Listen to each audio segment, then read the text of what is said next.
Good morning, everyone. We will start in 9:15 a.m. Thank you.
Gagawin.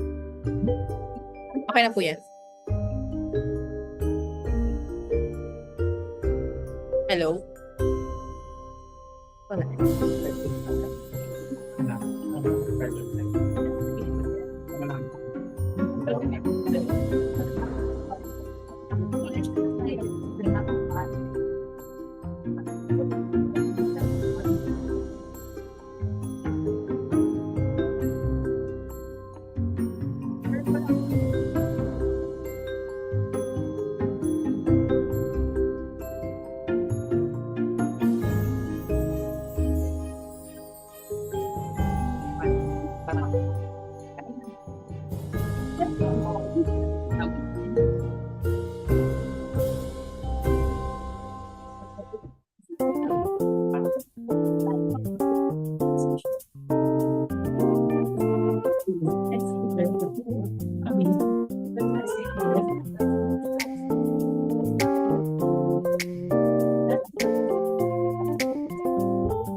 Hello, good morning. We will start in 9:15 a.m. Thank you.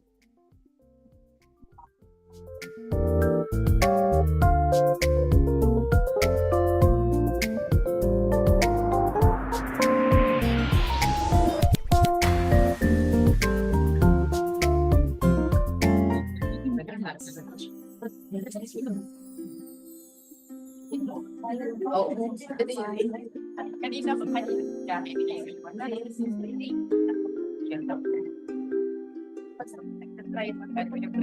nag-try kami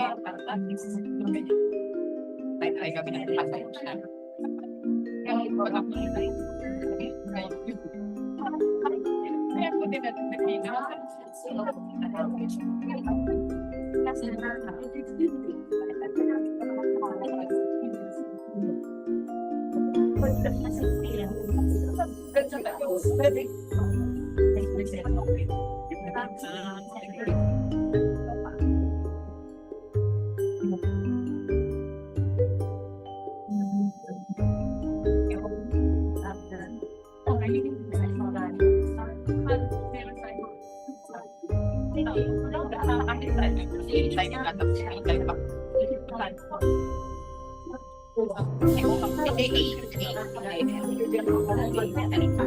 yung A type na ito. Sa FIP yeah.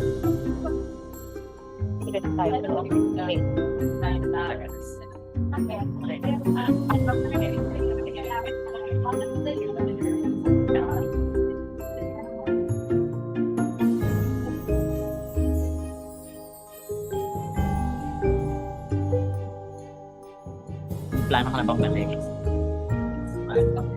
Tanong din nila. May tour ang KRs na 26. Korea. Ikaw lang. Yung connect. Andiyan siya pero Pero ako, pag hindi na lang. Kasi meron akong pagkat may iba kailangan mo na exactly na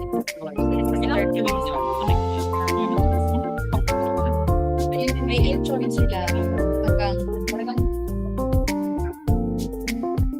iba mo talaga.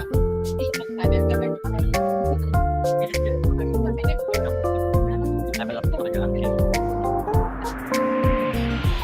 pero ayun, pumili na po agad kasi Abang na naman.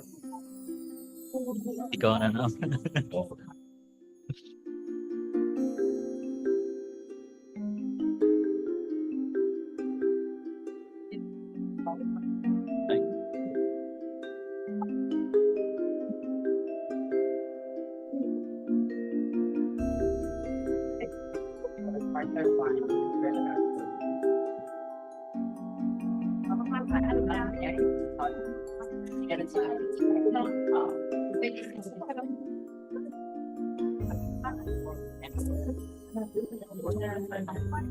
nawala ako. Kasi may isa din. Kailan kailan yun?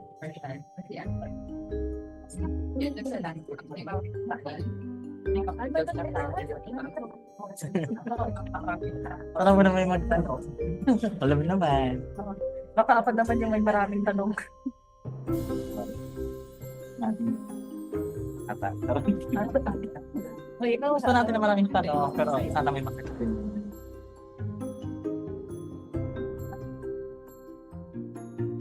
Or hindi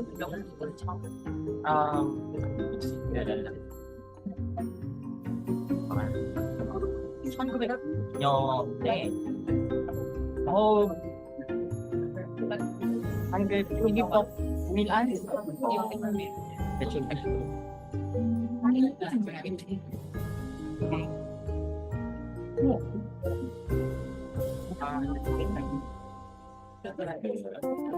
Milan. Gusto. Bueno, kaya ganito po. Kamu kasi Anika. Kamu ceremony ikaw yun.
안녕하세요. 안녕하세요. I will just give you, I will just walk through the program today.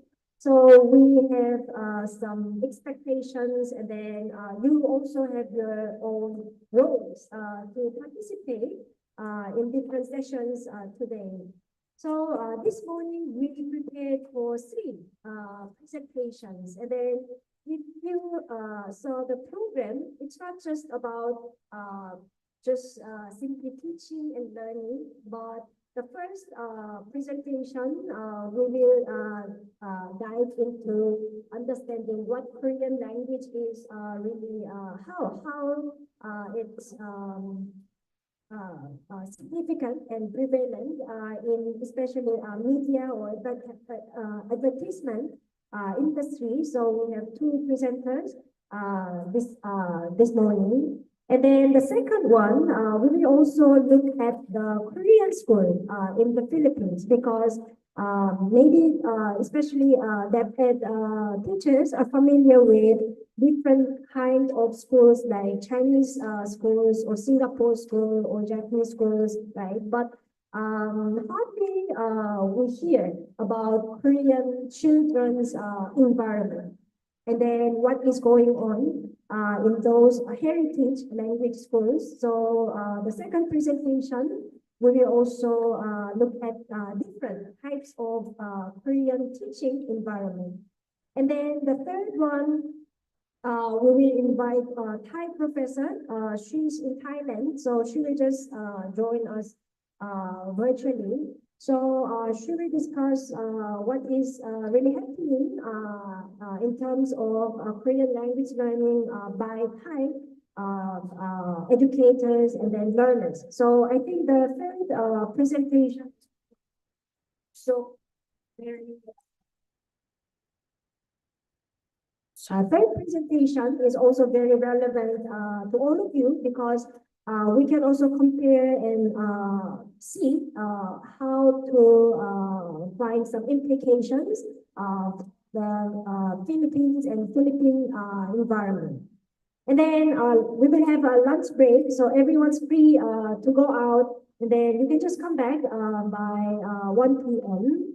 And then the theme of this year is really literacy skills.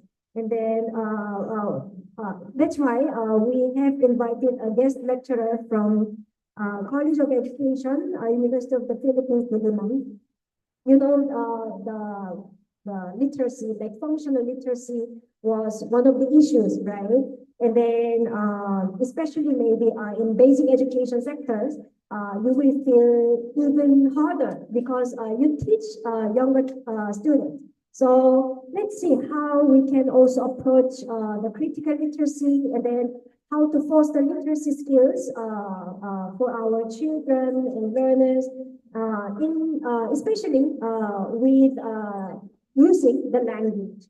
The guest speaker will just focus on ESL, EFL, but she's aware that many participants today are teaching Korean, so we can also consider KFL content.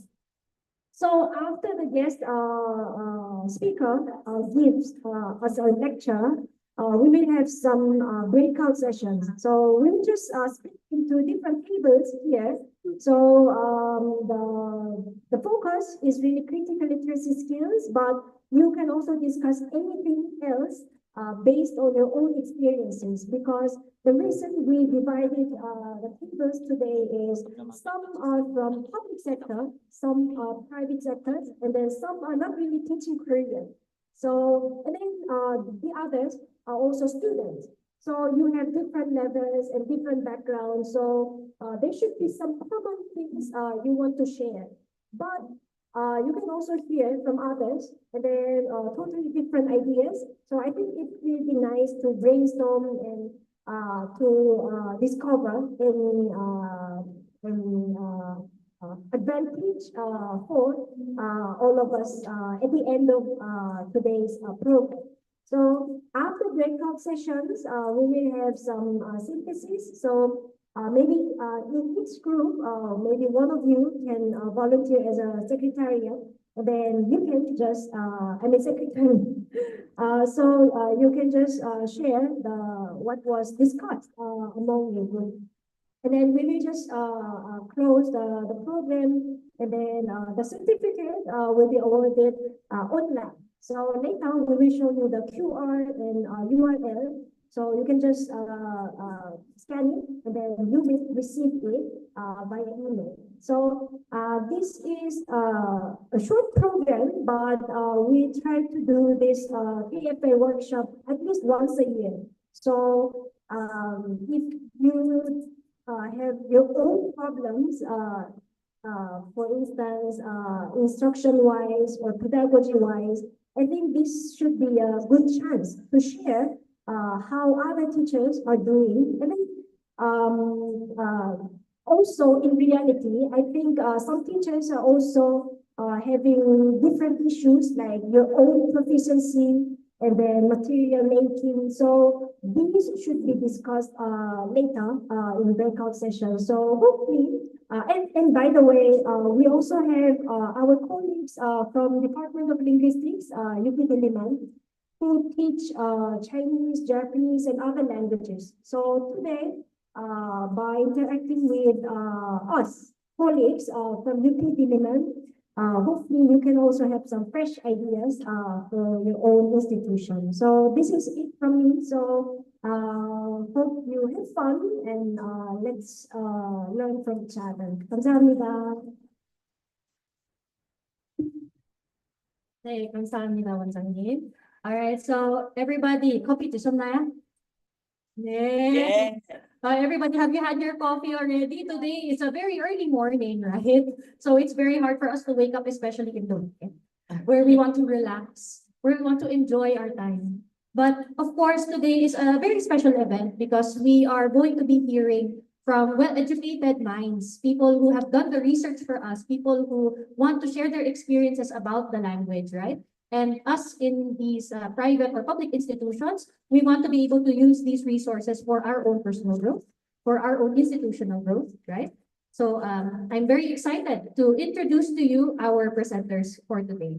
I would like to remind everyone that we will have a Q&A after every presentation. So it will be around 20 minutes. So later, during the presentation of each speaker, I would like everybody to please write down any questions, anything that you'd like to ask our speaker, but we may only be able to accommodate a few speakers or a few questions, all right? So later, I'll ask you guys to please get a mic from one of the assistants. Maybe if you're able to come up here and ask your question. But if not, then I'll help you guys out. We'll give you a mic and the presenter will be here to answer. So for our first presentation, titled Multilingualism in Advertising, the Korean Language and its Presence in Philippine Advertisements. This was written by James Dominic Rapal Manrique from the Academy of Korean Studies and Farah Kunanan from the University of the Philippines, Diliman. And without further ado, I would like to ask for the presenters to speak up here today.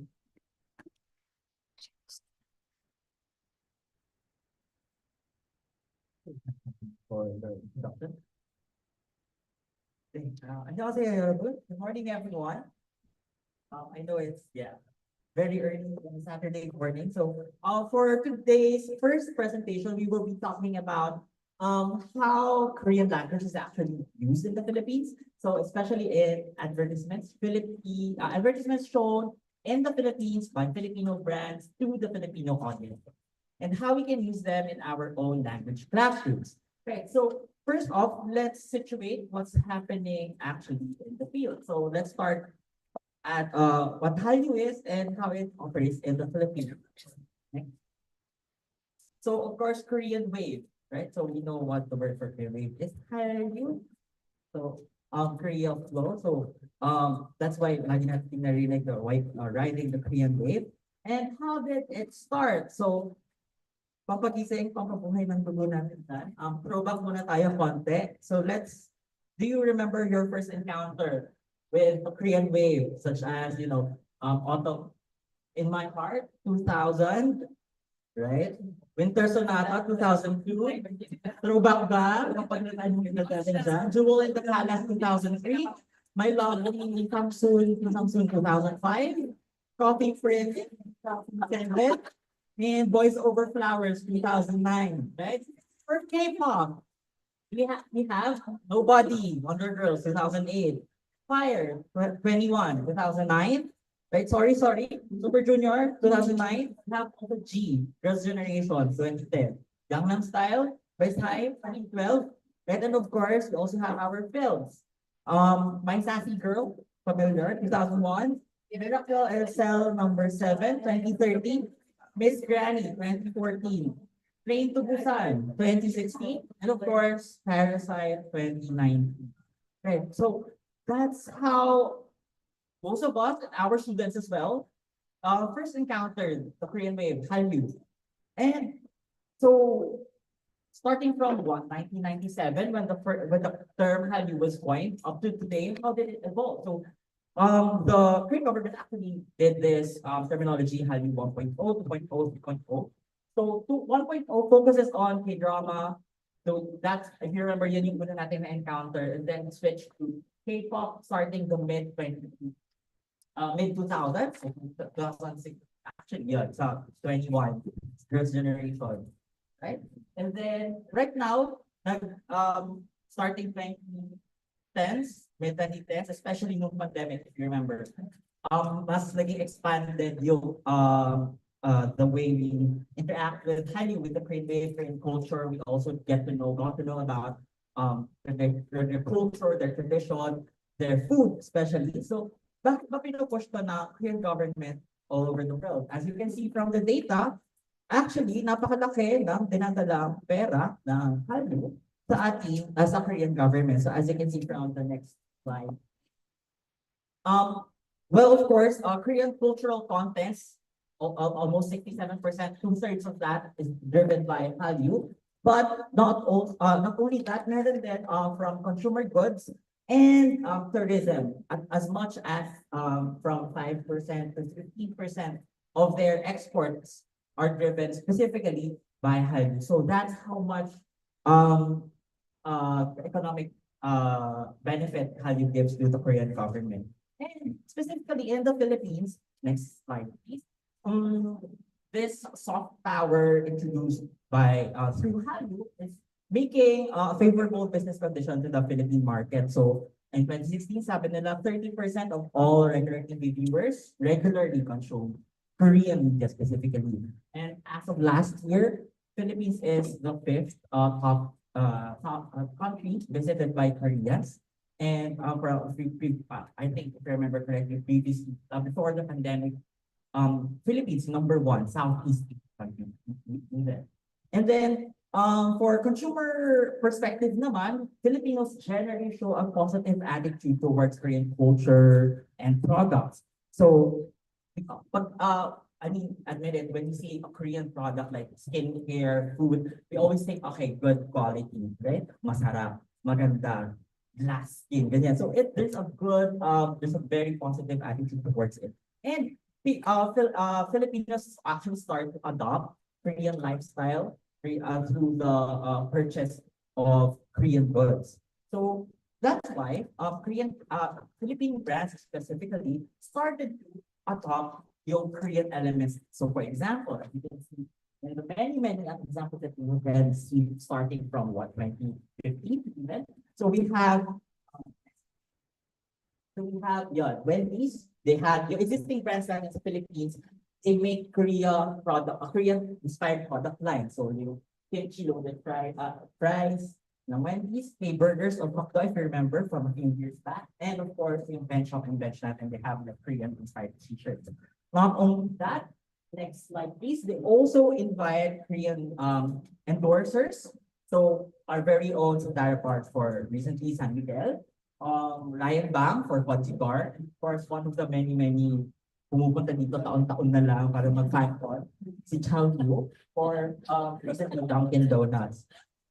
Not only that, meron pa, next level, actually Philippine companies make specifically brands or entire brands, not only product line, but brands Na, kunyari Korean, pero actually hindi sila pala. So, yung so nice. The soju is actually emperador. And itong Ponan Mart is a Filipino child. Yun. Hala natin Korean sila, pero no, they're Philippine owned. So, next slide, please. Some companies also, further than using Korean, they also offer Korean language class or something like that to encourage people to learn Korean and consume more Korean content and products. So, ayun, may ganun. So, which brings us to the point that we will be tackling today, bakit merong Korean language sa Philippine advertisements when in fact, we all know Korean is a foreign language here. Not many people know Korean.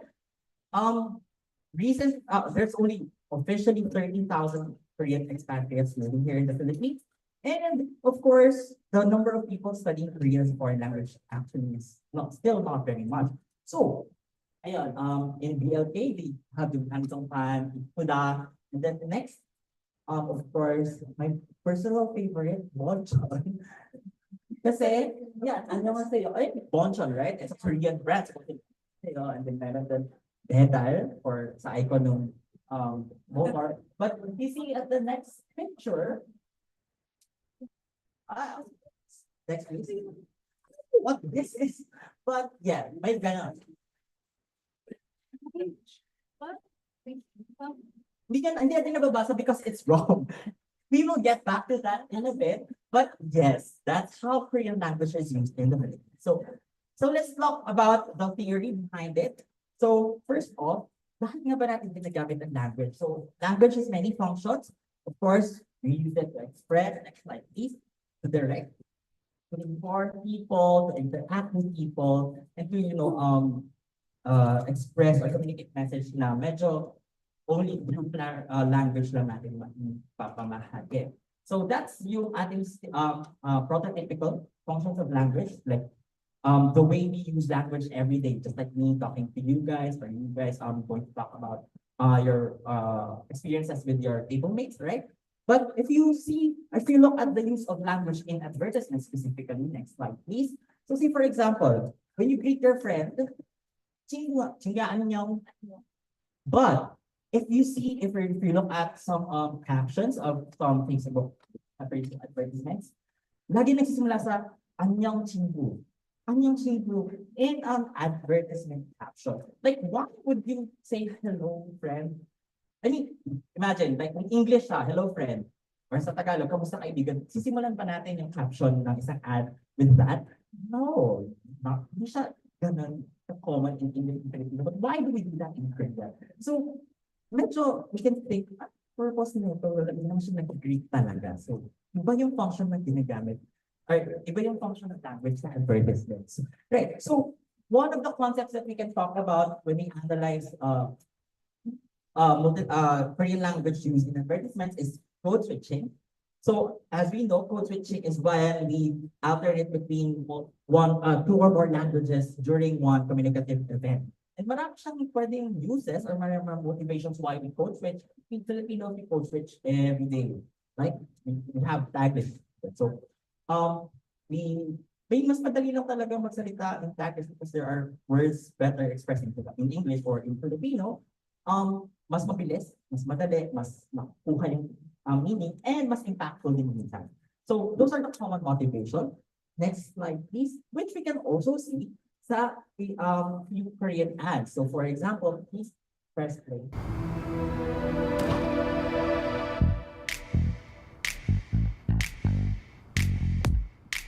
Pamoso, akong bahala sa'yo.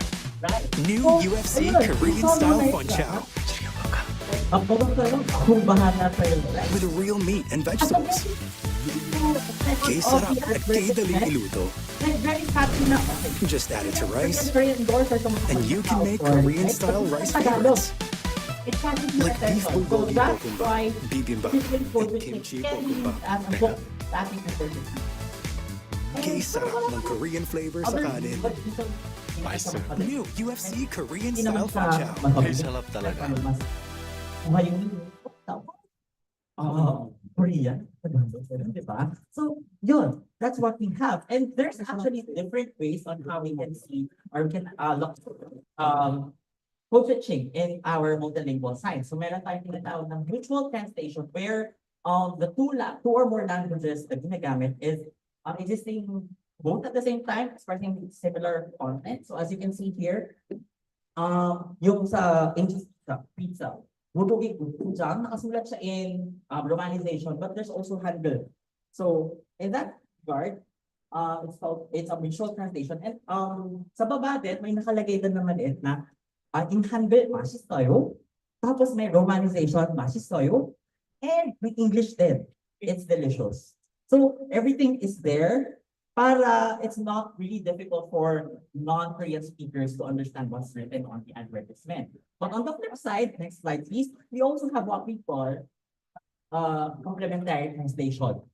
Na one language has one specific use and hindi na-express ng other language. As you can see here, BLK, hanjangpan K beauty.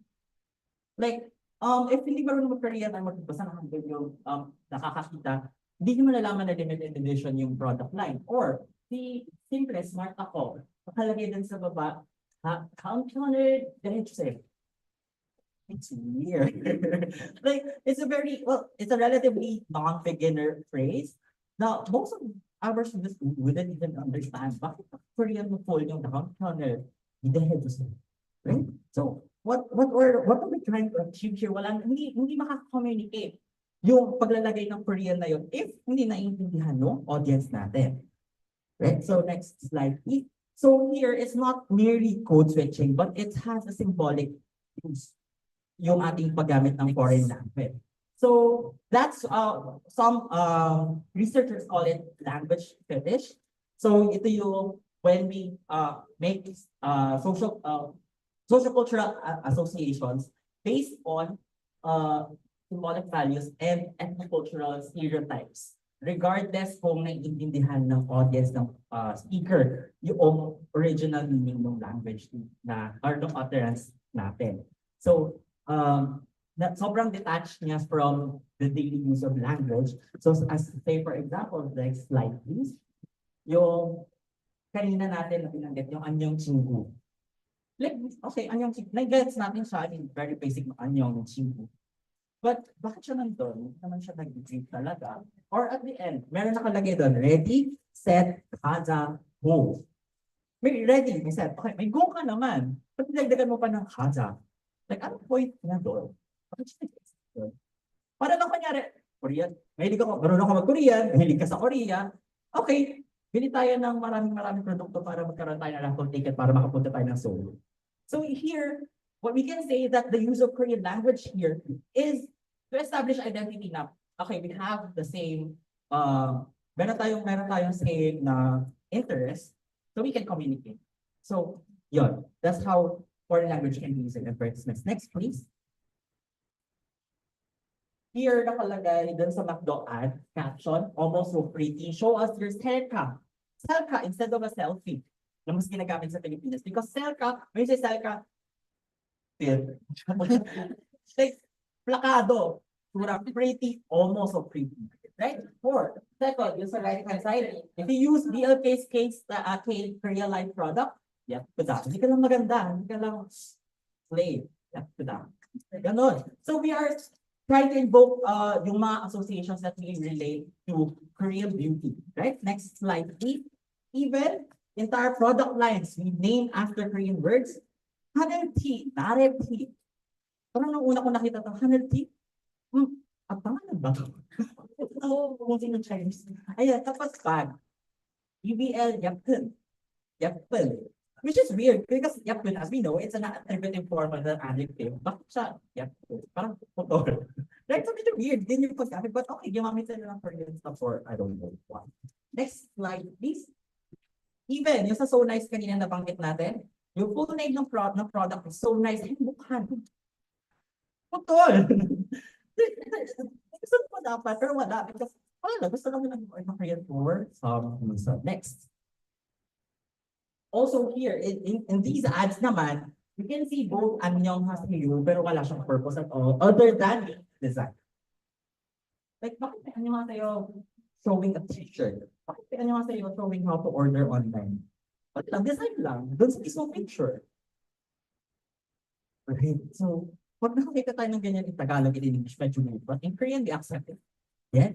Yes. So next, please, another use of that. Ayun. Same thing, saranghayo naman. Sa McDo, okay, pwede natin sabihin, I'm loving it. Love ko to. But no, in Korea, McDo Korea's tagline is still, I'm loving it. Hindi siya localized. So, putting here, saranghayo, why? Right? Next, please. Here naman, what I want to emphasize here, nasa likod, right? Nakalagay kami isip sa sigaga. As a design naman for the set design backdrop. So para masabi, this is not just a convenience store, it is a purely job. Next. So one thing na magandang tingnan natin, ano mga kinds of products na may ganito? As we have seen so far, food, skincare, fashion, right? Next, what symbolic association? So, as what yung mga napapasakita ko kanina, ano yung mga words na kasama ng Korean na yan? Almost so pretty, Korean beauty, right? Korean aesthetic, whatever is related to a t-shirt. And yung word na upa, I mean, we all know upa is a kinship term, older brother of a woman, right? Pero here, bench, this upa is really the definition of fire. So, dito makikita natin yung mas apparent na cultural colloquial meaning of upa, which is yung medyo romantic or sexual meaning niya. So, yes. So, yun, yung mga associations na ginagamitan natin nito foreign language. So, this is what some researchers call the confused origin effect. So, nirelate natin yung product natin, although it's locally made, to something made in Korea because of, say, ano ba pag sinabing Korean product, ano ba naisip natin? Good quality, right? So first and foremost, cheap. Basta yung mga naisip natin na pag sinabing Korean product, what do you think of? Yun yung motivation nitong mga brands natin, bakit nila ginagamit yung Korean language in their advertisements, even when no one understands. Ayun. So next. And then, of course, another use or another motivation of why foreign language is mas recall. Korean ng Lucky Me. Lucky Me Go Cup Jampong. Ito bago. Lucky Me Go Cup Hot Cheese Ramyun. 사랑한! 맛있다. 한국 말하네? 너도? 얼굴도 빨개졌어. 완전 한국 스타일이야. Tikman ang Korean spicy ng bagong Lucky Me Go Cup Hot Cheese Ramyun at Lucky Me Go Cup Jampong. May true Korean flavors na true to the taste. Because the contrast is of course language that we know with the language that we don't know. So merong familiarity with English, with Tagalog, but meron ding novelty related with Korean.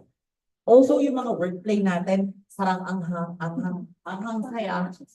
And yung anyang bago sa McDo, yung wordplay na yan is very catchy. When you hear it once, naaalala mo na yan. So that's one of the reasons why brands use foreign language in their advertisements. So now, let's see, paano natin pwedeng gamitin yung mga advertisements na to in our own language classrooms and what caveats we have to be aware of when we do so. Thank you. Good morning. So I'll talk about some implications for foreign language education and also some ideas on how to use these advertisements. So, Below et al. In 2015 did a literature review of the use of advertisements in various educational contexts, science education, mathematics education, arts, and so on. Yeah. So in language education, the study found that first, language education looks at advertising as a form of public discourse, which can be analyzed in terms of rhetoric, semiotics, and argumentative patterns. So ito yung halimbawa sa Filipino class or sa English class. No? And this promotes critical thinking as well as develops reading, writing, and oral discussion skills. Next, please. The same study found that foreign language education uses advertisements because of their use of short advertising specific language and phrasing, visual context, and the inclusion of cultural references. Next, please. So aside from learning about culture, PIC in 2000 also discusses the use of advertisements in foreign language classes for language awareness and language play. So we saw language play earlier. Ano ba yung language awareness? Language awareness covers the use of language which deviates from normative rules. Something similar to poetic license, yung breaking some of the rules for effect. No? So as shown earlier, advertisements also use language play, wordplay that involves both target and one's own language. May mga anyong bago, sarang anghang, you know. So it targets both it involves both the target and one's own language. So we are connected, we as learners are connected through the target language. And it also taps into our identity as speakers of Filipino or even as speakers of English. Being able to understand wordplay and poetic license is also a sign of higher proficiency levels in the target language and can thus further motivate or challenge learners to learn more, to understand this. Next, please. In the move for the use of more authentic use of target language as learning materials, Choi 2016 promotes the use of advertisements in class as language in advertisements is a form of real-world use of the target language. This also addresses the lack of available learning resources. If you're limited to the textbooks you have in school, no, you can use ads as additional learning resources, as well as the limitations of standard textbooks that only present a portion of the target language and often lack decency, paminsan dated na yung nakalagay sa textbooks, dynamism and contextual richness that various media forms can provide. From here on, I will present some ideas on how advertisements can be used in our language classes. There are far more ways to use advertisements as I can discuss. But just a note that choosing what advertisements to use is crucial, but it's also time consuming. So having a compilation of ads, kung may mga nakikita na kayo, no? Even before we need them, would be useful. We also need to consider things such as the purpose or our learning goals, learning objectives, and of course, the proficiency levels of our learners, among other things. Okay, next please. So for example, in many of the local ads we see, the names of Korean celebrities are written in both Hangul and English. We know that the alphabet doesn't accurately represent how Korean, for example, Korean names are pronounced, like how many news readers and anchors pronounce the names of celebrities who come in, especially those who are not into K-pop or K-drama. So we can use this opportunity to practice Korean pronunciation and rhythm, and also as exercise for reading and writing characters. Next, please. So no need to say that we can use ads to aid in the learning and reinforcement of vocabulary and expressions. Paulit-ulit ko kanina ba, di ba? Annyeonghaseyo, saranghayo, ano ba yung yeptuda, paulit-ulit sila.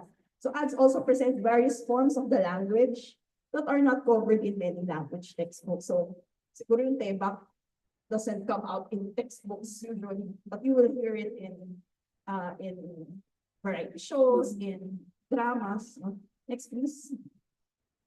While not very evident in the data presented earlier, ads may also contain particular grammatical elements which we can use, so we can focus on example case particles, topic, subject markers, sentence endings.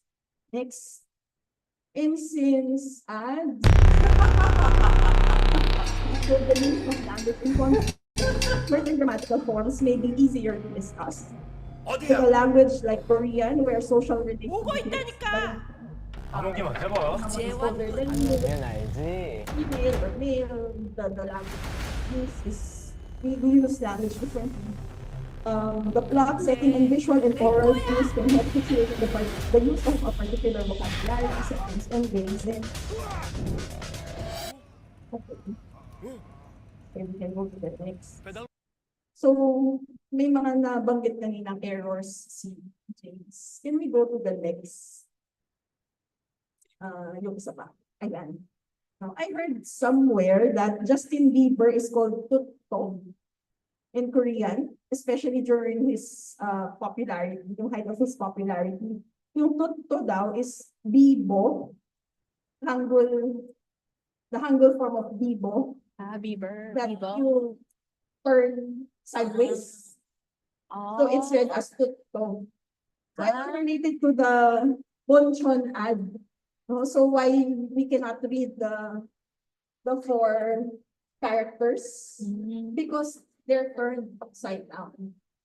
So this can be a starting point to discuss actually in Korean slang or Korean entertainment industry. Some what yung parang nicknames are actually based on the Hangul turning rotated sideways and so on. Also earlier, the ungrammatical use of yepun and so nice. Hembokan, no? Because they're supposed to be modifiers of nouns.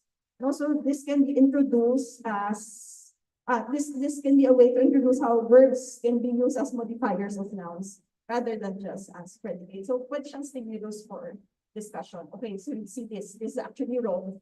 When do you use this? And then you start the lesson on modifiers. Actually, yung sa McDonald's na I'm loving it, mali actually yung I'm loving it. It's ungrammatical because love doesn't have the progressive form like understand. So some teachers will use that example to talk about why certain verbs cannot be used in the progressive form. Next, please. Yung next one. Okay. We also see localization. No? Local ads also show how we've adapted Korean vocabulary. We in the Philippines have adapted Korean vocabulary, expressions, and pronunciation to the Philippine context. We now see some byok cut in the meat sections of supermarkets. We say magsambyok tayo to mean let's have grilled meat, not really referring to the particular cut of meat. As seen outside Korea, yung oppa, or when we say it in the Philippines, opa, si opa ganyan. Darating bukas si opa ganyan. No? So even the pronunciation is changed. That opa is used in the Philippines not as the older brother or the boyfriend, but as that attractive. Okay, so given that, no, there's also localization of the use of Korean terms. And the ads, like what James earlier said, is made by Filipinos, made by Philippine companies, and so on. So next, please.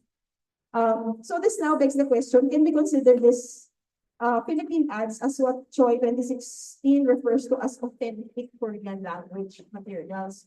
So this question came up during our discussion because most of the studies on the use of ads in the foreign language class uses ads produced in the place where the language is spoken. So in this case, Korea. No. Next, please. One aspect of social linguistics that is gaining a lot of attention from researchers and language educators is the study of linguistic landscapes, or the visibility and salience of languages on public and commercial signs in a given territory or region. Linguistic landscape studies would look at the different languages we see on the streets, government offices. If you go out, what languages do you see on the signboards? If you go to the mall, what language do you see on the shop names and so on? We cannot deny the fact that we actually see the Korean language in many places in the Philippines. Be it supermarkets, shopping malls, neighborhoods, not to mention Korean towns such as those in Malate, Pampanga, Makati, and so on. Next, please. Languages are not static. Neither are they homogeneous. There is no one Korean language. As Crystal says about English, variation is everywhere. The language has developed in the course of its long, socially diverse, technologically influenced, and increasingly global history. Many may disagree with this, but because this is an aspect of language teaching that is particularly complicated, emotional, and evaluated, yung purism versus accepting change or variation. Next, please. But the bottom line is, next, please. Ay, nawala. Anyway, but the bottom line is, for learners, especially for beginners, everything is Korean. So, no? Parang yung kanina, no? Actually, yung ganitong brand, it's local. So they do not distinguish whether an ad is produced by native speakers or not. So going back to the questions, going back to the earlier question, this may not be the authentic that we know, but these are real world use of the Korean language because we actually see them. This tells us also that unlike during my student years when foreign language materials were only available inside the classroom or in the libraries, information now abound. And the foreign language we're teaching or learning is not so foreign after. So as Choi 2016 recommends, the linguistic landscape is something that teachers can make use of to find effective, authentic language materials. Next. Below et al. Study also found that art education uses advertising because they represent cultural and societal norms. In the same way, Malinowski 2010 advocates for the use of linguistic landscape for foreign language education, not only for the study of language and culture, but also for the discussion of geopolitics, of visible, the geopolitics as seen in the variety of languages used. For example, we may want to ask our students why local brands and companies get Korean or foreign and not local celebrities to endorse their products or discuss about that. Or how they feel about advertisements, such as, if you remember a Lucky Me commercial, anong haseyo, anong sayo, anong haseyo, anong sayo. Yung seemingly a miscommunication between the Filipino and Korean. Next, please. Next, please. And in the promotion of student-centered learning, problem-based language learning is slowly adopted by language teachers. We can use ads as take-off points for learners to discuss, for example, ideals of beauty, the patronage of processed food, intercultural communication, among others. They can eventually develop into small research projects, which they can use their target language in their own language for research, do surveys, interviews, and present in class. So I now give the floor back to James. Thank you for that, Carol. So to sum up what we have discussed in the past 30 minutes, so we have seen that yes, Korean language has an increased presence in the Philippines linguistic landscape, specifically sa advertisement natin, and that's because profit-driven reasons due to yung positive associations that Filipinos have personally with Korean people, Korean language, Korean culture, and Korean products. So we can see through that a language uses not yung ating stereotypical functions that we have seen through communication or information right? But more of symbolic. So we're trying to call our attention to the stereotypes or the images that we have of Korea and other cultural elements related to Korea. So such as modernity, style, and global appeal. So to recap yung mga theories that we saw, next, so we have yung linguistic fetishism that we sobrang detached na ng language using advertising of daily life language and yung country of origin effect where yung as well, I've said a while ago, we're relating what we think of Korea with the products produced here locally.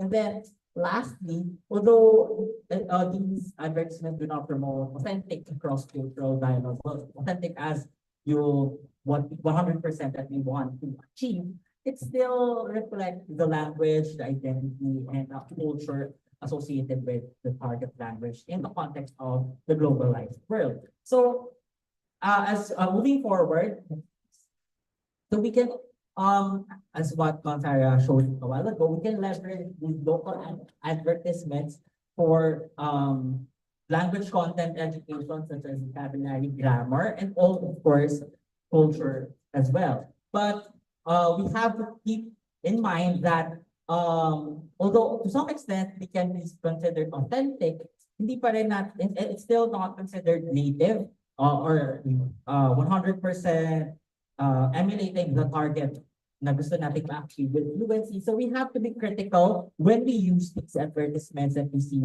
daily. So we have to check if the advertisements we show our students are correct in the first place. And if they are, if meron pa tayong kailangan i-mention like weird usage or meron cultural footnotes na pwede natin or kailangan natin explain. So, and yep, so that pretty much is it. So thank you for listening to our presentation.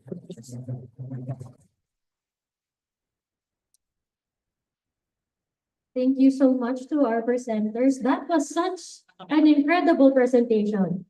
Like, I don't know for everybody here, but for me, if you want to see, while they were presenting, I created a mind map of all the words that they presented because I was so fascinated with, we always see billboards of like Bonson and Makdo using Korean words, but I never realized of the implication it had in the Philippine audience. So while they were presenting like the Korean ads, apparently we had a positive attitude to the Korean content.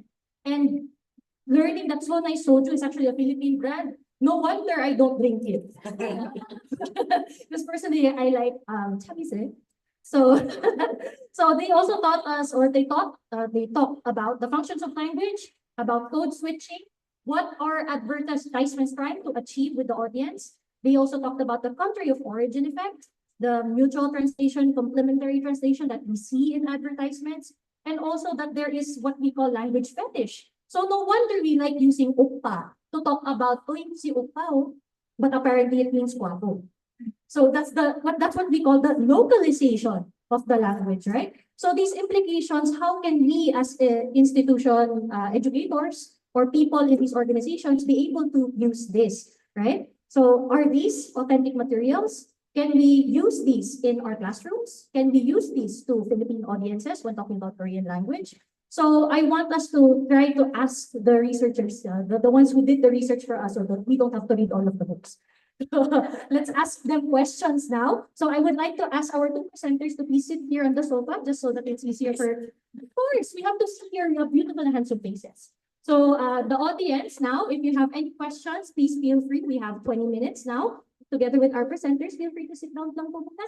I'll hand the mic to you. I have to be your MC also for today. I have to take care of them and take care of you. So anybody has any question right now? Feel free. Oh yes, we have a question in the audience. I want to ask our assistants if we have a extra microphone. If not, Oksoyo. Oh, diba? Localization of Korean language. Oh, ginamit sa akin yung Oksoyo. Pero talaga kaming Pilipino. Okay, so for our question asker, please come here to the front so that we can give the mic to you. Again, I'm very sorry that you guys have to come here in front, no? Baka nahihiya po kayo.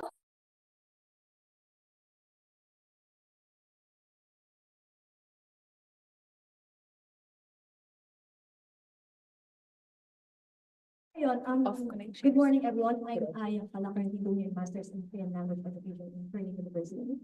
So thank you very much for your presentation. I think as Korean educators who started out as Korean language learners, very interesting to know, very interesting, nakakatuwa at nakakaasar na ang daming nakikita natin itong visibility ng Korean language around us here in the Philippines. So my question is something related to the application, your work for Korean language.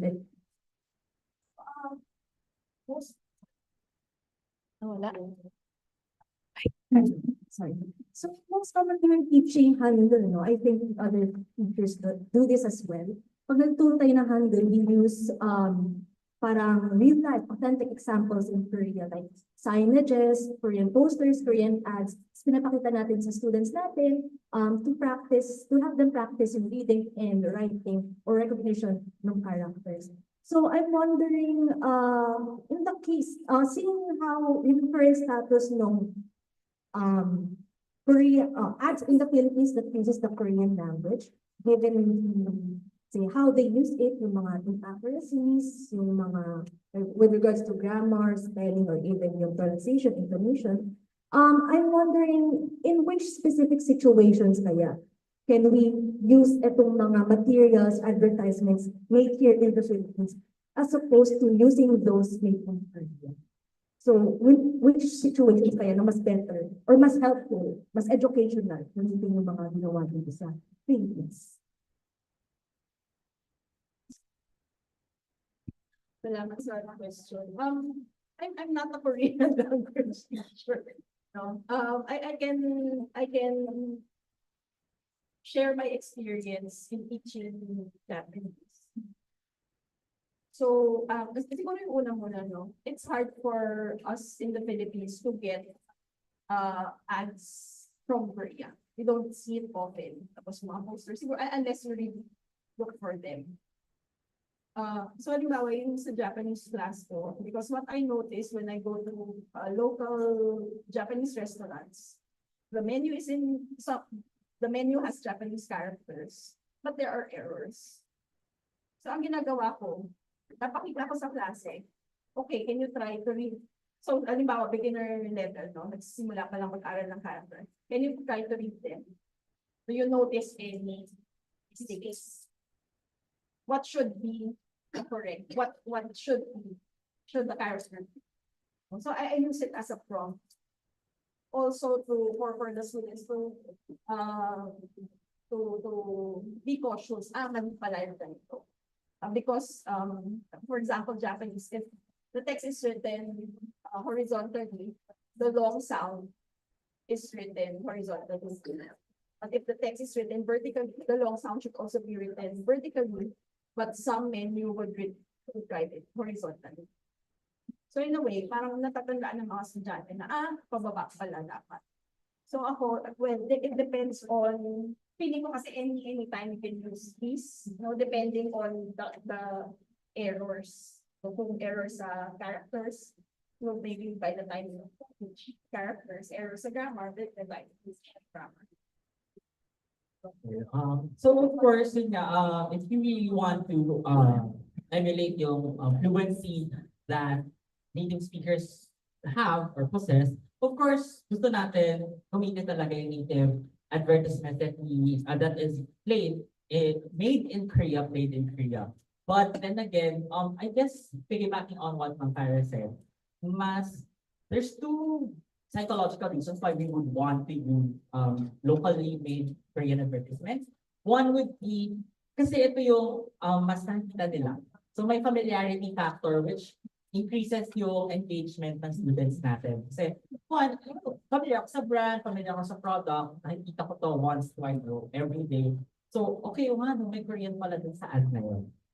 And then second is less psychological burden. Kasi when you use native Korean, especially for ating beginner level students, if we use native content agad, I don't know if na-experience it while you were learning Korean before. If you encounter Korean text like full, 100%, mag-off yung brain natin. Ganon. So, since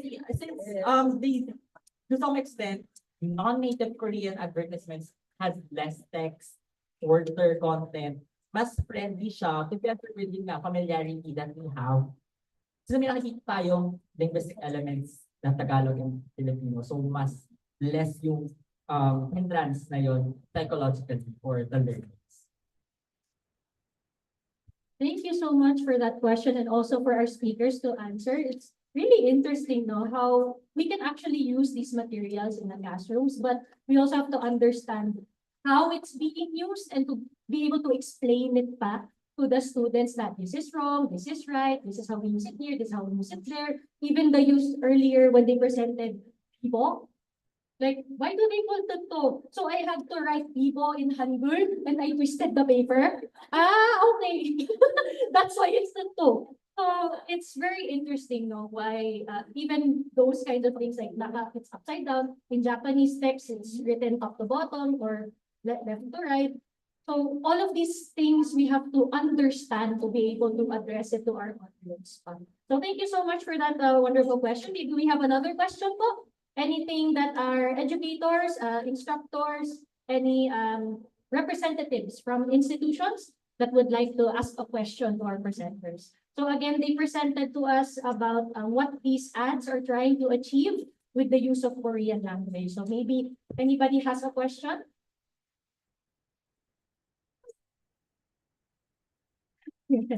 Parang sinabi na lahat, no? They explained a lot already in their papers. So, looking back at their presentation, like McDo, Pet Shop, Wendy's, Korean celebrities are even being used as endorsers. I'm actually curious lang, data girl po ako. I like seeing they said that the Philippines has a positive attitude. I'm curious, what surveys have existed? Have they interviewed Filipinos before? Is there public available data about Filipinos' consumption of Korean content? Maybe we can have some knowledge about that. So, yes, maraming studies, especially sa business side. So, well, hindi ako business person, so I couldn't explain it fully to you. But there are quantitative surveys mostly. So, meron mga interviews and surveys, mostly surveys that showed na one, yung mga perceptions that we associate with Korean products are mostly positive. And then there's also a landmark study na explains why Filipino brands prefer using Korean endorsers kahit na local brand, local product in them because of those associations nga. And then another study that na tumatak sa isip ko was yung purchase intent of consumers are not driven by price actually. So kung mas mahal, kahit mas mahal, sa Korean product, are still willing to pay because of yung perceived quality, yung benefits that they get by consuming these products. So more than the price actually, it's more on the quality and the yung mentioned positive perceived.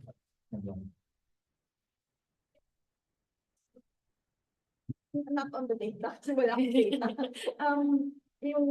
We just have to keep in mind that these associations, images, or even the symbolic use are actually not static.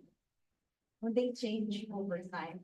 I remember, I think before the Korean wave, people don't think much. People in the Philippines don't think much about Korea. At least, siguro yung iba sa inyo, hindi pa na. No? Or wala sa radar ng mga tao yung image ng Korea. But when Hallyu came in, the positive associations was in the same way, I'm sure you see on YouTube a lot of video interviews. Do the Koreans really look down on Filipinos? But actually before, I went to Korea in 2003 when they asked me where I'm from and I would say the Philippines. The image is very positive because of the help that the Philippine government did during the Korean War. So these images are not static. They're always influenced by social political, geopolitical events. And to add to that, para din mas klaro sa atin kung ano ba itong positive stuff na to. So yung previous research on this centered on European languages. So German watches and the German automobile. Safety, right? Very safe, maganda yung pagkakagawa. So yun yung associations with German language. For French, sophisticated, high-end. Yan yung mga associated. English, cosmopolitan, modernity. So sa Korean, well, there's no, as far as I'm concerned, wala pa masyadong like ganong kind of like collocation research, linguistic research. But yung lumalabas is, say for example, yung Korean, based from Korean electronics and manufacturing, so same with German, like long-lasting, good quality. But then we also had our Korean cultural exports. So medyo nag-shift natin siya or na-add to that yung, say for K-pop, ano ba pag naisip natin K-pop? Colorful, vivid. For fashion, simple but elegant. So yung mga ganong associations na ina-adopt natin as Filipinos. So yun yung mga specific kinds. At for now, ito yung nabanggit ng mga Kara that as we consume more of these tangible content, pati yung consumer products itself, these might change in the future. Thank you so much for sharing about that. I was just really curious, where can we get data about Philippine audiences' reactions? And then, yun nga pala, Hallyu. So ever since the entry of Hallyu, the Korean content has been in our minds already for the past 20 years. Because when you look at all of the K-drama and the movies earlier, 1990s to early 2000s, sabi nga, baka hindi pa kayo naanganak. Sorry po. 1993 po kasi ako. So like, okay, I can relate. I haven't really seen the older drama, but I nag-react ako sa Coffee Prince. Oy, sorry. Yan yung generation ko. Okay? But now the generation is, sino sila? The Seraphim, there's Mio, there's like BTS coming back from the military, but I think they're Gen Z. There's groups now for Gen Alpha. So like there's like generational shift as well with Hallyu. But then again, Hallyu has always had a positive image. So that's what they were trying to convey to us, that the positive image of Korea has been there because of this content that we are consuming. So there's beauty and cosmetics. When they said like German equals safety, actually Japanese products also we think of reliability. I've seen a study about the reliability of Japanese products. For Chinese products, that muna. But Korean products, it's we have to think about it, no? Like what that goes in our minds about Korea. Because I think when you search Korean, there's Korean cosmetics, Korean drama, Korean music, Korean movies, right? There's Korean automobiles. So we have Kia, Hyundai. The Philippines' #1 transport uses Daewoo Bus, which is a Korean automotive company. And I think a lot of the typical Filipino, we don't know that. But have you never seen the DAEWOO at the back of those buses? I tell you, when you go home later today, try to observe the Korean products that are actually in the Philippine market that we never knew were Korean, but also Korean products that we never knew actually Filipino. It's so interesting that everything is meshing right now. No, it's so fascinating to me. Okay, so right now we have 1 minute left. I don't know if somebody has one last question, maybe? Because it was just me and Miss Aya. Kami lang po yung nagtanong. Of soyo, di ba? Nagamit. Yes pa. So we have one last question na lang po. One last question.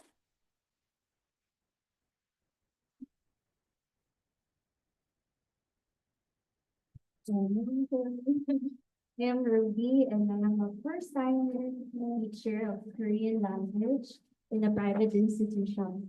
And I'd like to know, because we are curious about the effect of advertisement with Korean text to Filipino learners, but is there any data or like text or content that would tell us the effect of those advertisements to Koreans who are residing here in the Philippines? Like, we have Korean students in my school. I'm just curious about their impression seeing that, for example, sarang anghang, like, does that create confusion to them? Like, when they see that, is it a restaurant or is that a good restaurant? Because it's sarang anghang. I know sarang, but why would it associate with anghang? Because I learned from my teacher, like, for example, like Filipino teacher, anghang means metta, right? So does it create confusion kaya to Koreans, like students, or any Koreans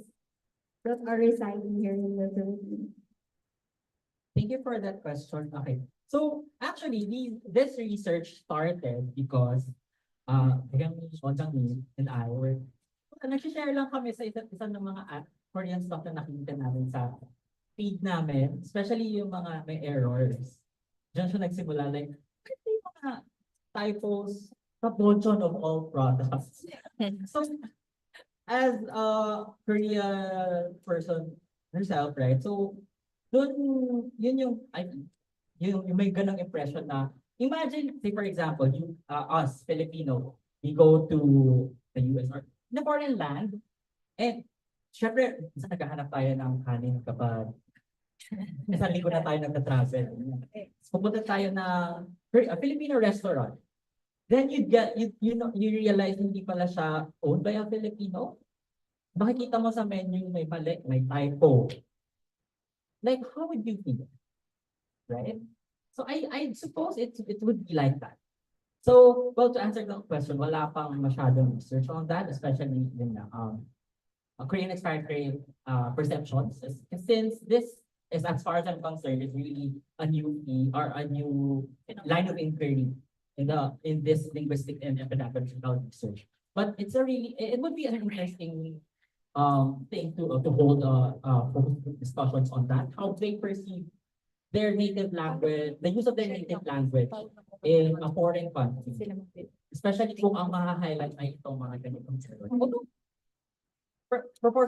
proportion-wise, hindi naman ganun cut-down. Hopefully. So, ayun.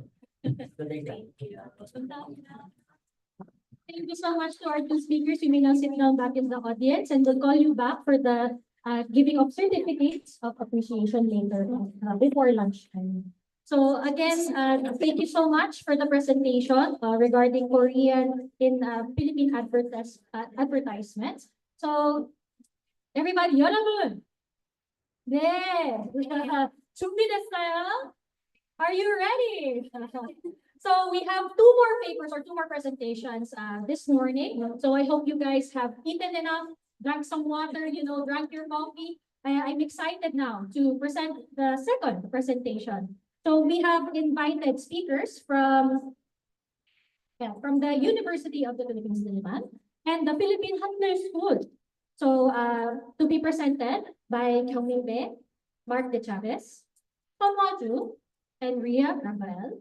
The title of their presentation is Korean as a Heritage Language Education in the Philippines, a case of the Philippines Hangul Akyo. So we're excited now to discuss a new topic. I would like to invite the speaker for this presentation to come up to the stage. Everybody, let's clap for our second presentation.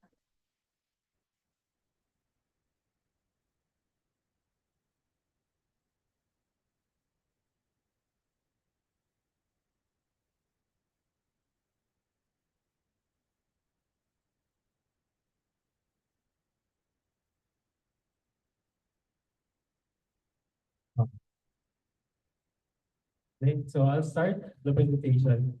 So this presentation is about the case of heritage language learners in the Philippines, as opposed to other forms of language education that we have, or that we're familiar with.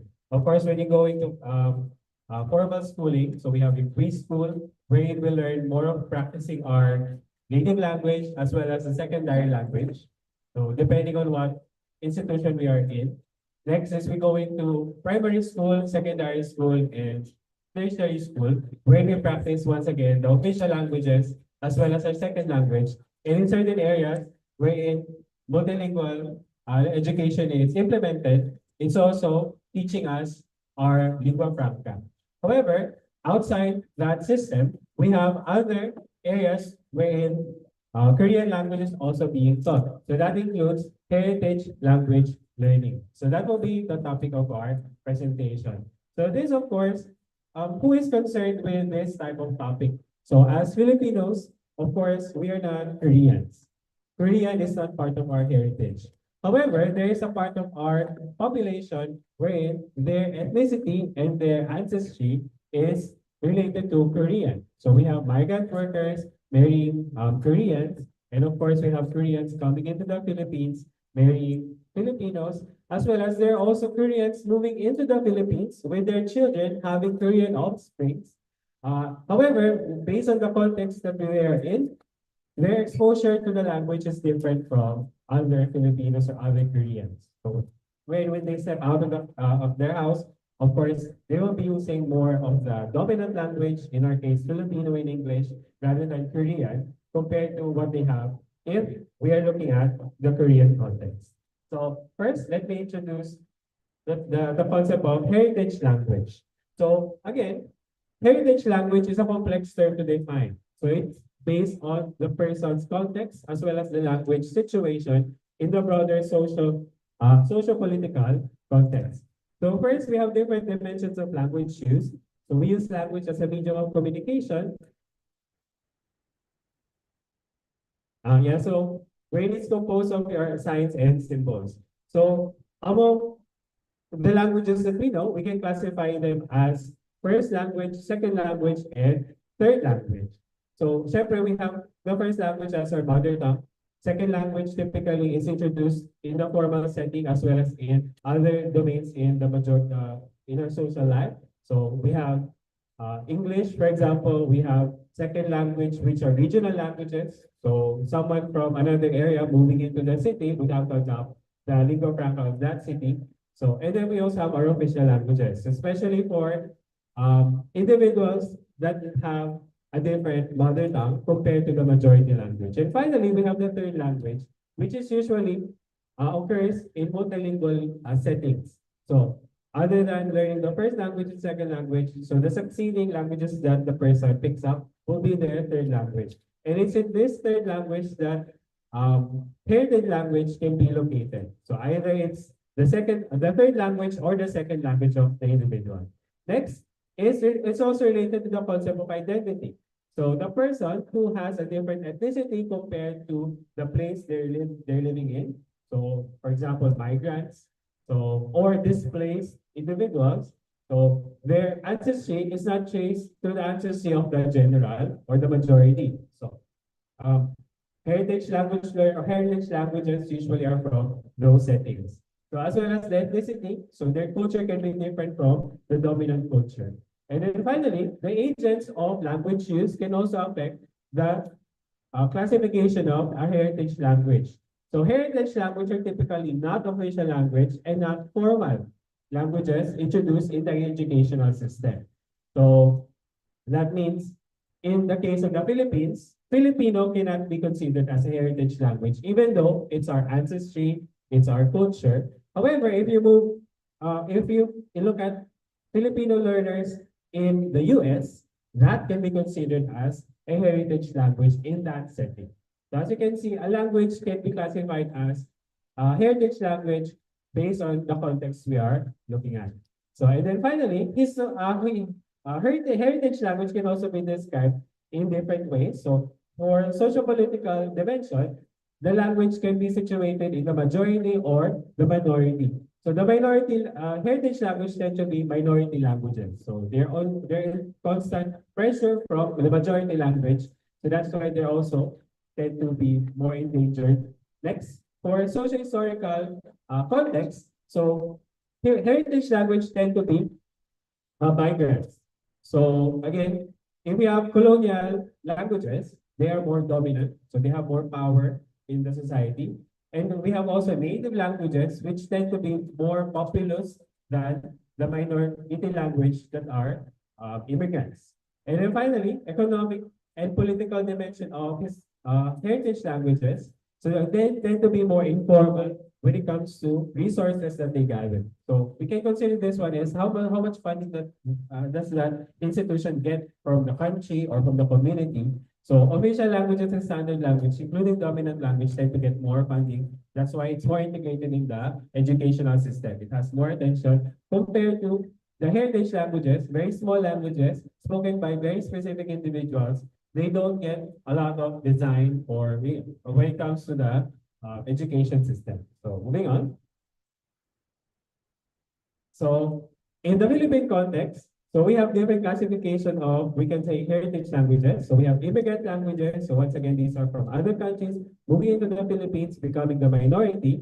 So however, in the Philippine setting, because we have a lot of different languages as well, there are also immigrant languages that are native Philippine languages. For example, if you're from Cebu and then you move into Manila, so wherein the dominant language is Filipino, so the children will have challenges in learning the Cebuano language. So next, so national minority languages. So compared to the whole nation, so this is more related to economic, political dimension that I mentioned earlier. So wherein smaller languages like Chabacano, Quirino, and Inati, so they find it difficult to integrate themselves into the formal setting, so in the formal education system. So that's why it has lesser impact on the individual who's trying to learn the language. So, and then finally, so Aboriginal languages. So these are specific ethno-linguistic groups in a particular setting, like the Aita, where they're pretty much dominated, diba? So medyo colonial din ang setting yan. So, and then like other heritage languages, they face similar problems in strengthening the vitality of their language and transferring the language into their offspring because the dominant language is different. Plus, it has a limited support from relevant institutions. So Korean within the Philippine context, if you review its position as a language, so it can be considered as a first language of some individuals, but also second or third language. So there's a broad range of different individuals who use Korean in the Philippines. So next, it can be spoken at home, but there are also some communities wherein it's encouraged to be used. For example, churches. So if it's a Korean church, they're more encouraged to use the language. Versus if the neighbors are all Filipino speakers, or if all of the place they go to, they only use English. So the domain of use is also varied. Next, it's a minority language definitely because of the percentage of Korean speakers in the Philippines. And if we also reduce that to Korean Filipinos, Korean offsprings here in the Philippines, so the number is very small. And they're also naturally immigrant language. However, because of the history of Koreans here in the Philippines, there are also Koreans here that are native Filipinos, but their ancestry is Korean, as well as their ethnicity can also be traced in Korea. So again, there's a broad range of individuals, and it's not always a migrant language to be considered. And finally, it's of course non-official and non-standard. However, it's integrated in the education system as elective. So that means the opportunity for individual to learn it as a heritage language is relatively higher than other type of foreign languages in the Philippines. So next. So looking at the speakers. So not everyone who uses Korean can be considered as a heritage language. Of course, if you're not Korean, if your ancestry is not Korean or your culture is not Korean, you're not considered this one. But it is very relevant when studying the psychology of language and the process of language acquisition. So because heritage speakers have specific characteristics like they tend to be bilingual. So they work with two systems when learning the language. So the first language at home is typically more dominant. However, in certain cases, it can also be Korean or the minority language. That's also, again, constantly under pressure. Next, so it's usually dominant in the societal majority. So the dominant language is usually your majority language, whereas your heritage language is the minority. But in certain cases, we're in very active, the community and the parents to teach the children Korean. So it can be balanced. So the heritage language tend to be weaker, so less complete knowledge about the grammar and use. Heritage language provision ranges from minimal to receptive. So receptive, you maybe can recognize this one that even though your parents can speak a particular language, the children can only understand a little bit. So that is receptive capability. And finally, proficiency in the societal majority language is typically native to native life. That means heritage language tends to be more of a second language or third language. So they are acquired differently from the majority language. So in the Philippines, next slide, we have different cases of heritage language programs. So we have, so this is just presenting the process of implementing heritage language programs from the Philippines. So there are some variables as I mentioned earlier. So yung language acquisition, amount of exposure to the heritage language, patterns of use within the family, access to broader speech community. So if they are isolated versus if they're integrated and their neighbors are in the same cultural setting.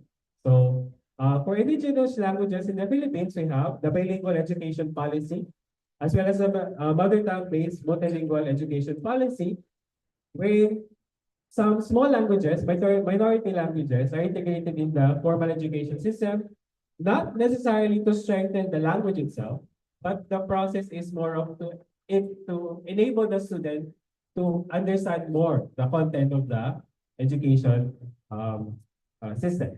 And then finally, we have Bahay Wika, which is focused on the Aita languages, so Aboriginal languages, so preserving and encouraging its transfer to the next generation. And then finally, for immigrant languages such as Chinese and Korean, so we have regional schools where the language is implemented as medium of instruction. There are some specialized courses related to those languages and etc.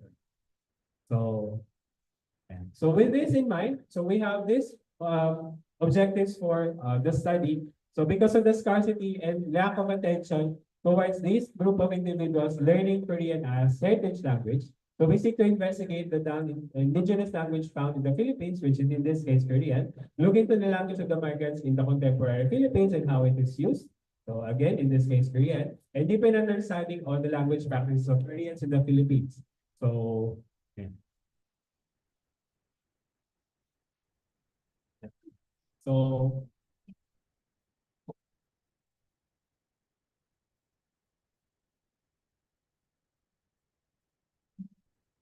briefly introduce Korean School Philippines. That was the research slide for this study. KSP is one Korean heritage school in the Philippines that has been serving the Korean community in the Philippines for over 50 years, offering Korean language and cultural education to students from kindergarten to senior high school level. Yeah, KSP was officially established on August 15, 1970. It was founded by Korean expats who were working on international organizations and running their businesses. And they strongly felt the need to educate their children in the Korean language and culture. With the support of the Korean embassy and the local Korean community, the school was launched and is currently operated by the United Korean Community Association in the Philippines. Yeah, in its early days, KSP did not have its own campus. So from 1970 to 88, classes were held at the same four universities. Then from 1981 to 1992, we moved to the San Agustin. Later, from 1993 to 2009, classes were held at the Lasal Green Hills. Okay, in 2009, the Korean International School Philippines, or KISP, was established. And in 2010, KSP was moved under the KISP campus. Yeah, this transition provides a more stable and enriched learning environment for the students. The current campus allows KSP to run classes with better facilities and a stronger educational infrastructure. And since then, the principal of KISP also taken one of the role of the KSP principal, helping to ensure the smooth coordination between the two schools.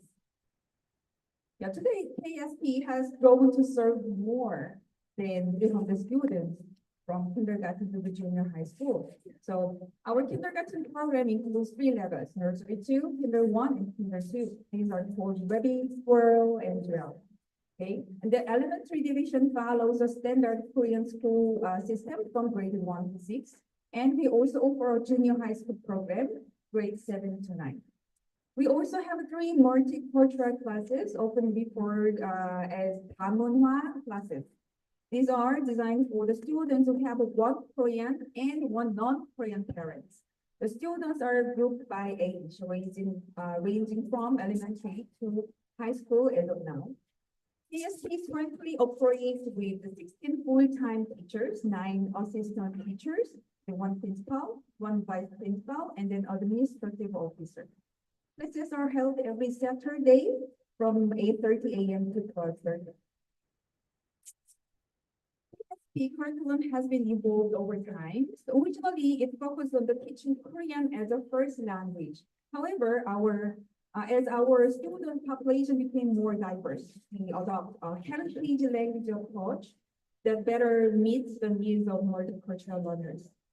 While we still use Korean national textbook, teachers are trying to give the flexibility to adopt and supplement them based on the students' proficiency and classroom needs.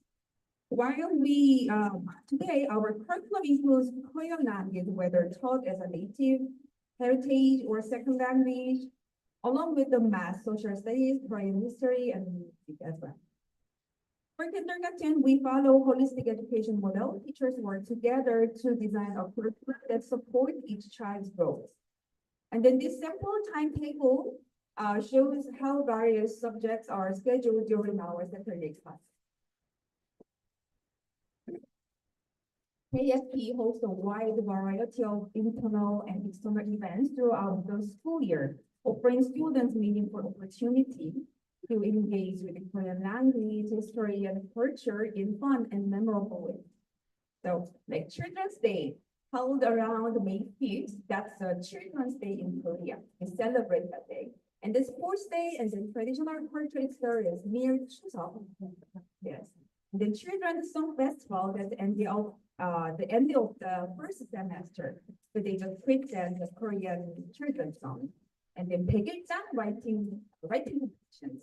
The school talent show every end of the school year. And the external activities, this is also nationwide and sometimes can be an international activities like the 백범 김구 reading contest. 백범 김구 is the great independence leader in Korea. And then My Dream Speech Contest, that's an international one. And then March 1st movement, Pedagogy drawing contest. The pedagogy is our national flag. And then Golden Bell Quiz. Yeah. Can you show me the pictures? Yeah, those are the pictures we need. The next one, please. Yeah. Yeah. So last week we also have a teachers training workshop every year. One is run by Korean Schools Association in the Philippines, more than 10 schools. We just work together. And the other one is run by Korean Schools Association in Asia, like many schools all over the Asia area. And then through these rich events and the professional development opportunity, KSP continues to nurture a strong sense of Korean identity while fostering creativity, expression, and pride in our session. Next.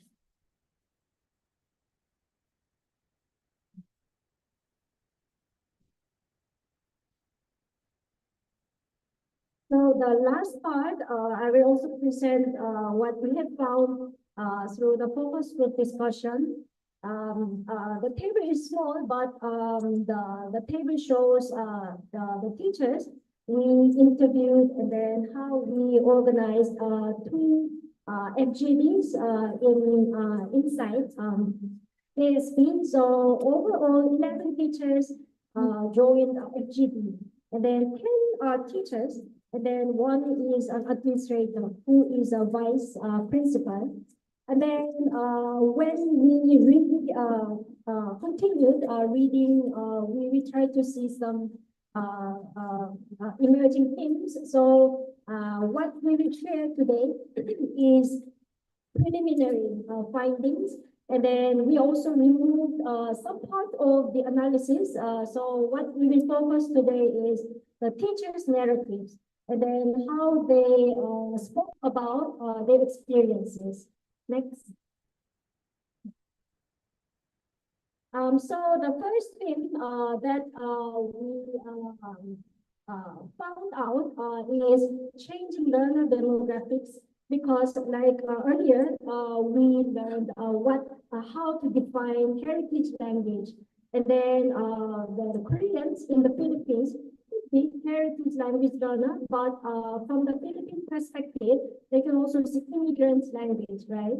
But for KSP, since the demographics of students is changing, some teachers had some uneasy feelings, because initially and traditionally, Korean is a heritage language, because when since 1970s, there were a lot of expatriates, and then especially from construction firms, Koreans started residing in the Philippines, and then they also worked for the international organizations. So that's why they felt their own needs to educate their children. Otherwise, they will just forget about the language. So that's how they started KSP, Korean School Philippines.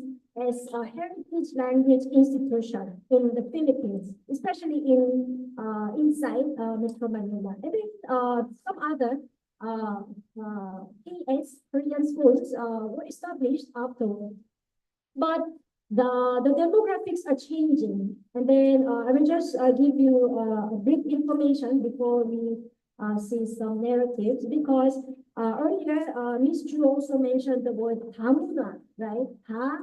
Multi-문화, cultural. So in Korea, it was 2000 when interracial marriage really skyrocketed. So previously, in 1990s, it was like 1% of the total population that was Korean and non-Korean ethnic spouses. But since 2000, it increased up to 10+%, which means the government had to do something, because these foreign spouses and dominantly they are female, will stay at home with children in most cases, right? And then they will be the first one who will educate the language and culture. So they try to balance, and they try to give some more assistance. So in 2006, the Korean government started opening a marriage migrant support center. So in every district, you can find this support center. And then in 2007, 1 year after, the government enacted a multicultural family support law. So there's a law and regulations. And then since 2011, every 5 years, this support law is regularly revised, because we also have different types of 다문화, multicultural families, not just Korean plus non-Korean, but like those non-Korean defectors. And then foreign plus foreign spouse, they are also part of 다문화, multicultural family. So it's very complicated.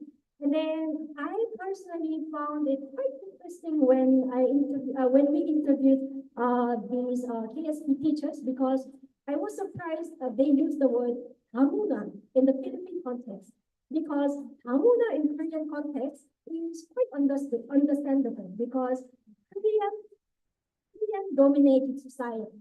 So if you're not Korean ethnicity, of course you are from the outside world, and then you are part of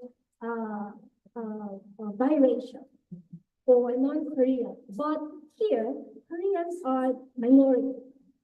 And then within the school, they also define non-Korean learners or Korean plus non-Korean parents or offsprings, 다문화. So I think the definition of 다문화 in this context of KSP is quite different from how 다문화 is understood in Korea. So I just highlighted in bold letter, because like I explained, there was really a huge increase, especially after COVID-19 pandemic. So before, one teacher said she just felt there was just a number of students who are from Korean Filipino parents. But after COVID-19, there was more increasing number of interracial marriage, and then the Korean parents, dominantly Korean father, wanted to send their kids to KSP. At the same time, the number increased because the mother, Filipino mother, was also very eager to send their kids to Korean school. Although it's not her language, it's not functional first language of the mother. So it was quite interesting. And then let's see the next one. Yeah, so in continuation of the narratives, there was a growing number of non-Korean or biracial, but let's just stick with the word 다문화 children in KSP. But the problem is teachers and then parents, both are the main stakeholders of KSP, right? But they dream different dreams. So they have conflict of interest, because this is the quote from the vice principal.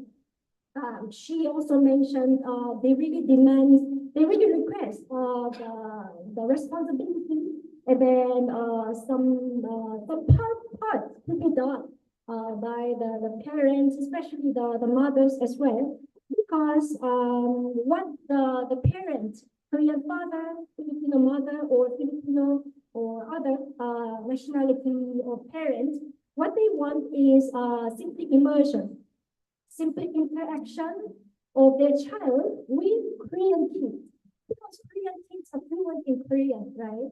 Of course, those Korean kids also vary in their proficiency because some were born and raised in the Philippines, and then some followed their parents after some years of staying in Korean schools. So some are very fluent, but obviously if you have both parents who are Korean, you have background knowledge and they are more knowledgeable than other Damuna children. So these Korean Filipino or Korean Damuna family parents just really simply wants the immersion, because they think that it's not coercive environment when they send their kids to KSP, because it's like a playground. So they will mingle with other children, although their child wouldn't really understand any Korean, because when even Filipino children, when they mingle with each other, they would speak English better, right? Some kids don't really speak Filipino because of different proficiency. So even if this Damuna child is mingling with like, let's say, I don't like the word pure, but like those native Koreans came from Korea, they just want exposure. They don't have to speak, but they just need to be exposed to Korean language and Korean culture. So what the teachers quoted the parents saying was, the parent just want their kids to listen to the language, not comprehension, not knowledge, no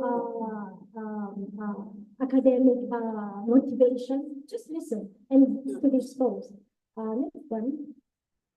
So this is one of the teachers, and then what the parents are also worried is if the children, Damuna children, will be segregated into an exclusive Damuna class, like Ms. Chu explained, right? Because there's exclusive Korean language class for those Damuna children, but they think Damuna class is inferior to regular classes. So if their children is part of this Damuna class, they feel like they're demoted. Although they speak Korean, but that's why these parents really want their children to be part of the regular or normal community. So in both letters, the parents just want their children to hear some Korean language, and that's enough. So some teachers also give dictation activities or some tests and quizzes, but some parents also requested the teacher not to give any assignment because it adds stress to their kids when this is not really their own motivation of children. But just to make sure, what we are discussing is teachers' perspective. So we don't really talk about students' perspectives or parents' perspective, and we don't discuss the agency part. Just this is based on narratives of teachers. Next one. Yeah, so this is another teacher's a narrative, which is quite similar to the previous one, when they talked about the community and then inferiority of a Damuna class. So in some both letters, it's also because their peers are from the same neighborhood. So many of them are from the neighborhood of KSP in Taguig. And then some are from southern part, and then some are from QC and other cities as well. So if kids are from certain neighborhood, they will go back, and then they will also hang out together, right? So during weekdays. So in those cases, they don't want their kids to be neglected or to be differentiated because of the language and then because of the classes they are assigned to inside KSP. Next one. Yeah. But then there is also conflict between teachers and parents' perceptions when it comes to the role of home language and then parents' role or parents' guidance, because the parents would also use English at home. Not really 100%, and we cannot really determine their home language environment. But like one teacher said, some parents insist children can speak English only, no need to learn Tagalog, only English. So this kind of language attitude is also prevalent when it comes to Korean as a heritage language, because they don't really aim their children to be fluent in Korean, right? Because it's more of cultural exposure, more of interaction within the community. So when they go home or when they are with other kids, even if they are speaking English, some teachers are very strict. They try not to speak English in the classroom. So medium of instruction is strictly Korean, even if the child doesn't really understand. But sometimes parents demand the kids don't speak Korean, and then even if they speak English, just let them be, just allow them. So this is quite frustrating for teachers themselves, because that's the objective and that's the pedagogy they try to follow. But parents, who are the main stakeholder, he's not really concerned. And then at the end of the day, they still demand.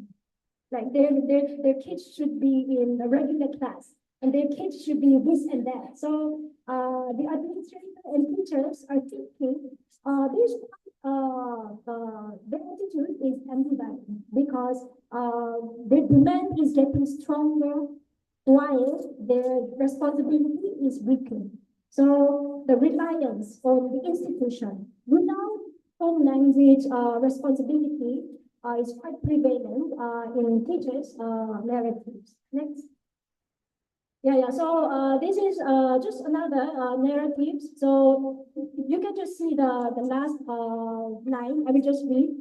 One teacher said, "I feel safety labs, which is school, teacher, home, should work hand in hand, but their demand is so high while support is gone." So teachers can't really say it, because these are their clients, and then the school also admit the students. So this is somehow the struggle that has been going on among teachers. Next one. And then in terms of inclusivity, like Korean, and then Korean Filipino, and then sometimes there's also other interracial marriage couples who send their kids to KSP. So kinder, elementary, junior high, and then we also have Palma class. And then so you can the total population of Korean parents' children is dominant. And then Korean Filipino, and then Korean and others quite small, but if there's one or two children in a class, that's the problem, because teachers should see what standard, what should be criteria to teach them within the semester, right? Because they cannot just leave any kid behind. So in some classes, they also hire teaching assistant. So for instance, one child has lived in China, and then the child speaks Mandarin. And then Korean proficiency is obviously low, and then no English either. So the teaching assistant is luckily speaking Chinese. So the assistant can help out during the class. But when it comes to teachers' goals and lesson plans, they cannot really integrate everyone into one theme or one goal.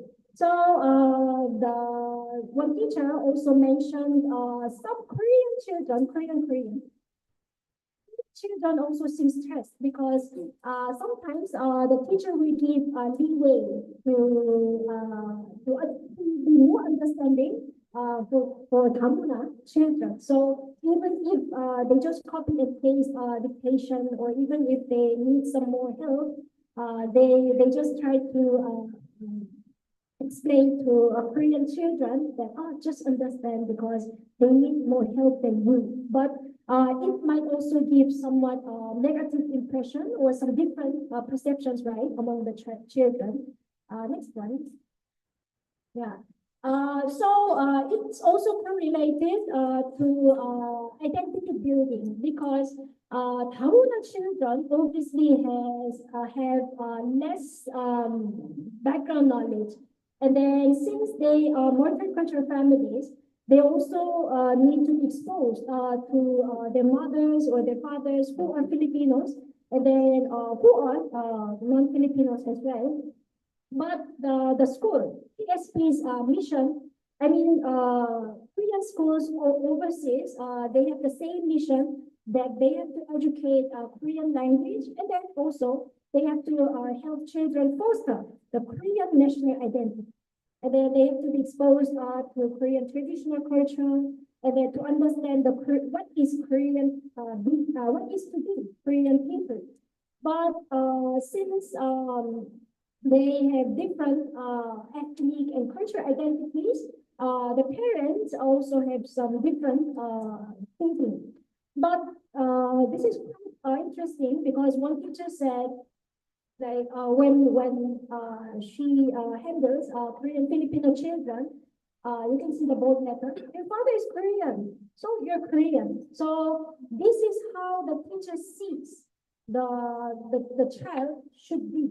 But we don't know how the child feels, and then we don't know the home environment, how their identity or the domestic education is being done. But lots of teachers are also very emphasizing Korean identity. Building up Korean identity is one of the missions of the school.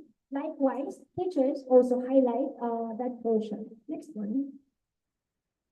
To improve the KSP and then to improve the learning and teaching environment, teachers also raise their voice for stricter operational manuals, because right now they have Damuna children, growing number of Damuna children, and then some other interracial marriage couples of springs.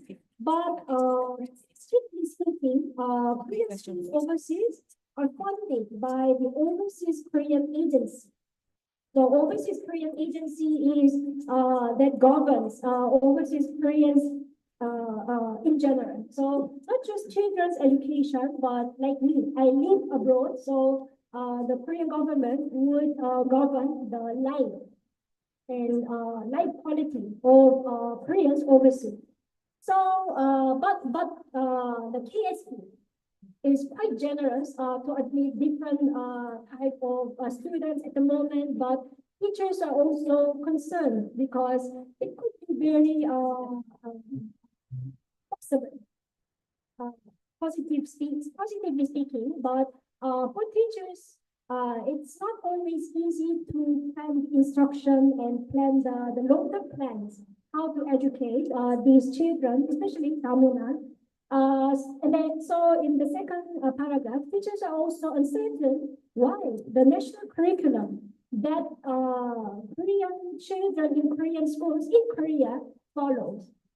Why the national curriculum is strictly followed? Because the context in the Philippines is different. But they still have to follow the national curriculum because this is governed by the Ministry of Education as well. So this is quite an issue that they should they continue to solve. Next one. Yeah.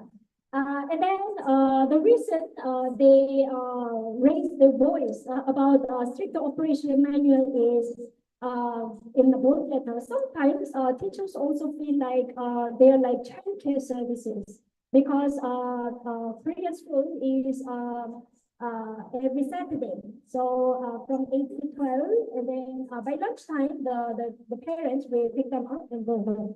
But it's like half day of playground or half day of children being handled by these fluent Korean speaking teachers. So they sometimes feel the value, and then the professionalism is not really very acknowledged. But it's like, okay, just expose my children in Korean speaking environment. It's okay, don't give them quiz, don't give them assignments. So it's like the professionalism is also attacked, right? Next one. Yeah, so this is the table of some different Korean schools, and then click one more. And then we also see some other Korean schools in Southeast Asian countries. The reason we have compared these schools, and then the reason we highlighted in yellows is because teachers said in childcare service narrative, they said teachers are dealing with too many students, especially in kinder level, because the multicultural families are growing, and then more and more children are Korean Filipino children. So they are thinking the teacher-student ratio is heavy to handle. But if we compare with some other Southeast Asia-based schools, like the yellow highlights four schools in other Southeast Asian schools also have a similar ratio. So we don't touch this now, but we can see, and we will see if there's any correlations and if there is something to discuss next time. Okay, next. So I will just read part of the conclusion. The narratives of teachers showed there has been constant changes, especially in learner demographics. And then this made instruction challenging, and increasing number of biracial Korean children or one's parent is Filipino or other nationality.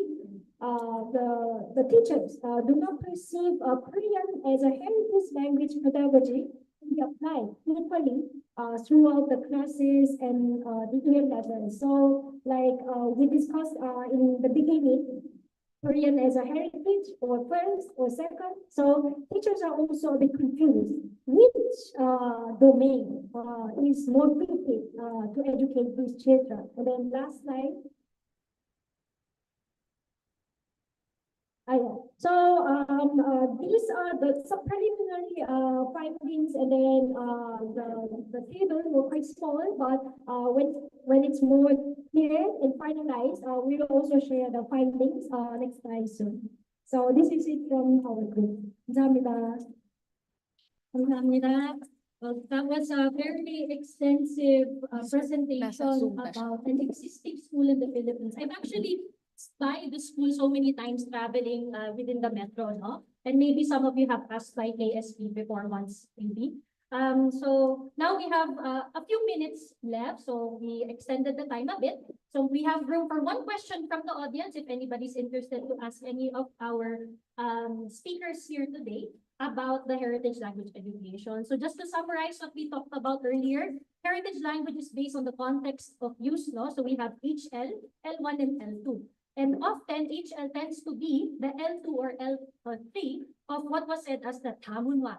So in Korea, they used Tamunwa Kajong to talk about these multicultural families. And KSP had the challenge of transitioning their program to from L1 to an HL approach and model because of the students' needs. But then they also have other challenges. The students' needs, they want to meet it, but they cannot meet the expectations of the mothers.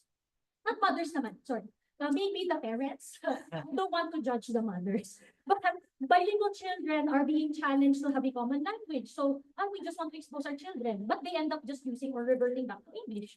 They don't use Filipino. They don't use Korean. And I want to make kwento lang po about a friend of mine who's Korean Filipino. But unfortunately is 0% Korean because his parents divorced. So he grew up in the Philippines, never having learned Korean. But his HL is what? Should be Korean. But his mother, being the only one that raised him, his L1 is now Filipino. So what happened to him? So these challenges are what PSP are trying to solve, but then more challenges also arise. So, no, so I guess I'm hoping that maybe in the future, the educators here in front of us, and also myself, will be able to help these children, help these families to solve these issues. So again, I would like to call for maybe one question. If not, I have one question. I guess we have two. Unfortunately, magbato-bato pick ko kayo.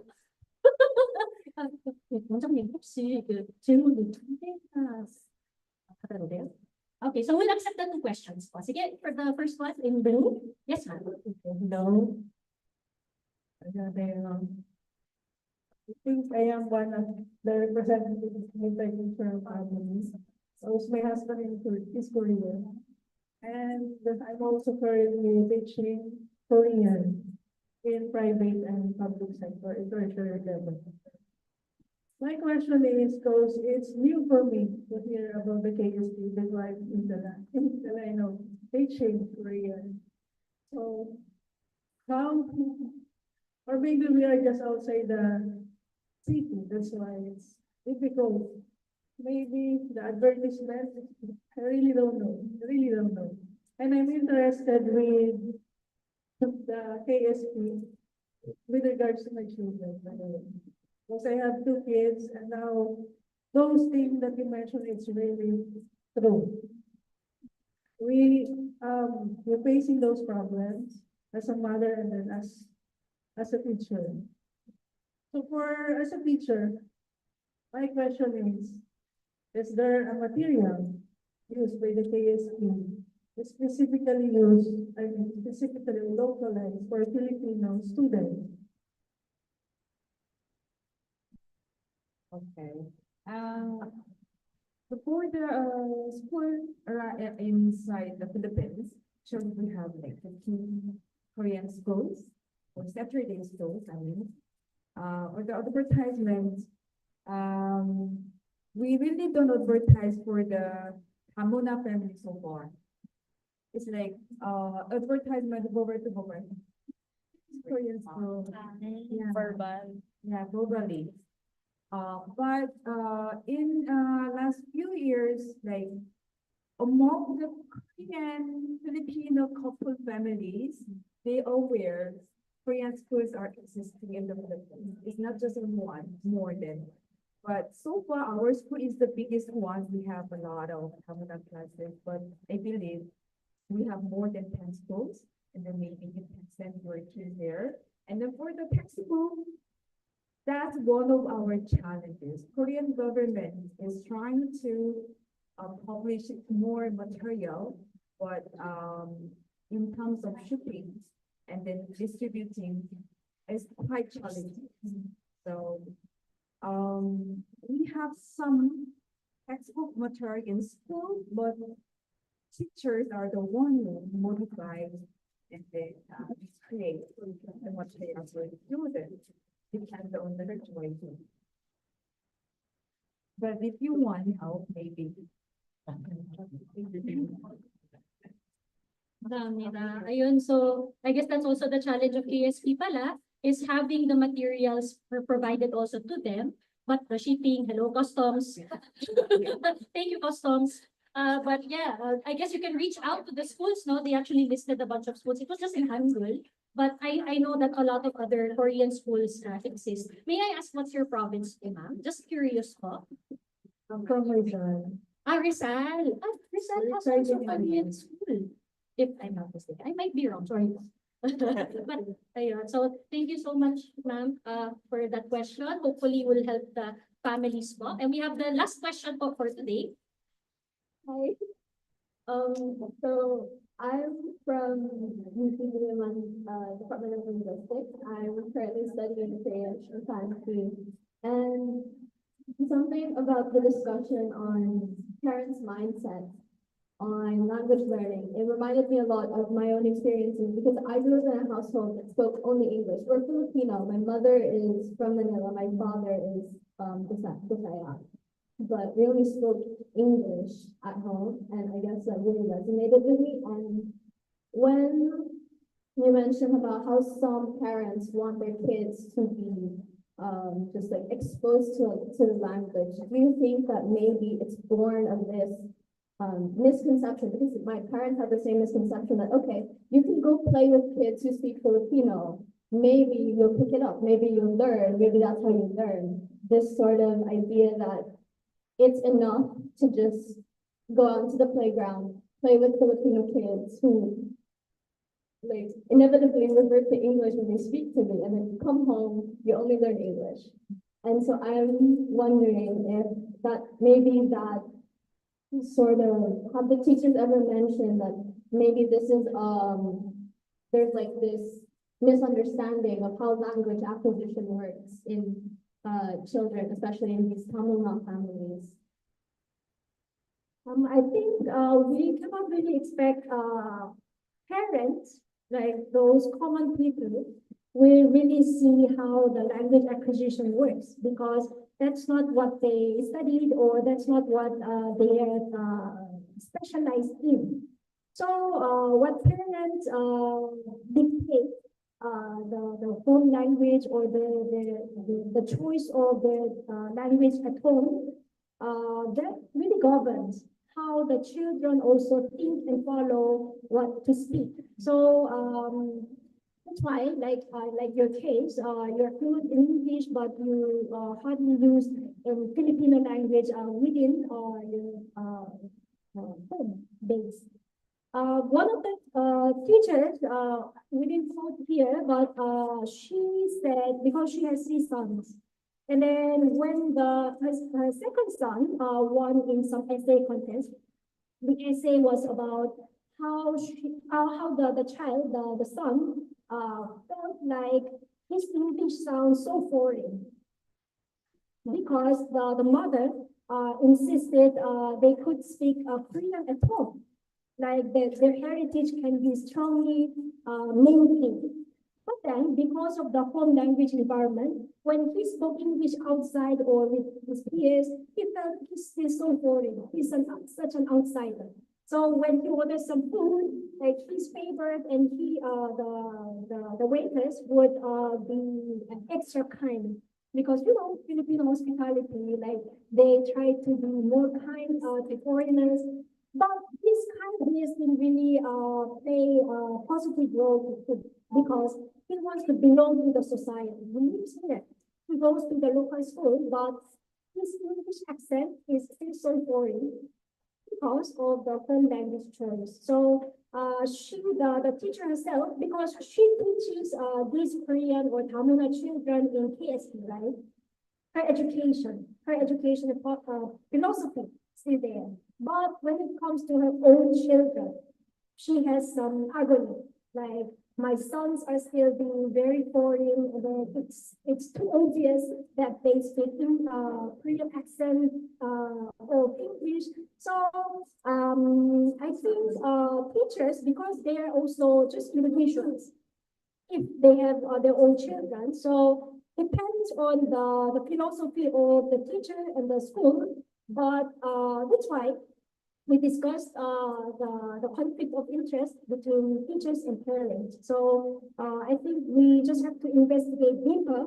So how this problem really emerges between the regular homes and the institution. All right, so thank you so much to our presenters po. You may now take a seat. And thank you again for our 2 question askers. Baka mali naman yung language mo. I know there's Department of Linguistics here. If I'm using a word wrong, please don't hate me. I'm just trying to use the language here in our venue today. So again, for the presentation, it was about Korean as a heritage language. And so I want the audience to later, because we're gonna have breakout sessions, let's also think about Filipinos abroad, because we're talking about Koreans here. But what about Filipinos abroad? Because I want to bring up a video that I watched. It was a YouTube short, and it was an interview of a person with another person. Speak your language and I will guess where you're from. So that kind of content. But the girl who was trying to speak the language could not speak the language at all. Let me give an example. She said, Baba. Baba. Can you guess what she was trying to say? It means that when you try to go inside an elevator and you want to press down and you're asking somebody to, go down, she said it wrong. She said baba, but it's supposed to be baba. So in her environment, the video was based in the US. Her heritage language is lost. So we have KSP trying to cater to Koreans in the Philippines. But what about the Filipino community abroad? Are they catering to their children? Something for us to, have a discourse about? And it kind of prompted me to think about my future because I also have a Korean fiancé. So I'm wondering about my own multicultural family. How am I going to bridge the Philippines and the Korean with my own children? So, thank you so much to our presenters for the Korean as heritage language. Now we'll go to our third presentation. So our third presentation, our presenter is from Thailand, and she's going to be presenting her research via Zoom. So unfortunately, she's not here with us, but I would still like to introduce you to her. She is from the Faculty of Humanities and Social Sciences from the Burapha University, Thailand. She's going to present the rise of Korean language learning in Thailand, influencing factors and social impacts. I would like to introduce you, Dr. Suntari. Apologies if I mispronounce your name, ma'am. Suntari Lapungkren. Thank you very much. Can you hear? It's okay? The audio sound is all right? Yes, we can hear. Okay, thank you very much. I think I send again the topic is change. Never mind, but it's concerned about Korean language education in Thai. Thank you very much, and I'm so happy today to join everyone.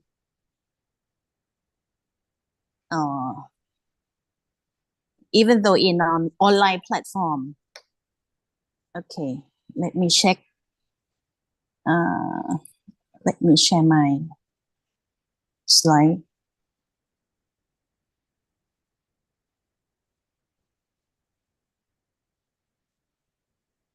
Okay. My name is Suntari Laplunglenyu.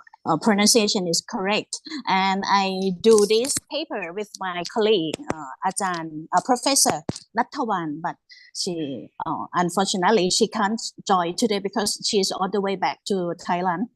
This time is our vacation in Thailand, and we will go to the new semester in soon, next week.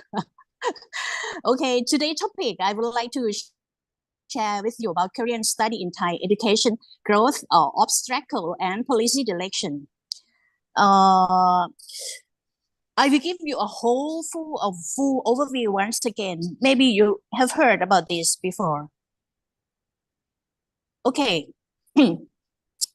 Let's take a look what I will be talking about today. First one is the current status of KSC, Korean Studies Education. Let me clarify first. We say Korean Study Education, but in fact in Thailand, current study is totally main focus on Korean language education. Okay, second one, I will present about book and textbook we use in teaching and learning Korean language in Thailand. And the third, problem and obstacle. And the last one is about policy. Okay. 선생님, 네. 그 화면을 최대로 해주시겠어요? 최대로 했는데요. 지금 present full screen을 누르시면 될 것 같은데. 잠깐만요. 아래쪽 그 화살표. 예, 그거. 했는데요? 제거를 했는데? 저희는 그게 안 보이는데. 그래요? 예. 지금 보이시나요? 지금 작게 보여요. 잠깐만요. 그걸 한번 다시 누르시겠어요? 네네, 잠깐만요.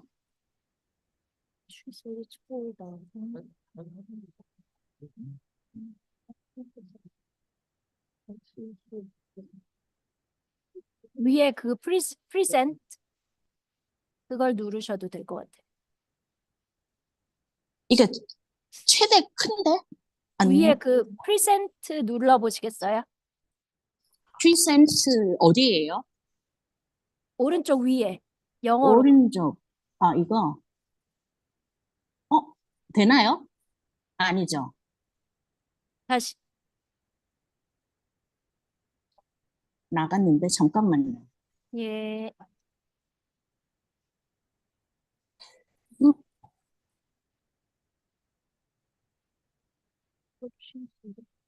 되나요? 아직 검은색인데.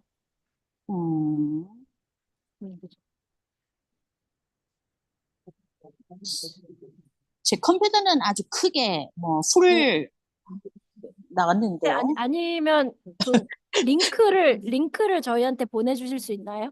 아, 그러면 잠시만요. 네. 왜 저희한테는 크게 안 나오네. 그러면 잠시만요. 네. 아니다. 링크 될는지 모르겠어요. 한번 해볼게요. 그치. But it should be full. Okay. 혹시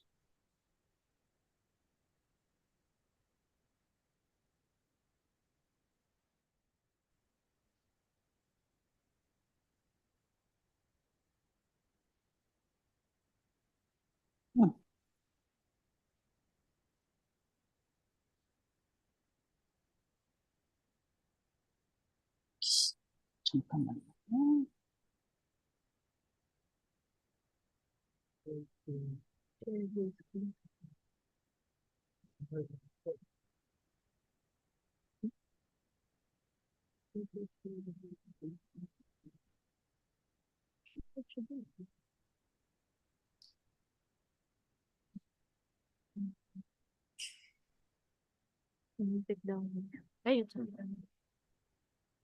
스크린 전체 쉐어링을 하셨나요, 선생님? 했는데요. 이상하네. 다시 한번 해볼까요? 네네네. 잠깐만요. 예. 이게 어제 비가 많이 와가지고 인터넷가 잘 안 되거든요. 지금 저기 도서관에 와서 하고 있는데 집에서는 못했어요. 잠시만요. 느리네요, 많이. 아이고, 씨.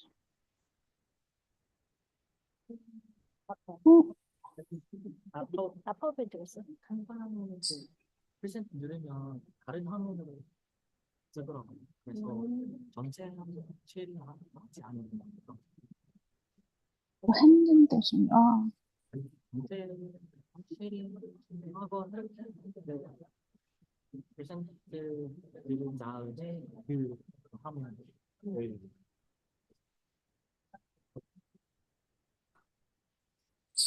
잘 안 가네. 안 되는데? 왜 안 가? 다시 선생님이 있나요? 잠깐. 저희가 한번 열어볼게요. 네네네네. 예. 액세스. 액세스 안 되고, 네. 그러면은 파일로 보낼게요. 예. 그러면 저희가 넘기면 될 것 같아요. 네네네. She will send us the file. Check the chat. She will send the file.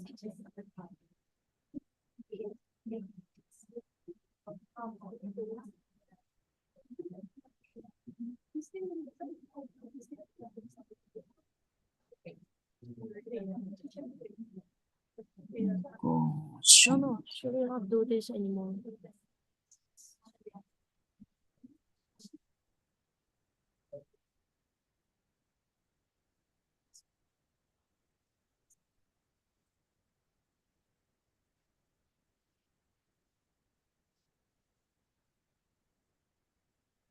이건 안 되네.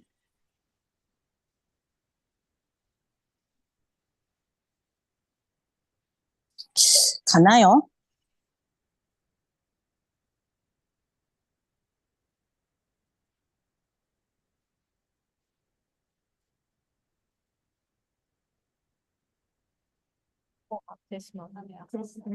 All right, so for the audience that are still waiting, they are currently fixing because of technical problems, no? So please let the team handle the technical issues of Doctor. So I want us to think about yung Korean Studies in Thai Education is going to be the presentation later, bali pa na yung title, no?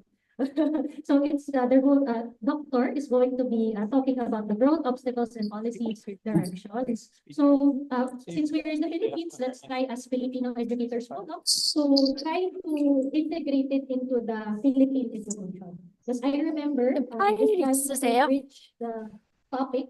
가고 있나요? 보냈는데요. 어디로? There is foreign 저기 language. 채팅방. 여기, 채팅방에 네, 아직, 네. 네, 아직 안 왔어요. 그래요? 링크는 있는데, 링크, 그거를 그러면, 저희 액세스만 주시면 저희가 열 수 있거든요. Walang difference pala ang Thailand and Philippines. Sa internet, sa technology, sabi nga ni Dr. kanina, dahil umulan, hindi niya magawa yung presentation. 너무 커서 그런 건가? 잠깐만요. Because of the technical difficulties niya hindi na present. So let's just wait for a little bit po. Ayan, so please later, I'm 파일 왔어요. to hear 왔어요?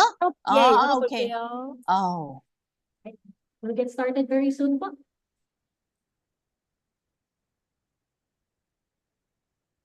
열 수 있어요? 네, 이제 열어볼게요. Visual share, right? 보이세요?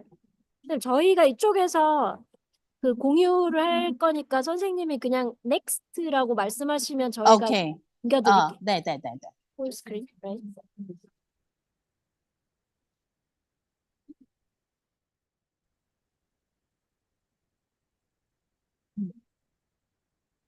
자, Right. 그러면, 네, 저기, 다음 페이지. Next. Today contents, I already said. Next. Sorry for inconvenient. Oh, sorry. Okay, page 3. Page 3. This is, as I mentioned before, Korean studies in Thailand. It's mean Korean language education. I divided into 5 periods. The first was start in 1986. This is the first time we start teaching Korean as at the time maybe selective or minor. I'm not sure, but in university in the southern parts of Thailand. And in 1990s, Korean was first introduced as a major subject at the university level. And my university, Burapha University, was among the pioneers. Then phase 3, in 2000, many institutions began offering Korean as a major. At this time, Korean wave start to begin and gain very much popularity. Korean language education was also introduced at secondary school level. In 2010, Korean was included as second language option in university entrance examination. Korean language education at the secondary level became more intensive. At this time, we have Korean teacher being sent as exchange instructors and assigned to Thailand secondary school across the country. And the period 5, 2020 at the present time. Now we have more than around 18 university offer Korean major. University, very, very many university, and 180 school offering Korean language program. Student with over 46,000 students studying Korean. Okay, page 4. Let's see. Why do so many Thais want to learn Korean? I can conclude that the 2 main reasons is the first one is because Thai people want job in Korean company. At the previous time in the past, they on tourism to be a travel guide or something like that, and like working as in travel agency. But nowadays, but after the Korean web became popular in Thailand, Thai people have more eager to learn and to know, want to know because of Korean oppa. They want to learn Korean language and to know about Korean culture. Okay, next I will show you about the Korean language education in university. Page 6. Okay, see the picture, this photo show 18 university that offer Korean language as a major, as a minor, or an elective subject. My university, Burapha University, is located on the east near Pattaya. If you've been to Thailand, you know Pattaya where it is. Open at the first time in 1995. At that time, I was the second year. I was first studied there, the first Korean one. And in 2000, we opened a major, Korean major. You see, 18, very many, very much. Here is my university and my faculty, the photo of my faculty.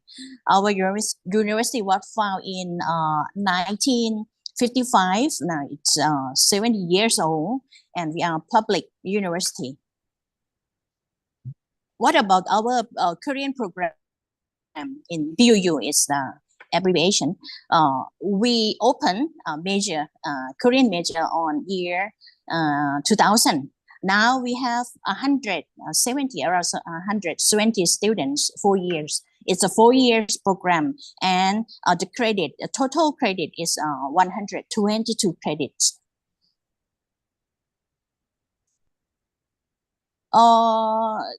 This slide, page 9, this slide shows the number of students in Korean language program at all 18 universities. Normally, each academic year, we receive or admit a student about 40 students. But if you see this graph on your right hand, you will see a graph that have a fewer students because it's just began to receive, not to just a recent year. Okay.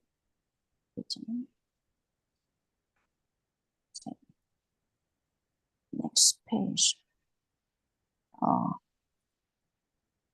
Okay, page 10. Let me tell you about the characteristic of the Korean language program in Thai University.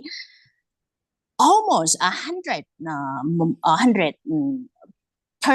of Korean language program in Thai are focused too much on a basic skill like listening, speaking, reading, and writing. And all university, we have compulsory major course, elective courses, and free elective courses. This is all the same.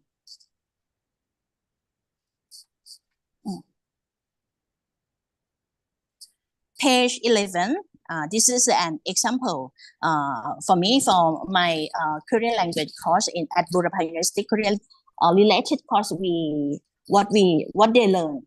Korean 1 to 6, Korean listening speaking 1 to 4, Korean reading, Korean writing, Korean for communication, for translation, Korean interpretation, Korean structure, grammar, and semantic. And we also have Korean study related courses also. Example, Korean culture, Korean history, Korean literature, Korean folklore, like this.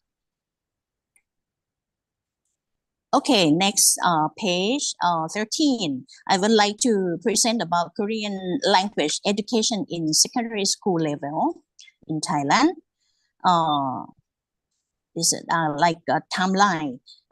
First, start with in 2008, Thai Ministry Education adopts Korean as a second language, foreign language for secondary education. And in 2011, Korean teacher was sent to Thai secondary school with the support from Korean Ministry of Education. In 2014, training programs were organized for Thai teachers to teach Korean. And in 2017, Korean textbooks from level 1 to 6 were published for use in secondary school.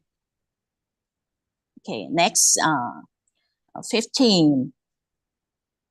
In 2018, university entrance exam began to accept Korean as a second foreign language. And 2020, teaching manual for Korean language in secondary school were also published.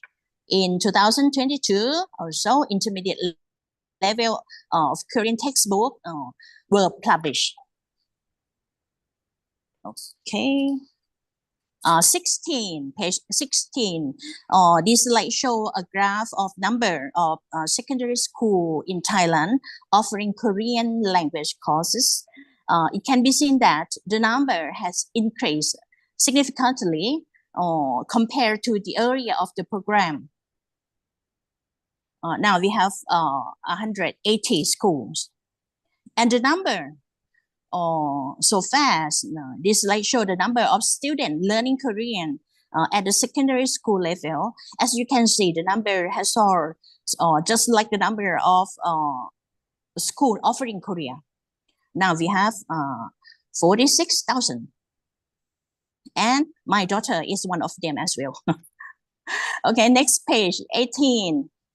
Other Korean language education. We have in Thailand, we also have King Sejong Institute. Currently, there are 4 branches. One is at Mahasarakham University. One is at Chiang Mai University, and 2 branches is located in Bangkok. We also have the Korean Cultural Center in Bangkok, which the Korean Cultural Center, KCC, organize various activities to promote Korean language and culture. And in addition, there are so many private schools that offer Korean language courses, both in person and online. This is a photo of activity organized by the King Sejong Institute at Mahasarakham University and Chiang Mai University. Mostly they are free of charge. And this is a photo of Hankook Munawon, Korean Cultural Center located in Bangkok, but now they moved to the Korean Embassy. They stay together. This is a sample of course that KCC, Korean Cultural Center, offer to Thai with free of charge, or some for material fee for less than 100 baht. Page 22 and next 23. This is about the book and textbook. What we use to teach Korean in Thailand. We use the textbook, Korean book published in Korea, and while some materials or textbook are created by instructor themselves. And 25, page 25, Korean language, the Thai secondary school use Korean language textbook, which produced by Korean Education Center, is separately Korean Culture Center and Korean Education Center. We have both in Thailand. 26, page 26, this is the sample. Except from, besides the language textbook, we also have like Korean study related book, like how to say, Hankook Munwa Ilke, Korean culture, Korean society, and other topic. And this slide show the book which was written by Thai scholar in Thai, usually in Korean history, Korean economic, but some of them translate from English or Korean. 28. This is a textbook, Introduction to Korean Study textbook. This is I and my team made together. One is written in Korean and one is written in Thai. We're still using this for the 3rd or the 4th year. This book is supported by the grant from AKS. Okay, now let's see. I would like to talk about the problem and challenges, obstacles in teaching Korean language in Thai. Page 30, I would like to divide the problem into 5 main points. The first one is learner problems, instructor problems, teaching material problems, textbook development problem, and the curriculum. The last one is the curriculum problems. With the first one, learner problems, one of the challenge of for learner is the difference in the Korean language proficiency, which make it difficult for us, I mean, instructor to organize effective teaching and learning. And another problem is many students start learning Korean because of the popular, because of Korean wave. So they don't have a strong motivation to finish their full year course. Page 32, for teacher. The main problem is there are not enough qualified teachers. Another problem is that most teachers didn't major in teaching Korean. So their teaching skill, including me, so their teaching skill and methodology are not very effective. Thai instructor studies Korean linguistics. So most of the Korean language program in Thailand is in bachelor degree of arts, not a bachelor degree of education. That's the problem. And also teacher instructor workload is too much. We have to teach, we have to do research, and we have to do academic services. So we don't have enough time to develop or write textbook or develop better teaching materials. This is a problem. Okay, next page, about teaching and material problems. Another important problem is lack of enough textbook, as I tell you. Now, how we do? We buy a book print, a kind of textbook, a book, Korean book, printed in Korea. But it's difficult and expensive. So students may have trouble to getting them. So, or sometimes we use books written in English, but it's difficult. It's not our mother tongue. So it's hard and expensive also. Sometimes teacher and teaching and learning materials depend on teacher's choice, instructor choice. Some materials may or may not meet quality standard. Some come from online sources that might not be accurate or good enough.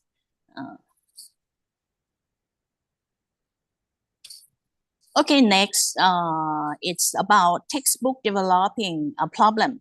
The developing of textbook and teaching material is also the major challenge because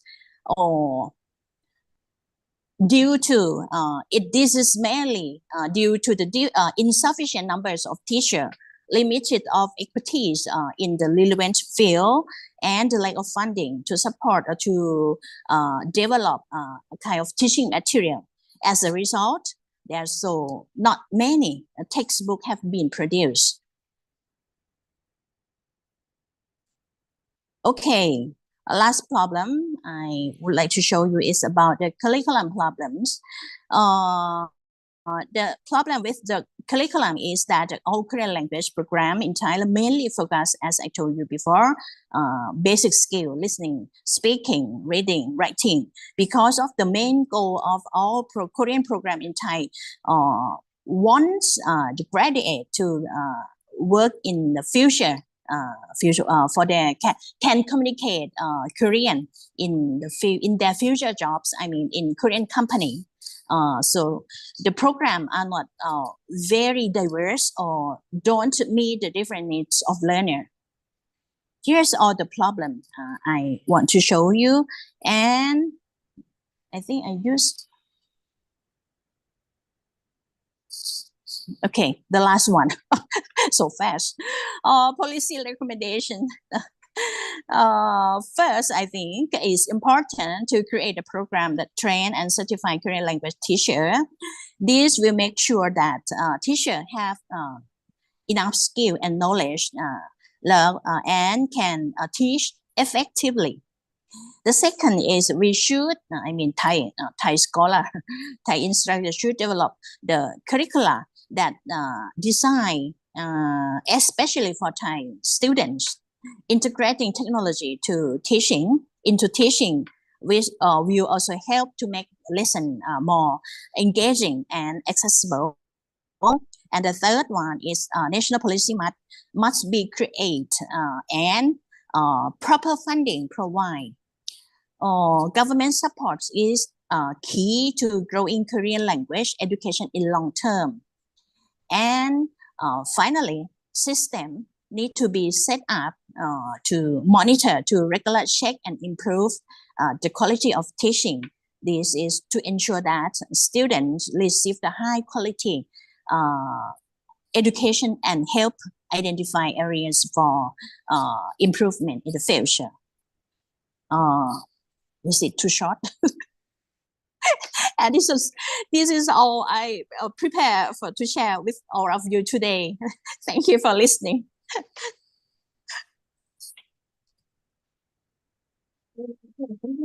Thank you so much, Dr. Suntari. Can I check, Doctor, can you hear me? Yes. All right. So thank you so much, Dr. Suntari. I got a compliment that my pronunciation of her name was correct. So I'm very proud because I like watching Thai drama. Like Lakon. Oh, yeah. The name of Thai drama. So so thank you so much for talking about Korean studies and Thai education, the growth obstacles and policy direction. So I can see that there are some mirroring issues of Thailand and Philippines because what Dr. Suntari mentioned was why are they learning? They said that they want to work in a Korean company, they want to work in a tourism agency, or they are influenced by Hallyu. And I don't know if the audience here is aware that there is something called the EPS topic, which is one of my expertise of teaching. So Thailand is one of the 14 countries that has an MOU with HRD Korea that sends foreigners to Korea to work in factories, to work in construction, to work in these farming sites. So that's why a lot of third world countries like us are learning Korean so that we can go there. So I think that's one of the motivations. And she mentioned the challenges was that universities, there is actually a growth of secondary schools as well, teaching Korean from one school in the early 2000s to now in 2022 or 2023, sorry if I couldn't see the text, but 180 schools now are teaching Korean language in Thailand. So there's a growth of interest in the language, but there are still challenges being faced there. There's lack of motivation by the learners, insufficient funding, the textbooks are not in the mother language, the budget, the problems that it's communication focused, and there's not much variety to the students for learning Korean. So we have the floor now, so the audience may ask a question to Dr. Suntari, but I want to ask one question first before we ask the audience. Doctor, is there any data of the number of native Korean teachers versus non-native Korean teachers in Thailand? I'm curious of the current number. The data, I'm not sure. Maybe the Korean embassy have, but I didn't have right now. Sorry. I think, yeah. But as I know, for secondary school level, Korean ministry dispatch each year 54 teachers or something like that. But in university level, we don't have volunteer or like dispatch teacher. We hire Korean instructor. In case in my university, we have 2 Korean instructor. Usually we have 2, at least 2 in each university.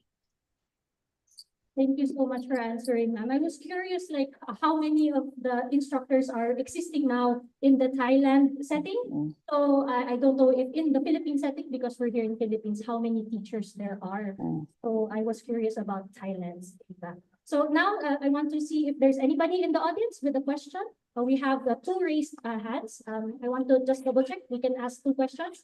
Okay, so we'll have the first question here. Good morning, Professor. I am James from AKS.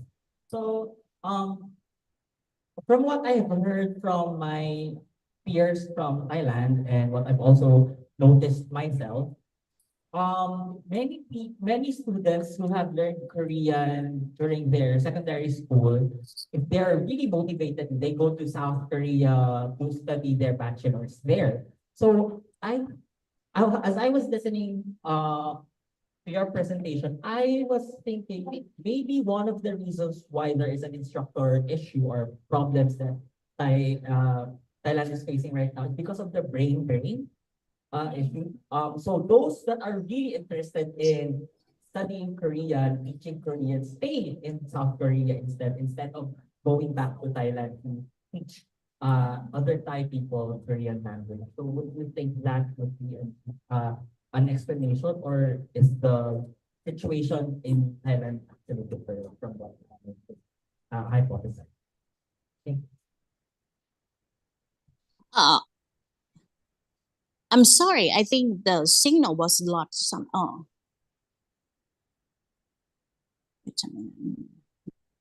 It's the Philippines. Would you need me to repeat my That's question? better. Okay, it's better. Okay, could you please do again, questions again? I from what I've from the stories that I've heard from my Thai peers in South Korea, the people who are really interested in studying Korean and study Korean on their secondary school go to South Korea to study their bachelor's, and then they stay there instead of going back to Thailand to teach. So maybe I was thinking if the issue is the brain drain because they do not come back to teach. So maybe would you agree to that hypothesis? I don't think I'm sure that it's very less than 1% of a student. Because if you go and study in Korea, the cost of living and the hakbi, how to say, the tuition fee or everything, it's tough for one who can, or for a family can afford or something like that. If you don't get a scholarship, but if you got a scholarship, usually we have all affiliate. We have, like me, 25 years ago, I got a scholarship. But before I got a scholarship of Korean government, I was, I am how to say, I'm a full-time lecturer in university. I mean, if you got a scholarship, you have to return and to do something in time, particularly in a government section. This is clearly, I think some, as you mentioned, it's right, but it's very, very few of time who can do their bachelor in Korea and work there. It's very few. 네, 감사합니다, 교수님. Thank you so much for answering, Doctor. We have one more question for you. So we have in the audience now. He will ask his question. Sorry, Professor. Do you hear me? Sorry, do you hear me, Professor? Yes, it's okay. Yeah. So my question here is, among the problems you made mention, which problem do you think should prioritize and why? Because you made mention of 5 problems that I society are facing in terms of learning Korean. So again, my question is, among the problems you mentioned, which problem do you think should prioritize and why? You mean the problem I mentioned, 5 problems? What is the prioritized, right? Am I correct? Can you hear me? Yes, we can hear you, Doctor. He wants to ask what one of the 5, which should be priority. uh, I think we have to fix together at the same time. But the most serious, I personally, I think insufficient qualified teachers is the most serious, because we have to, you see the numbers of Korean learners who people, Thai student wants to learn Korean, so many is increased rapidly, but teacher still, the problem is I myself don't know how to teach well, don't know how to teach effectively, because we just learn only I learn linguistics. I know the content, but I don't know how to teach very good, or how to evaluate our student properly, how to use kind of various kind of material. I think instructor is the key point. We have to improve to make it how to say, to invest on instructor to further their study. Now, usually in the secondary level, instructor or just only finish their graduate, their bachelor only. So it's the problem. That the topic, usually in my university, in my case, our graduate student can graduate from university, but they have to take exam, topic exam, and they have to pass at least level 3. So I don't think it's enough to be a teacher in high school level. They have to get a scholarship and go to study in Korea, I think. And in government, you have to invest in this sector more. Thank you so much, Dr. Sundari. Thank you. Professor. ขอบคุณค่ะ I'm so sorry, but I didn't use English for maybe 20 years. It's okay. No, doctor, you are very precise. You're very coherent earlier in the presentation. We're very grateful for your time today. Thank you. Thank you. Able to fly in. We're still appreciative that even online, you were able to present to us the challenges of Thailand and also possible solutions, especially with what you mentioned about the educators, where training and curriculum should be more developed to get more skilled instructors in the university, in the schools, and I hope that the Philippines will also follow suit, because in Thailand, they mentioned topic level 3. I believe in the Philippines, there is no such standard. So there's no set requirement for a Korean language teacher. There's a there's a limitation right now. So again, thank you so much, Dr. Hannah. Thank you. Thank you. So Thank you. Now, we would It's like my pleasure. to, give a Okay, bye-bye. for appreciation. We will present. Doctor, if you're still there. Yes. Yes, you're still there. We would like to first present to you your certificate, ma'am. Although you are not able to be here physically, we still want to acknowledge wow.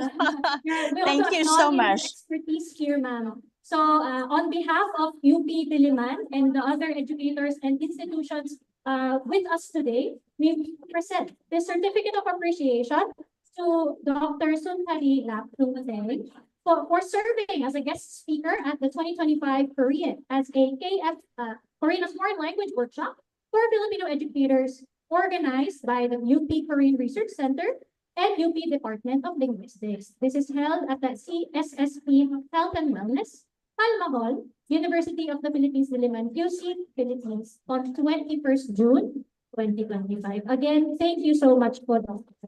Thank you so much. Thank you so much. So appreciated. Thank you.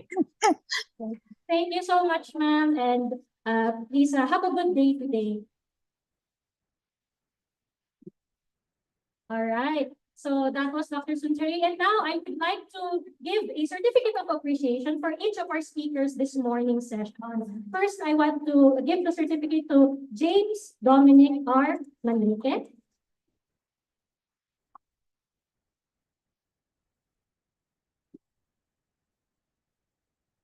We will also do a short photo op with each of the presenters with Dr.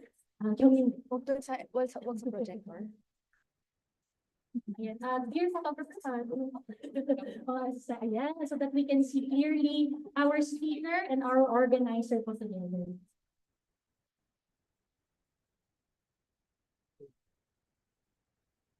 Right, thank you so much. And for our next speaker, Ms. Farah C. Kunanan.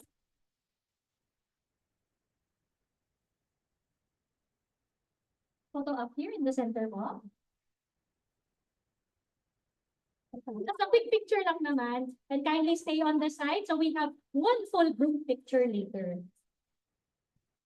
Okay, thank you so much, Ma'am Samira. And for our next speaker po, for Papa Ju. For ma'am, thank you so much for attending today and presenting. All right, picture in the middle po. Itong nila.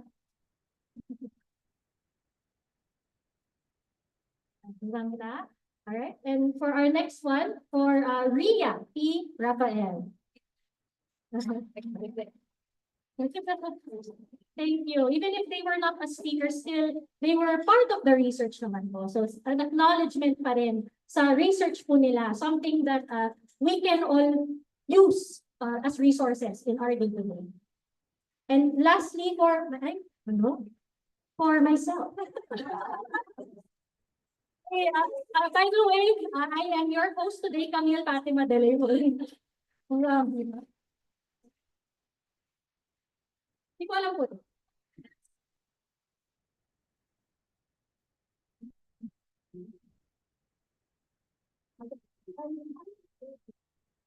Group picture na po. Group picture.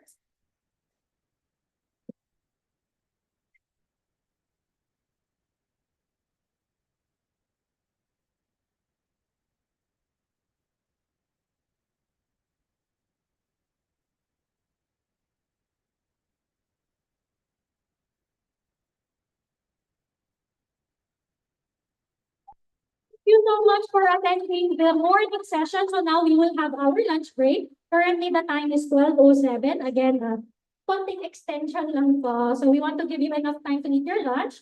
So you can come back by around 1 o'clock. So we can start our next session around 1:10 po. Just to accommodate na lang din for the extended time. So kindly have your lunch. There are available karinderya or mga shifta. Restaurant po. You can go ahead and have your lunch and kindly come back by 1 p.m. or before 1 p.m.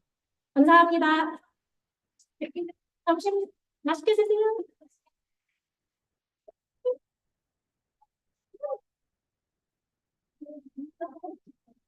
Si Dr. dadating mamaya. Zoom na. Sino? Si Dr. Andito siya.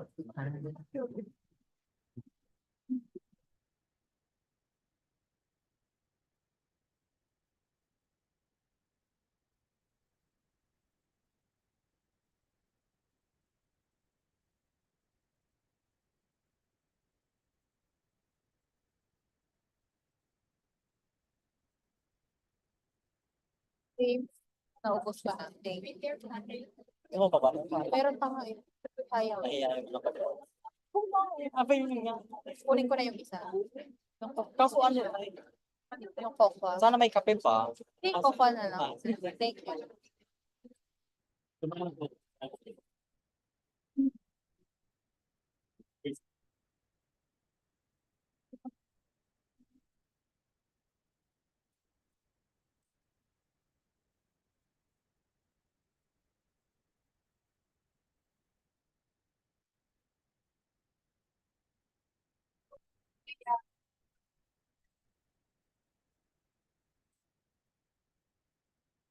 Let's have lunch, right?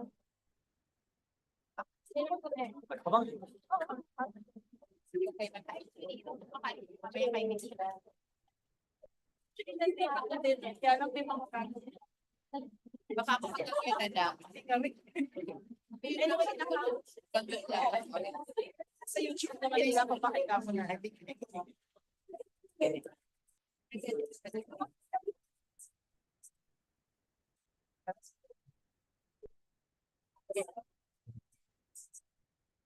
Salamat.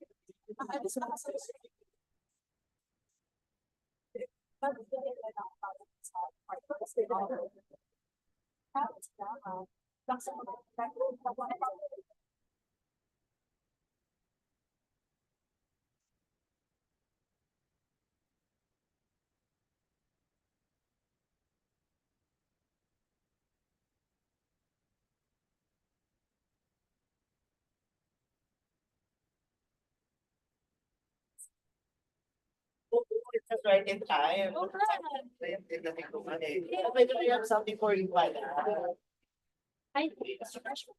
Yes. Definitely.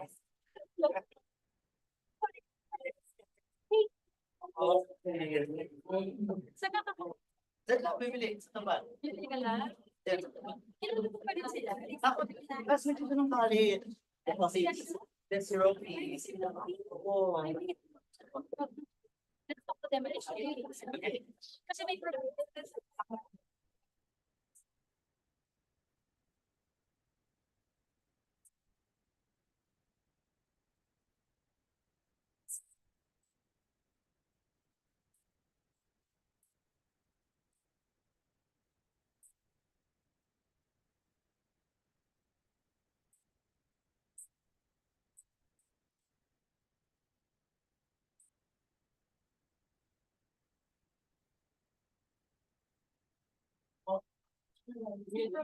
Sir.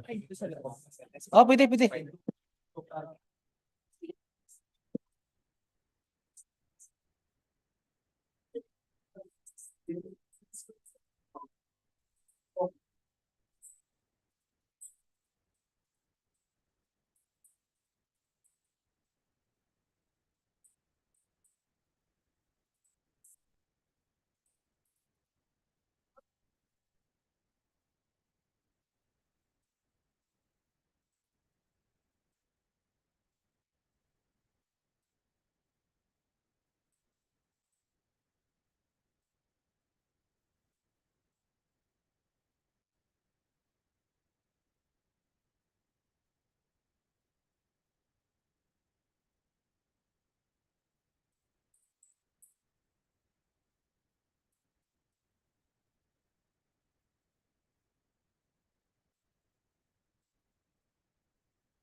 Oo, bibili ng pinaka-sabon.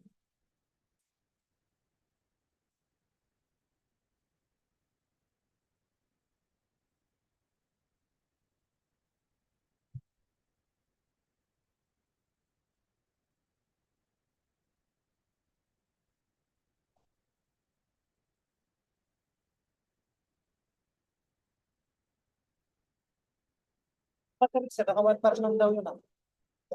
Oh, patarik. Sorry, one more.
Good afternoon,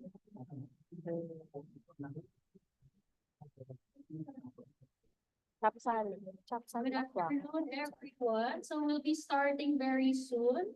So we'll just give another 5 minutes to let people, come back. Kasi nga, nasa third floor po tayo. Let's wait for them to come back from their lunch break. So you have 5 more minutes, water break, CR break po, before we start our afternoon session.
Okay, everyone, thank you for waiting. So I hope everybody had a good lunch. Did you have a good lunch, everybody?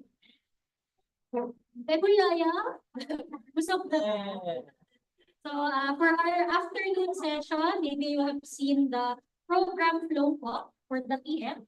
We have another speaker before we start the breakout session. So don't worry, later we have a coffee break naman before we start the breakout sessions so that we can wake up later. Kasi pag busog, di ba larang But hopefully you guys stay here, pay attention because I'm very excited to introduce to you our speaker for this afternoon. So this is her name is Dr. Romelyn A. Letila. She's an associate professor at the language education area of the College of Education, University of the Philippines, Diliman. She is particularly interested in code switching, translanguaging, multilingual education, language program design and evaluation, language in education policies, and language planning and policy. She's going to present her research, Reading Between the Lines, Developing Critical Literacy in ESL/EFL Context in the Philippines. Without further ado, I would like to introduce Dr. Romilly.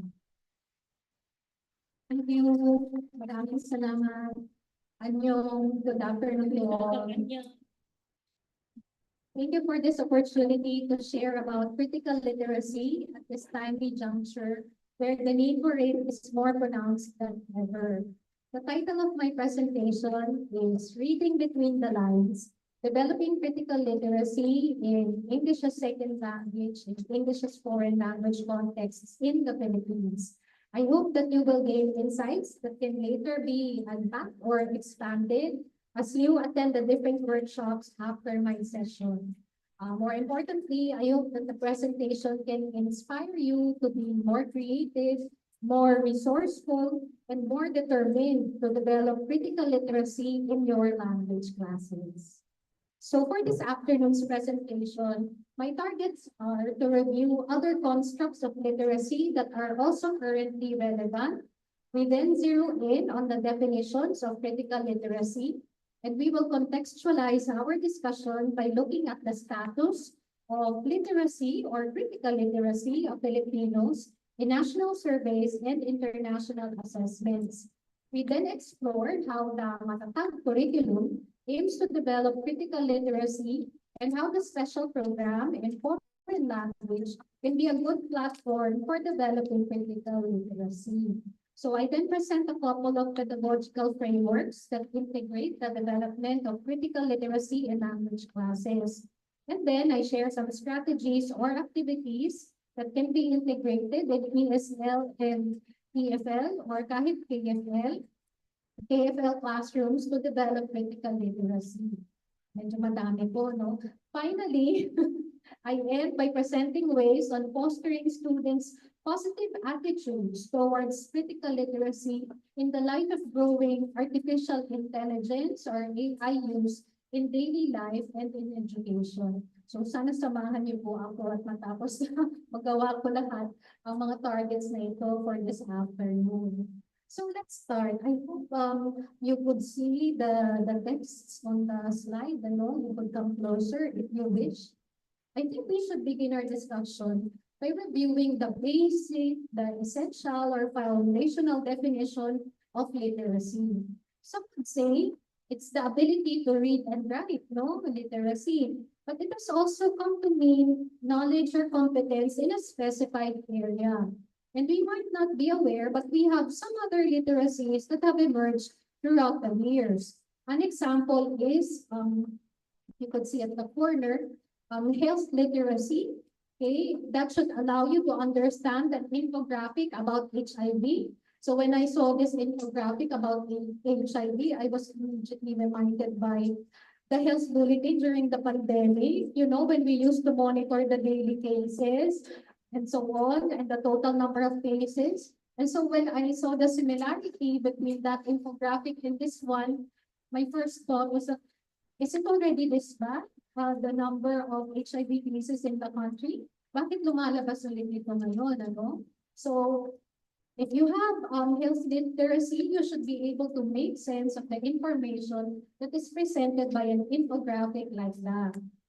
Have you heard of emotional literacy? Are you emotionally literate? Do you know how to name the emotions that you feel? In Korean, nagigigil, nagagalit, naiinggit, naninibugho, alright? You know how to name the emotions that you feel? If yes, then you have one of the skills that compose emotional literacy. There's also cultural literacy. And if you have that for Korean, then you will know how to respond appropriately when a person shows you a finger heart, right? No, you're familiar with what it means. For my PhD cognate course, I chose to enroll in a course about alternative literacies. Yun po yung pangalan ng subject ko, alternative literacies. And I chose to write a paper about disaster literacy. And naman po, if you will make sense of this text over here at the corner. Okay. I was then based in Pasig, and after experiencing the wide-scale destruction of Typhoon Ondoy, I thought that there must be a better way to handle disasters by improving our disaster literacy. Okay, whatever field or discipline we attach to the construct of literacy, like health, emotions, disaster, or culture, the resulting construct refers to one's ability to process, understand, and express one's knowledge about the concerned field or construct. So these are the basic skills that literacy demands: understanding or processing of information and expressing it appropriately. Now, since we have entered a very different era, the set of literacies that we should develop to survive has changed. We now have what we call literacies in the digital age, a set of literacies that will help us cope with the new demands of the time. While the other literacies for the digital age appear relatively new, obviously they are products of the time, like may digital literacy, tapos meron tayong data literacy, meron na ngayong tinatawag na data science, okay? We have an old timer like critical literacy, which we have been striving to develop in our students even before the computer age has arrived. So this is one basic definition of critical literacy.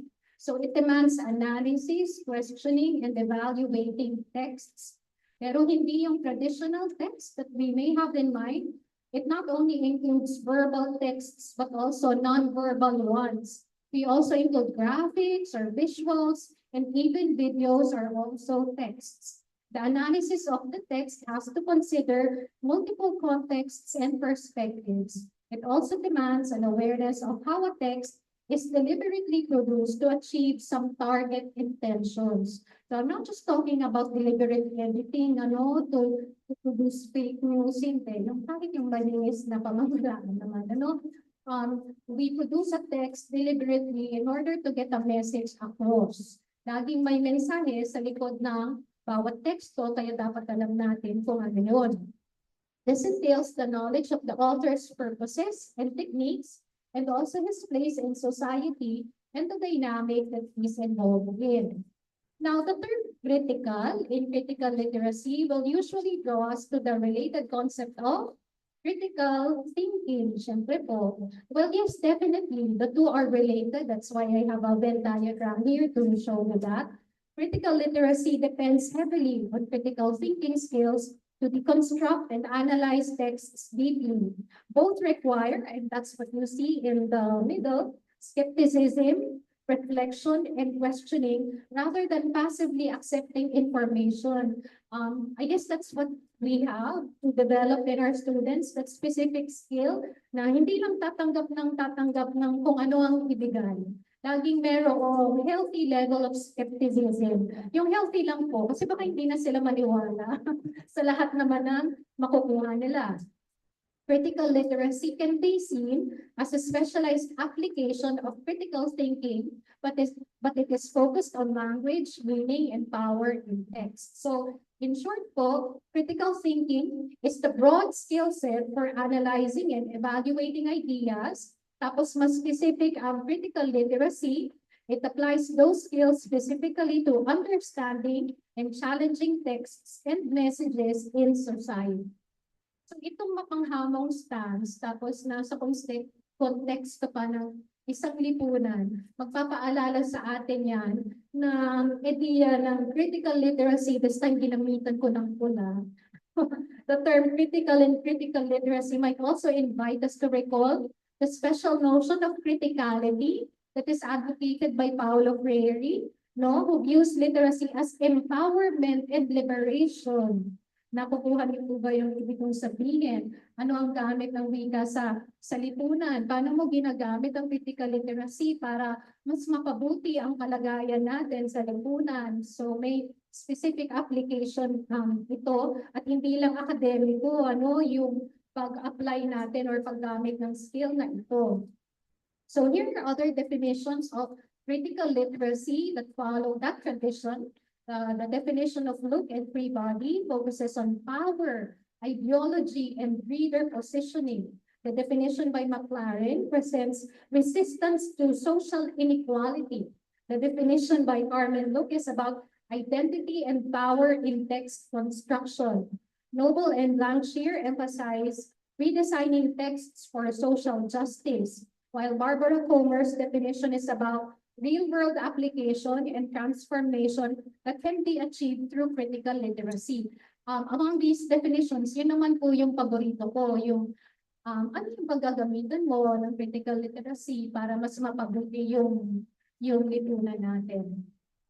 Because of how important this skill is, it is understandable that it is one of the assessed skills in classroom and standardized assessment, especially large-scale international assessment like the PISA.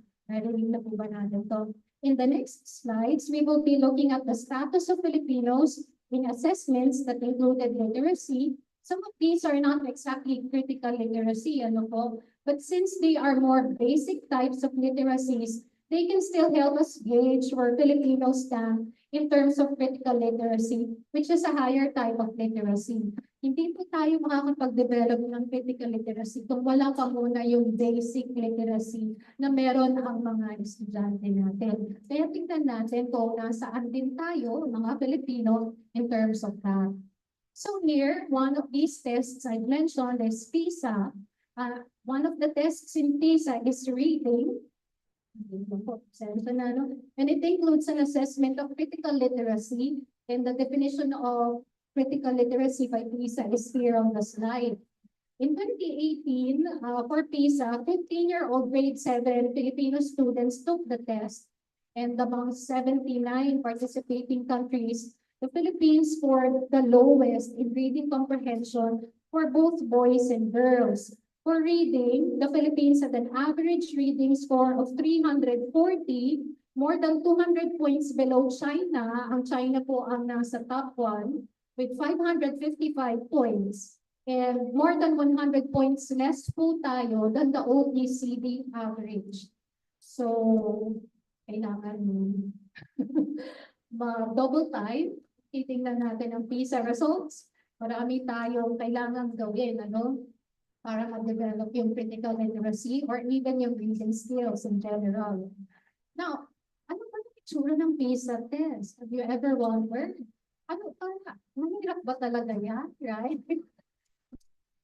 Yes, mahirap po ang PISA. No?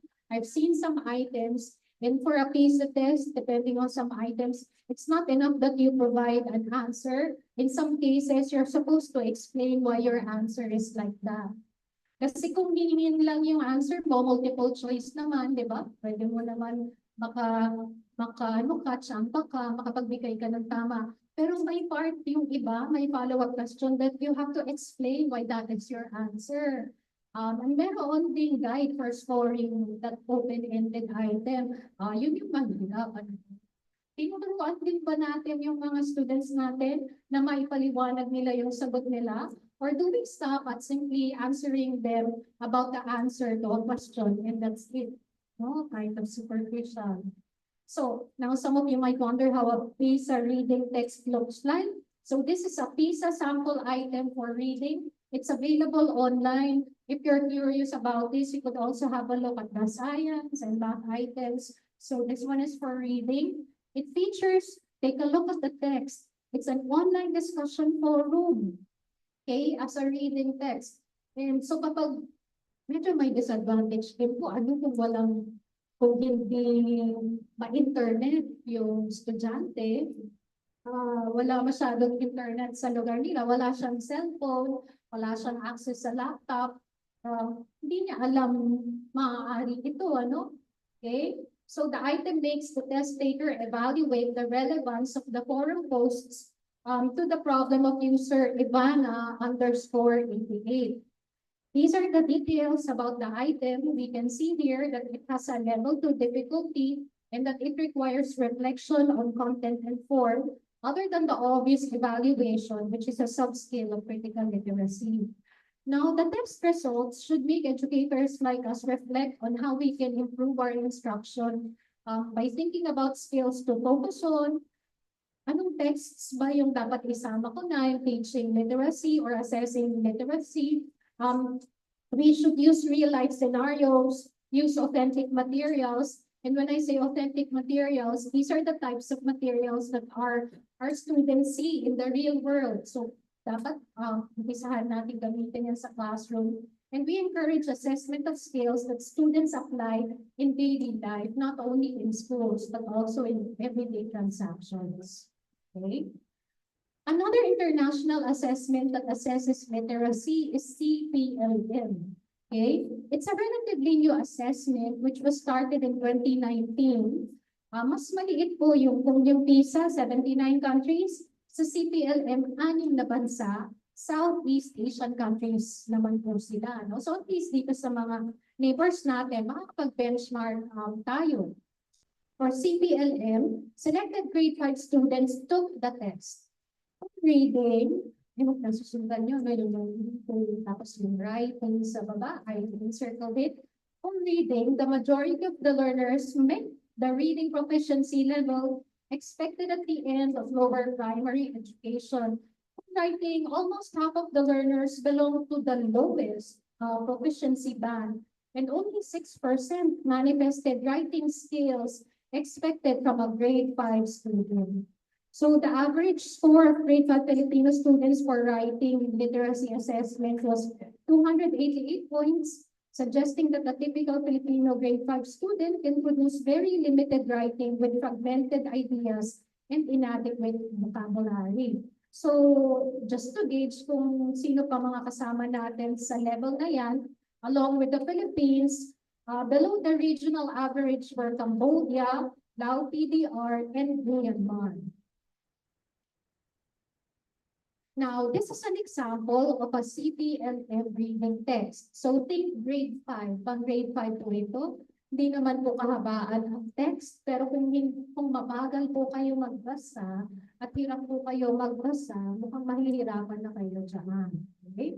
So simple pa naman ang mga items. But that's the only sample that is provided online. If you are curious and you want to know more, you could download the country result for the Philippines for CPLM by visiting this link. You could download the report. No? I wanted to use a QR code, yung ganun yun na lang. Pero may nag-advise sa akin, natatakot na din yung iba sa QR code because it leads them to dubious websites. So I thought, sige, maybe if you have the keywords, then you could also be led to the website that provides the country results. Okay? Now, for discussing the status of Filipinos literacy, gamit naman tayo this time ng isang local or national na measure. Ano? We look at the recent results from the FLEMS, Functional Literacy, Education, and Mass Media Survey. The survey was conducted by the Philippine Statistics Authority, and it used the following definitions. Nandiyan po sa slide. Okay? The texts marked in blue are additions that weren't included in the 2019 definitions used by FLEMS. We will be going back to these additions later when we talk about the misunderstanding that these caused in interpreting the 2024 results in FLEMS. Okay? So, ito ay ng PSA. Na-census na po ba kayo? Kapag participate na po ba kayo sa census? Kami 2 beses pong pinuntahan. Pero ako yata ang tagasagot sa household. Laging wala. Dapat counted tayo. Okay? So, while the PSA basically conducted a survey, nag-survey po sila, it integrated naman some simple assessment items in the survey to assess literacy. I explained this to you since I read some opinions in the news that claimed that PSA merely conducted a survey, hindi naman nag-test ng literacy. Nakikita natin, at least dito sa nilabas ng PSA na tool nila, meron naman po silang simple literacy assessment items. You cannot just rely on self-reports, which are usually bloated and subjective. So in the report released by PSA, makikita niyo po, some assessment items were used. We have simple addition and subtraction items for child respondents. Okay? Mga apples and bananas. We can see that the items also reflect real-life scenarios that are relevant to students or adults. We have items that ask about the cost of produce and the heat index in some areas in the country. Recently, di ba dati hindi naman po nire-report yung heat index. Walang ganyan ng bata ako. Pero dala na nga ng climate change, parang bagyo, nire-report na rin yung heat index natin, no? So typical Filipino adults should be able to relate to these contextualized items. Based on the items I have shown, we can deduce the kinds of texts and contexts used for the assessment. It seemed like they also used like pictures, may chart, pero hindi na lang nila isinama sa nilabas na file. Okay? So these are things that we could also focus on mga relevant application of skills. Now let's look and move on to the FLEMS results, which the PSA organized according to regions. We have a high country literacy rate at 19%. And the lowest is at 81% in BAR. Okay. For functional literacy, the rates are lower. The country literacy rate is at 70.8. The region with the highest literacy rate was NCR with 79.9. And the region with the lowest rating is Region 9 at 59.3. So nang nilabas ito, nagkanya-kanyang review yung mga regions, like ano yung status natin, may ganun tayo, tayo bang mataas, and so on, etc. So, pinag-usapan din po ang results ng FLEMS. And here's a comparison of the basic and functional literacy rates of the different regions in the country. At napapansin natin, mas mataas yung basic, tapos mas mababa ang functional literacy. Dahil bagamat meron kang kakayanan ng pagbasa at pagsulat, hindi naman laging ginagamit siguro ng ibang tao. Yung trabaho nila, kaya yung trabaho nila yun, hindi masyadong nagre-require ng paggamit ng mga ito. Maaring yung na-interview ay nasa bahay na lang at hindi masyadong gumagamit nito. Kaya din gano'n ang resulta. Now, since the PSA conducted FLEMS in 2019 and 2024, it was natural that results for the two were compared.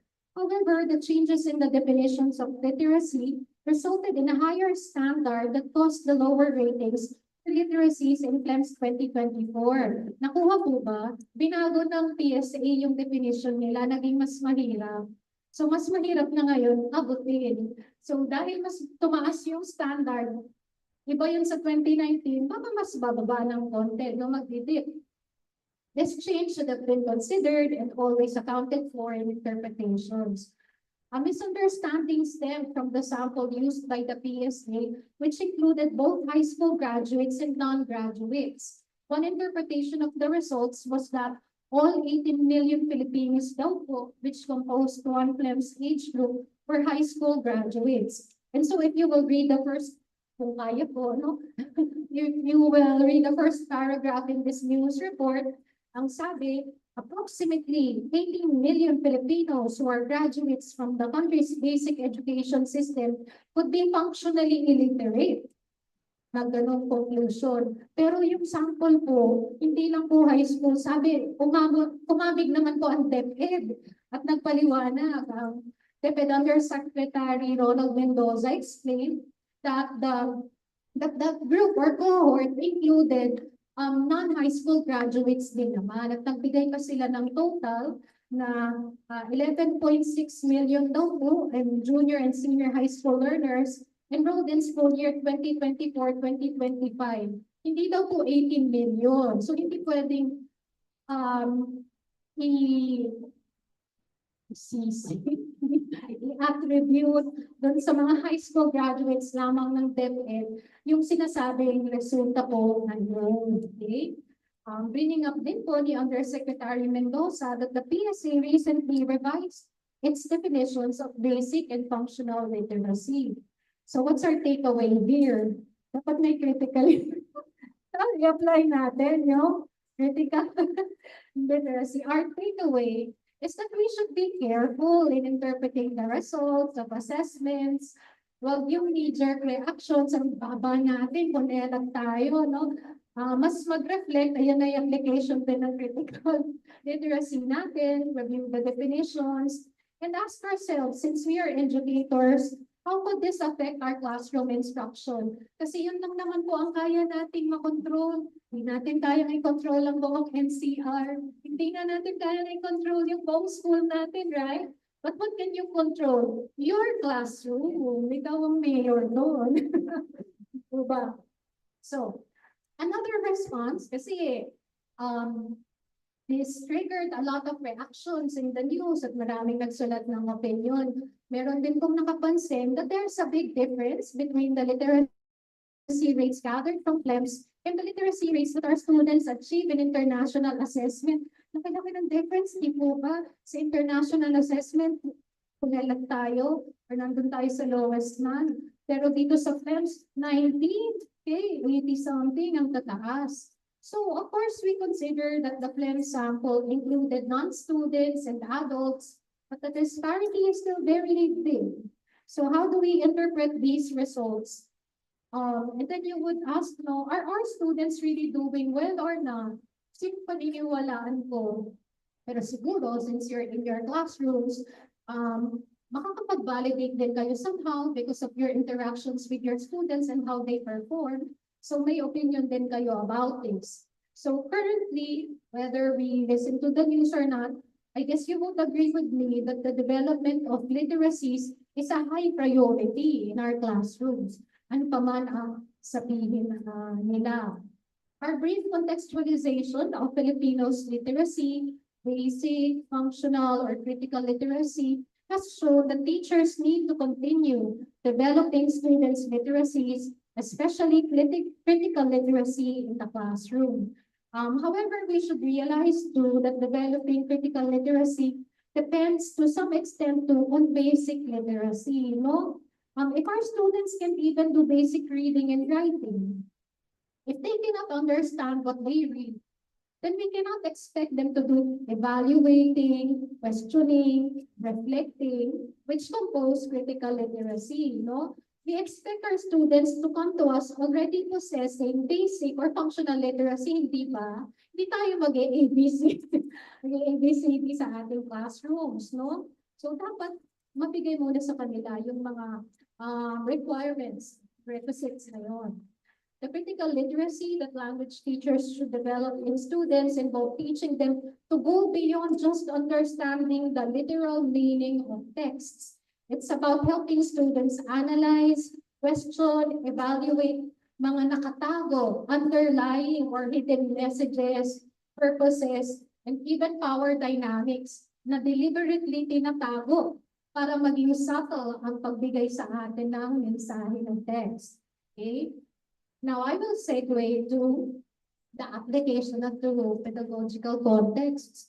For the new matatag curriculum, the development of critical literacy is set in Filipino and English or second language contexts. And there are also other content areas like yung mga history subjects that can serve as a springboard for developing the skill.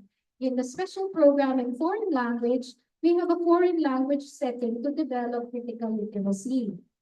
The matatag curriculum in the Philippines was introduced by the Department of Education in 2023. So, baby pa lang po to. It's part of their effort to revise the K-10 curriculum. Ang sabi, it aims to improve foundational learning, reduce curriculum overload, kasi napakarami talagang competencies noon sa K-12 curriculum, and also focus on essential skills, including critical literacy.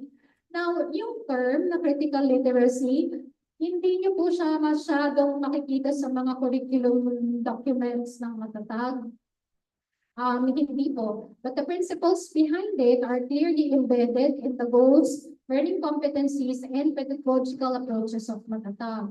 So, the matatag curriculum in the Philippines emphasizes critical literacy as part of developing learners' 21st century skills. Doon siya naka-embed. Critical literacy involves not just understanding the text nga po, and here you will see the categorizations that I made, classifications po to.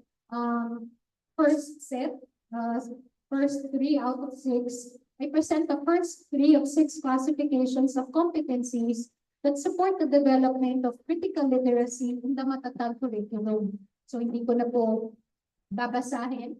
But as you could see, yung major classifications, yan po talaga yung foundation ng critical literacy naman.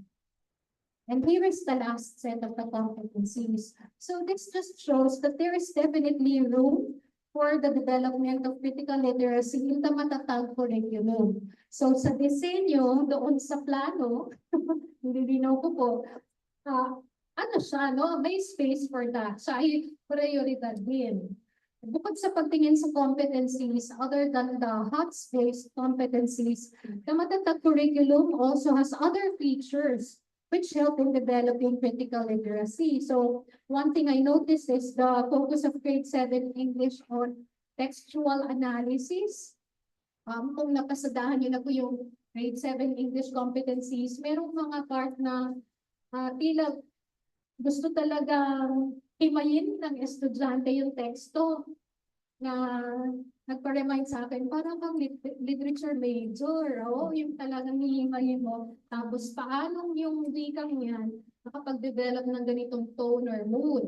Medyo mahirap na yun, kasi napaka-abstract po ng tone or mood. Tapos, i-connect mo siya, ba't ako natatakot? Feeling ko natatakot ako. Kasi gumamit ng ganitong words, si Edgar Allan Poe. Hindi yun ganun kadali. Pero maraming ganong competencies. So it's some sort of a discourse analysis actually, which although develops an awareness of how linguistic items contribute to meaning, I hope it wouldn't be overdone by the teachers at the expense of developing actual and writing skills.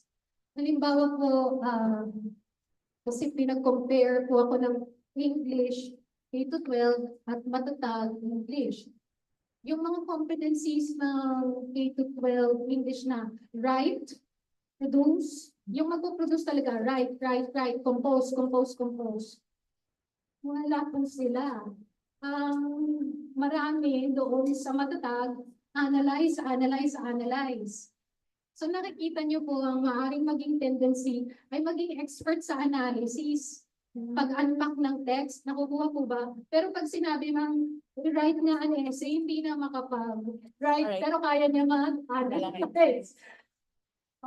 Yun lang yung napansin ko na sabi ko sana may tinira sa write, compose, kasi production yun production. Naging mataas sa analysis po yung matatag.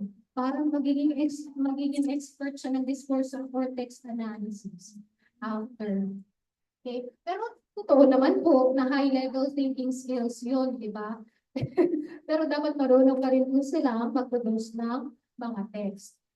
So for pedagogy, the recommended strategies that are learner-centered, inquiry-based, and reflective are aligned with fostering critical literacy. If you're familiar with the K-12 curriculum, yung mga performance tasks, na parang yun yung requirement na mabigat, high stakes at the end of the quarter and so on.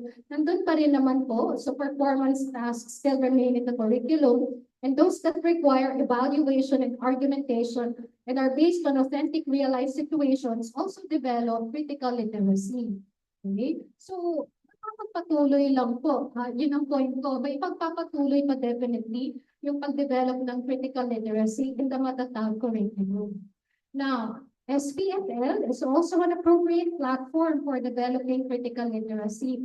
I identify 3 topic take-off points for developing critical literacy in SPFL. You can do that through culture, target language, sa KFL, Korean, and also society.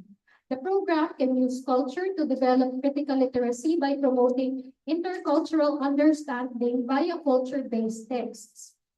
The program can also help students be more aware of the quote-unquote power that learning a foreign target language can bring to a member of Philippine society. Maybe you could make your students reflect, no, what are the specific purposes for learning Korean? And how will this new skill set help or empower a member of our society? I'm not sure if you will agree with me, but the learning of a foreign language can also make students be more aware of deeper implications of one's language learning. Learning of a foreign language may be viewed by some as a lesser kind of language learning, since it gives the impression of being merely recreational, happy ko lang to. And the gains are often limited to only the cultural aspect. Meron pa ibang demeaning impressions na you're just being a fan kasi nanonood ka ng K-drama or gusto mo yung mga Korean stars. So students of foreign language classes can be supported to explore how else they can be empowered by learning the target language Korean. And they can be also encouraged to challenge the stereotypical and simplistic views that are associated with learning Korean, halimbawa. So how can learning Korean make one a better or more useful member of Philippine society? Naniniwala ba kayo na may ROI naman sa Philippine society, yung pag-aaral ng Korean? May babalik din naman sa Philippine society. Okay? Ano man ang paggamitan niya ng kanyang Korean skill. As we do our best to develop critical literacy in our classes, we may want to explore some pedagogical approaches that can help us with that. So we have many of these in the literature, but in the interest of time, I selected only two which can be very helpful to us. Asensya na po kung maliit pa na, no? The first one is derived from this article. Libre lang po ito, hindi siya paid, no? It aims to present a model for teaching critical thinking skills in the ESL or rather EFL classroom. The interaction of the dimensions I previously listed, culture, language, and society, also interact in this model that aims to make critical literacy development more reader-centered. Sabi ko, ay, galing. Yung naisip ko, tatlong take-off points, nakikita ko rin doon sa kanyang visual ng framework na ginawa niya. Ito naman po yung kanyang unpacking of what you can do in the classroom. The article also presents 4 stages for developing critical thinking skills in EFL. Perhaps we usually conduct stages 1 and 2. Ginagawa na natin ito. But we might want to try stage 3, critical framing. No? At gusto ko yung stage 4, text production. May gagawin sila, may ipoproduce sila at the end. After reading something, they will write or create something. I think this is a good segue to link reading to writing. And again, this is a good guide that can help you restructure your lessons to give more emphasis to critical literacy. Pero para tayo makagawa ng critical framing, we as educators also have to be very critical. You cannot pass on something that you do not have. So, kailangan tayo munang mag-effort na maging critical din po namin. Now, another approach that you can use is the classic reader response theory. Narinig na po ba ito? No? Reader response approach or reader response theory by Rose and Black. Perhaps you've heard of this theory before that gives emphasis to the reader's response or reaction to the text. What I clearly remember about this, even as an undergraduate student, is that all reactions are good. All reactions are good. No reaction is bad. Yung walang reaction, hindi maganda, but walang reaction.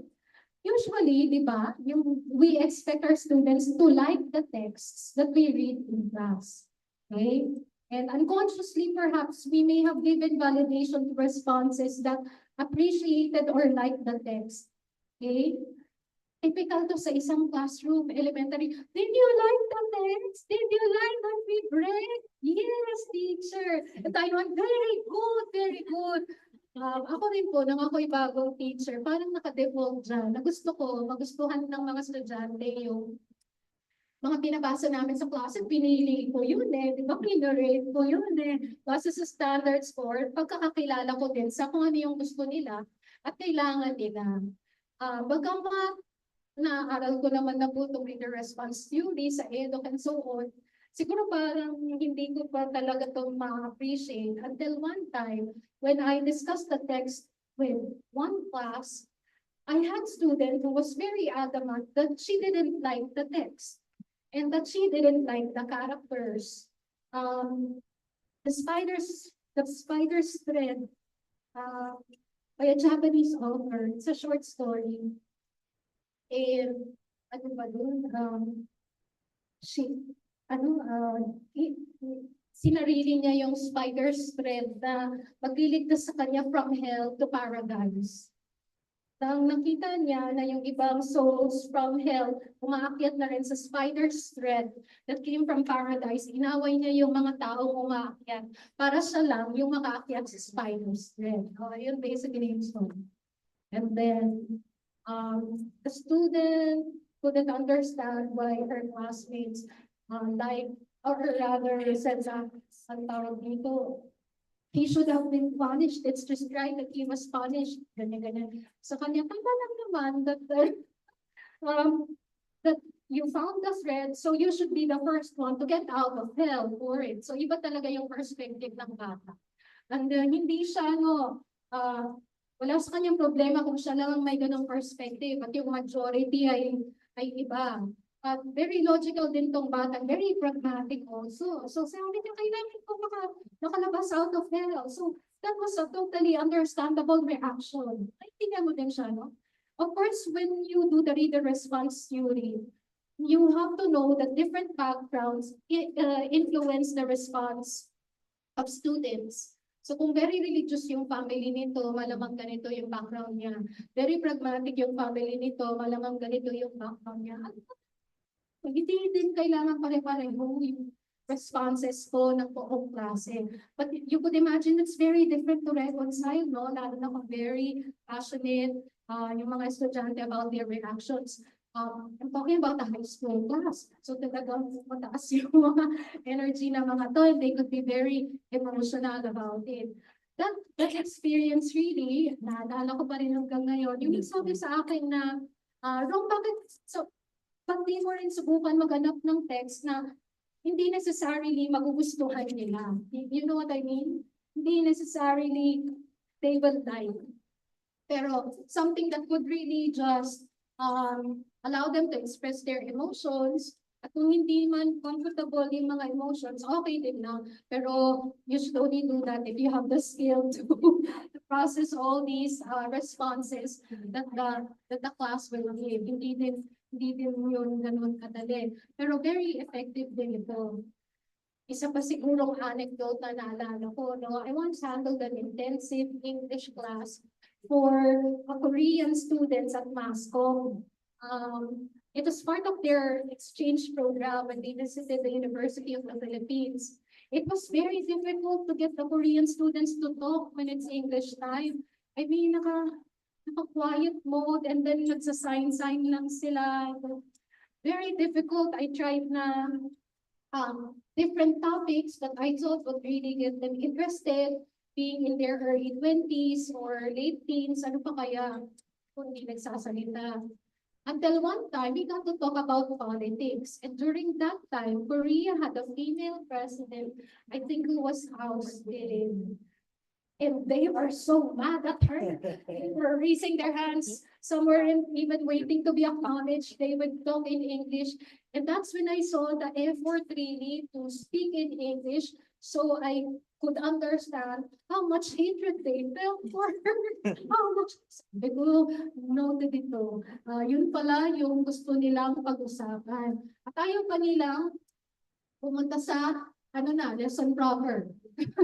Gusto mo na pa nilang pag-usapan yun. No?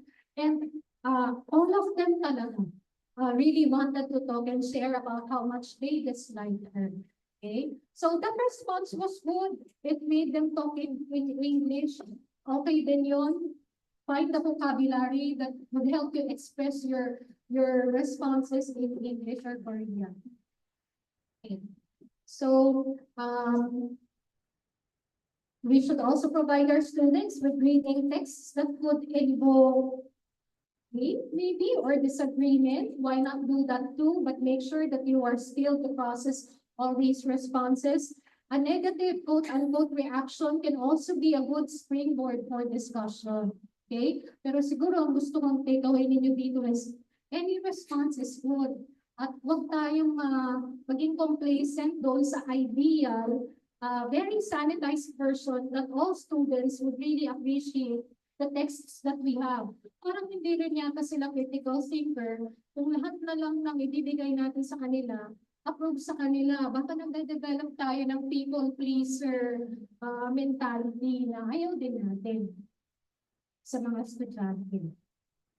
So the reader response approach elicits and welcomes responses from students. This we have to do by asking very good prompts that make students aware of how varied backgrounds can produce different interpretations of responses. Students should also be guided to be more reflective and to unpack how they arrived at the kind of response that they have for the text. The connection of their responses to the purpose of the author can also be eliciting. So my advice for using the reader response approach is to use authentic and interesting texts and to prepare a good set of prompts that can help students unpack their responses.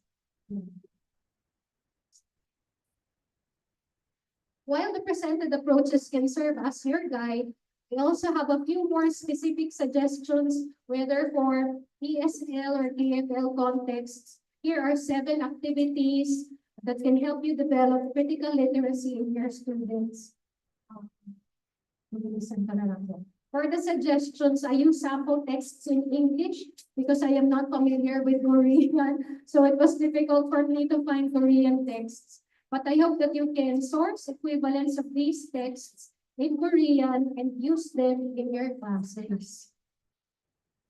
So, for questioning the source, one activity is to give students a variety of texts like news articles, advertisements, social media posts, and ask them to investigate the author or the source, encouraging students to ask who created the text, why was it created, and for whom. This helps uncover biases, perceptions, and intentions behind the content. So in this sample, which I have shown to you a few slides ago, it's quite obvious who the author is. Kaninong website siya lumabas. So, merong mga hidden meanings dyan at dapat kaya ng estudyante i-analyze ito, no? Some guide questions could be, who wrote this? What is their purpose? Who is the intended audience? And is there any potential bias? Dun pa lamang no? So, I invite you to think of authentic texts that can be used for this kind of activity. Can you think of texts produced by authors who may have some bias about a particular issue? Or can you also use a text that shows objectivity for a particular issue? So yun po ang pwedeng gamitin for question the source. Now, ito gusto ko na perspective taking. Another activity is perspective taking. So for this, you can present a text. Diba na po ang definition natin ng text, diba? To be a visual text. In this case, I use a meme that presents a controversial issue or event. Have students identify different perspectives represented and discuss which voices are missing or misrepresented. Mag-a-agree kaya ang mga estudyante dito sa perspective na binibigay, no? Tungkol sa kanila. Okay? So you may ask students if they find the representation given to them fair. As a follow-up, tulad ng dun sa framework na pinakita ko kanina, you can ask students to produce a new text based on your discussion. Students can rewrite a paragraph or reconstruct this meme from their viewpoint or an alternative perspective. Pwede nyo kasing ma-download yung anong version nito, yung blank mga version nito, tapos yung mga students yung maglalagay ng label. Okay, the blank bean can be used to present students' take on the matter, or you can consider other issues to represent using the bean. Okay, so yung mga Filipino students, are they attracted to learning Korean? And how about the advocates for English? Insecure ba sila or threatened ba sila dito? Now, for the strategy, analyzing language use, ang paborito ko po is using ads to show students how language can be used to persuade or manipulate them to support some products or services. So if political texts are used, students can be trained to analyze how language can be used to support or maintain power structures or political personalities. So you can use ads and other similar texts to highlight persuasive language or rhetorical devices in a text, katulad po ng emotional appeals, loaded words, okay?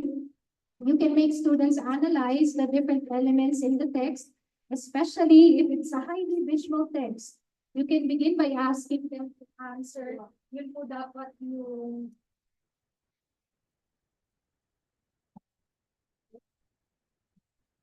wait lang, mapapalitan.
If you use visual text, you can begin by making students answer, what do you see here? Yun po una, what do you see here?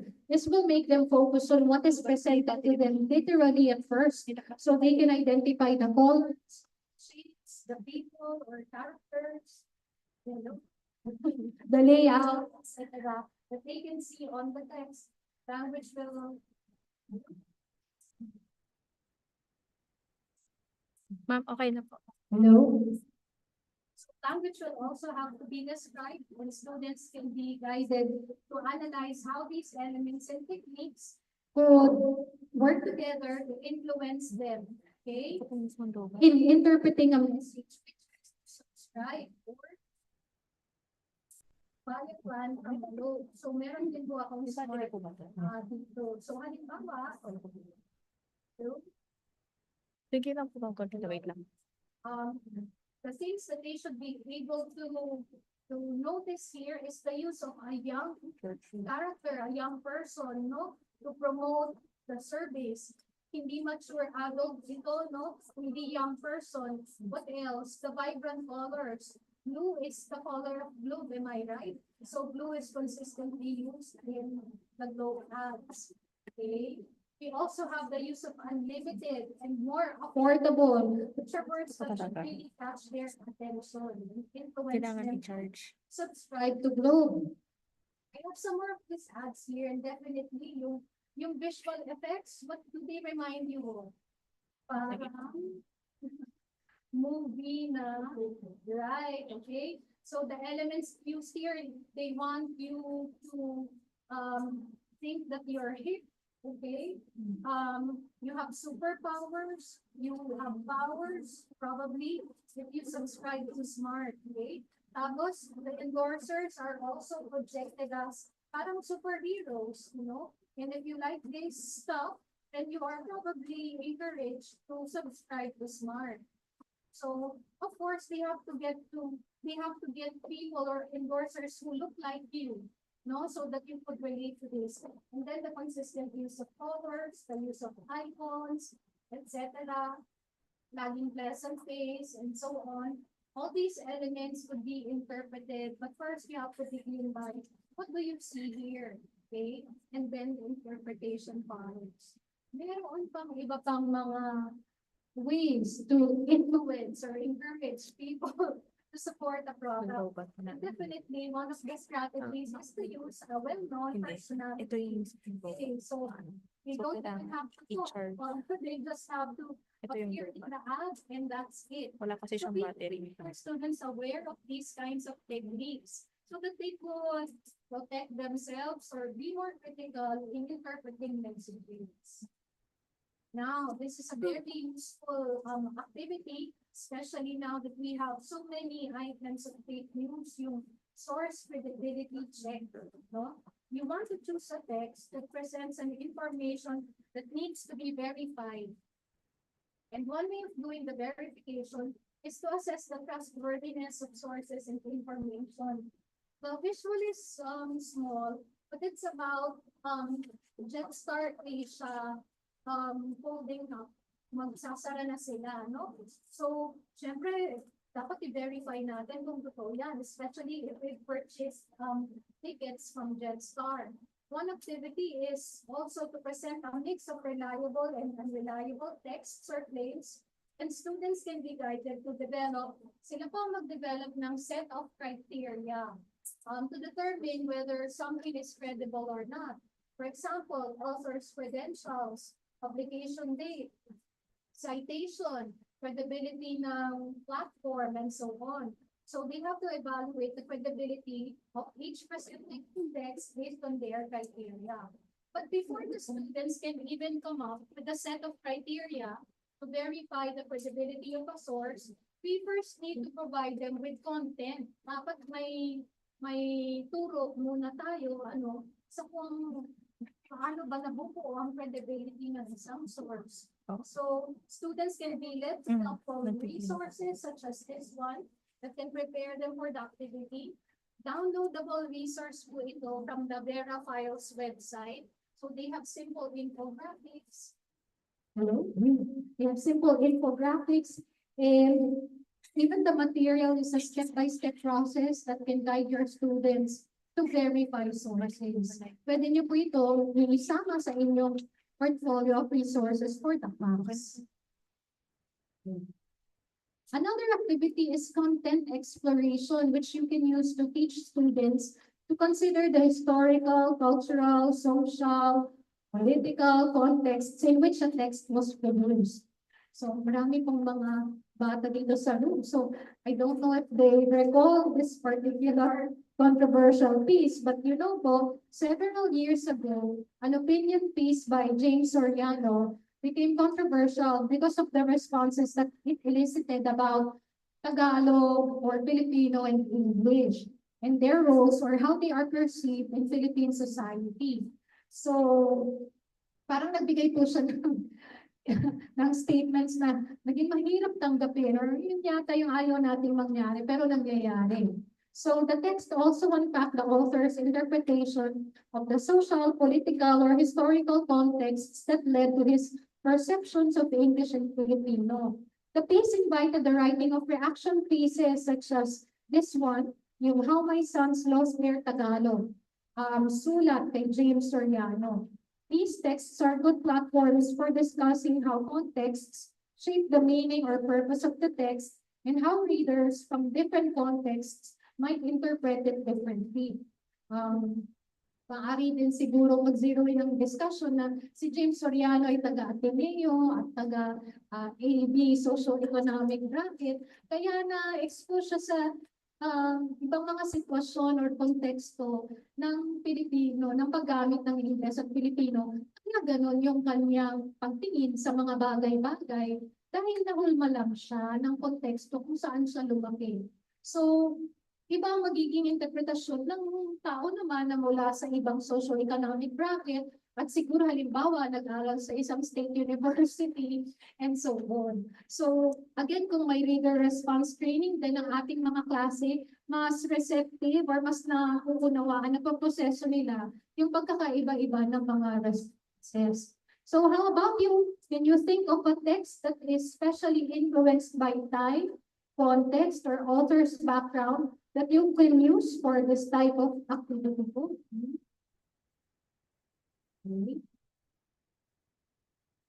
Another activity is media comparison. Kailan na po ba tayo? Third to the last na po ito. You can give students different media reports on the same event and then make them compare and contrast how each source frames the event, what details they include or omit, and how language shapes perception. Baka meron ding opinion yung mga bata tungkol sa senior high school. Kasi sila naman yung mag-aaral ng senior high school, di ba? In the future. So on the issue of revising the senior high school program, which was discussed in an EDCOM2 meeting in May this year, the reports the following day, kinabukasan po, by different agencies and media networks can be scrutinized to determine what about the topic was selected for foregrounding or emphasis, and more importantly, why. So dito, meron pong report ang EDCOM2, may article ang Philippine Star, may article ang Department of Education, may article ang GMA Network. Pero tungkol lang ito sa isang event or pangyayari. Bakit hindi patanong sa mga estudyante, ano ang piniling i-highlight ng EDCO? Ano ang piniling i-highlight ng DepEd? Ano ang piniling i-highlight ng GMA7? At bakit kaya? Okay? So, ako excited ako gawin yan kapag meron controversial news. Titingnan mo kung ano yung iba-ibang take ang gawain ko nun. Ano ang take ng Inquirer? Ano ang take ng Philippine Star? Ano ang take ng Manila Bulletin? Ibabalik ko lang din sa perspective taking. Students can also be invited to share about their stand on the matter by writing about their sentiments and suggestions and sending these to DepEd. Kasi totoo naman po na nangalap ng suggestions ang DepEd tungkol sa senior high school review. Humingi po sila ng opinion from stakeholders. Of course, bago po natin iigan yung mga students na gawin to, they should be prepared first so that they can have an informed decision to submit. And the last of the suggested activities is to have reflected journaling. Yung iba interested dito, ginagawa pa nilang thesis ko, no? Yung paano talaga ito nakaka-develop ng isang learner variable. Okay, baka gusto rin po niyo i-try. So it's an activity that we could have your students read muna a text and then ask them to write a journal entry reflecting on their own reactions, beliefs, and biases. This encourages awareness of their own beliefs and how these influence their interpretation of texts. Yung journal writing is a good way to encourage text production. Okay? Hindi po tayo nag-check ng grammar sa journal entries. Mas gusto natin ma-encourage yung motivation nila to write, basically production, and to encourage reflection and critical thinking. Okay? Mas may time pa po ba? So here we go to the last part of the presentation. Okay, a few minutes. At ito yung sabi ko, tingnan naman natin how we could develop critical literacy in AI use. No? Included here too is the development of a positive and ethical attitude towards AI among students. We can achieve this through a thoughtful blending of awareness, critical thinking, skill building, and ethical reflection. So here on the slide, I have the different suggestions. Ito po yung isa-isa, mabilis na lang, napapasadahan natin so that we could develop a positive and ethical attitude amongst our students towards AI. Some of us may still be discovering and understanding what artificial intelligence or AI is, more so its role or use in education. Perhaps you're still on the fence. Gusto ko ba AI o hindi? Gusto ko lang siya sa daily life. Ayoko siya sa ayoko siya sa teaching, ganyan, ano. Pero AI is here to stay. Hindi na po natin siya ma-undo. Hindi siya na matatanggal completely, ano.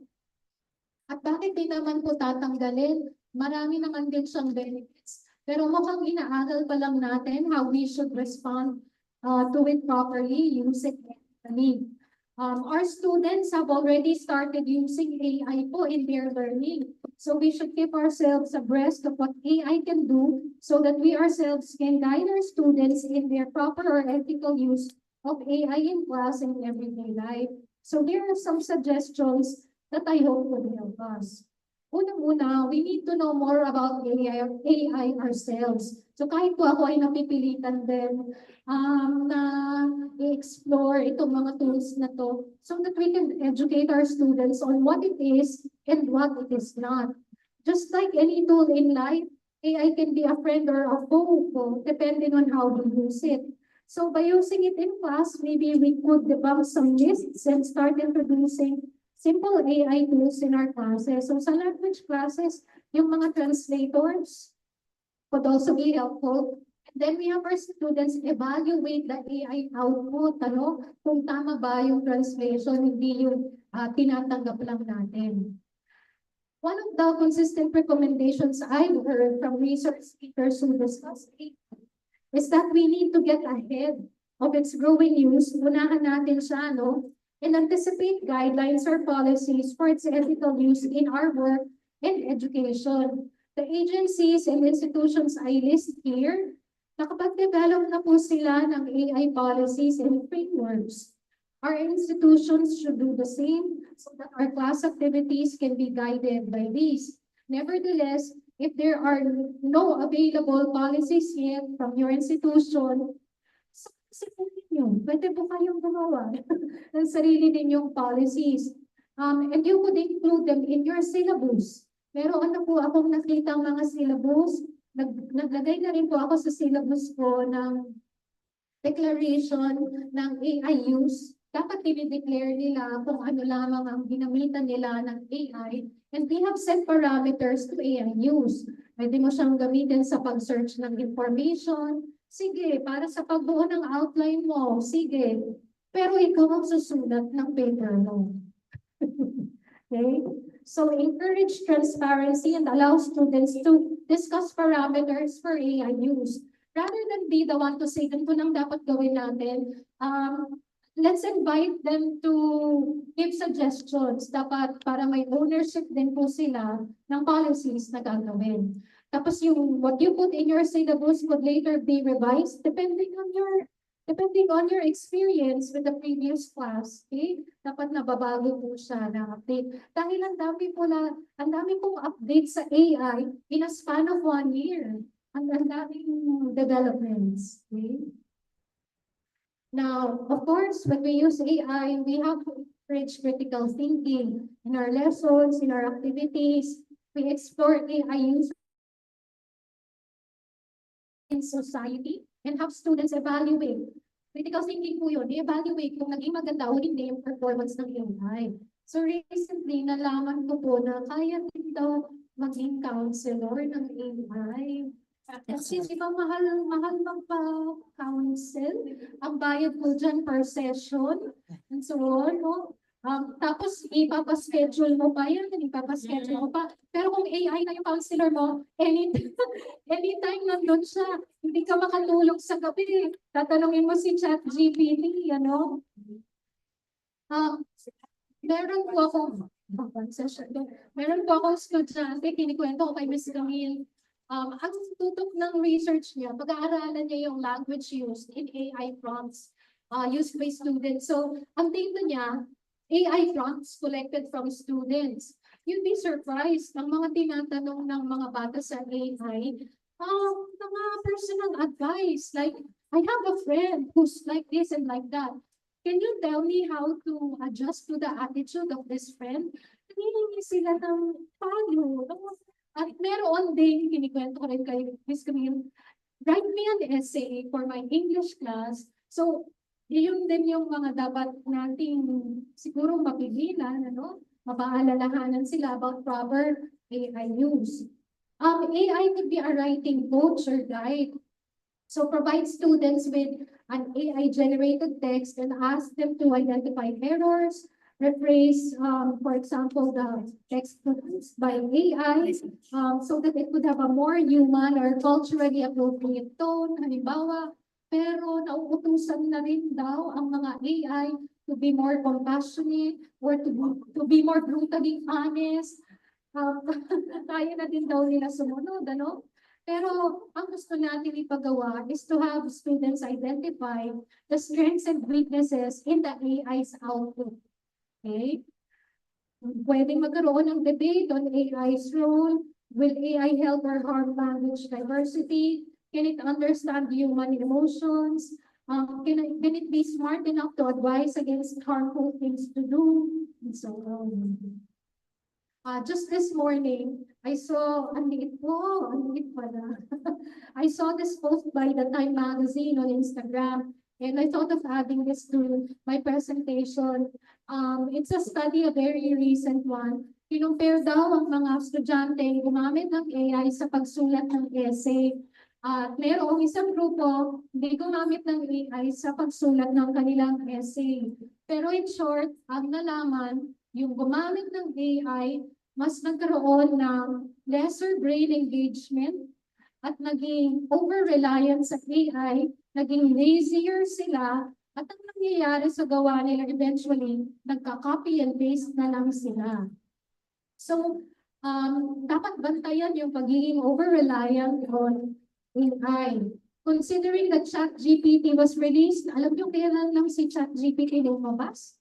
2022. Okay, but it has gone a long way and it can now produce outputs such as writing, essays, etc. Students can readily turn them into teachers and pass off as theirs. However, sa tingin ko po, rather than spying on our students and checking how much of their work is AI generated or not, ako parang anong endeavor yata yan. We should focus on developing values and critical thinking. If we let them know of the drawbacks of over-reliance on AI tools, then we encourage them to use the tools wisely and ethically. I've learned too that even yung nag-identify sila ng AI support or AI use, they're not also foolproof because AI is getting smarter and smarter. So, kailangan talaga maging honest ng mga estudyante. Okay. Now, this one, class guidelines on AI use can be revised later depending on succeeding reflection and evaluation of the class. And content for the revision of this code can be based on collaborative reflection of students that are also based on their evaluation of AI's use in class. Second to the last, we must also be model ethical AI users. Okay, so as an educator who uses AI, we also have to be transparent in our use of AI tools, state whether texts or materials used in class are AI generated, and this will model or encourage students to do the same. Meron akong professor, bago pa yung mga AI, bago yung lecture niya sa klase, sasabihin niya, yung slides ko yung ibang slides dito galing internet. Pero yung idea akin. I disclaim. Finally, let's explore and curate tools that can be useful in language learning. Hindi naman po lahat ay nakakatakot gamitin. I suggest na kung curated niyo pa to, kumbaga teacher recommended, teacher approved, mas magiging maganda yung experience sa klase. You can provide a list of AI-based language learning tools and have students evaluate. Di ba, mahilig tayo mag-review ng pagkain and movies. So have students evaluate the tools. And then based on a set of criteria that maybe they themselves have also developed. Have groups present their tool review to the class. And students can also exchange or share tips about the use of AI tools in language learning. Kasi once we have a deeper understanding of how the tools work, we can probably design an action research. Interested po ba kayo doon? Ang dami na po kasi nagsusunat at nagre-research. Then we publish in an academic journal. So we can contribute to the use of AI in our field. At ayan, sa tingin ko po na-achieve naman po natin lahat ng objectives natin ngayong hapon. Thank you once again for this opportunity to share about developing literacy in your language classes. I hope you were able to gain some insights that you could use later for your breakout sessions. Baka meron po mga tanong. And sa amin, maraming salamat po. Thank you so much, Dr. Romelin. Ayan, so she was so worried na baka ma-overtime ako. But you were able naman to talk about all of your topics, ma'am. And we really appreciate all of the subjects that you presented. I think a lot of the educators, instructors here might use it in their classrooms then. So again, I'd just like to summarize that Dr. She talked about literacy. No? She defined it for us. And I was actually surprised that there are other types of literacies pala. Kasi I'm not an education graduate po. So alternative literacies also exist. But for today, she was talking about the critical literacy. So she talked about how when tested in the Philippines, we actually scored the lowest in the assessments, no? So it shows us the challenges of the audience the students will have, especially for those, Dr. She made kwento earlier about traveling to the different regions po. So she presented to us like there were some environments that lack the technology, so they don't have access to internet, so they don't have access to those updated materials po. And then we have another assessment where the challenges were the students were not meeting the standard level of their age and their grade. So really, basic literacy mataas daw, but then functional literacy was quite low. So you can see na, oh, there's so many challenges, but I hope for our educators here, we become that solution. Yeah, diba? So that's why we are all here to have a talk to each other in the same institute, the same level po, so that we can find solutions, right? So maybe we can get more advice. I will ask the audience if they have any question. And by the way, we're streaming live right now. So if ever there is a live audience question, I request Ms. Pam maybe to tell me later if there is any question. She'll just collect them right now. After the Q&A, the live stream is going to end. So for our audience here, Q&A, anybody that would like to ask Dr. Romelin anything about her presentation? Okay, we have one question. Please come here to the front.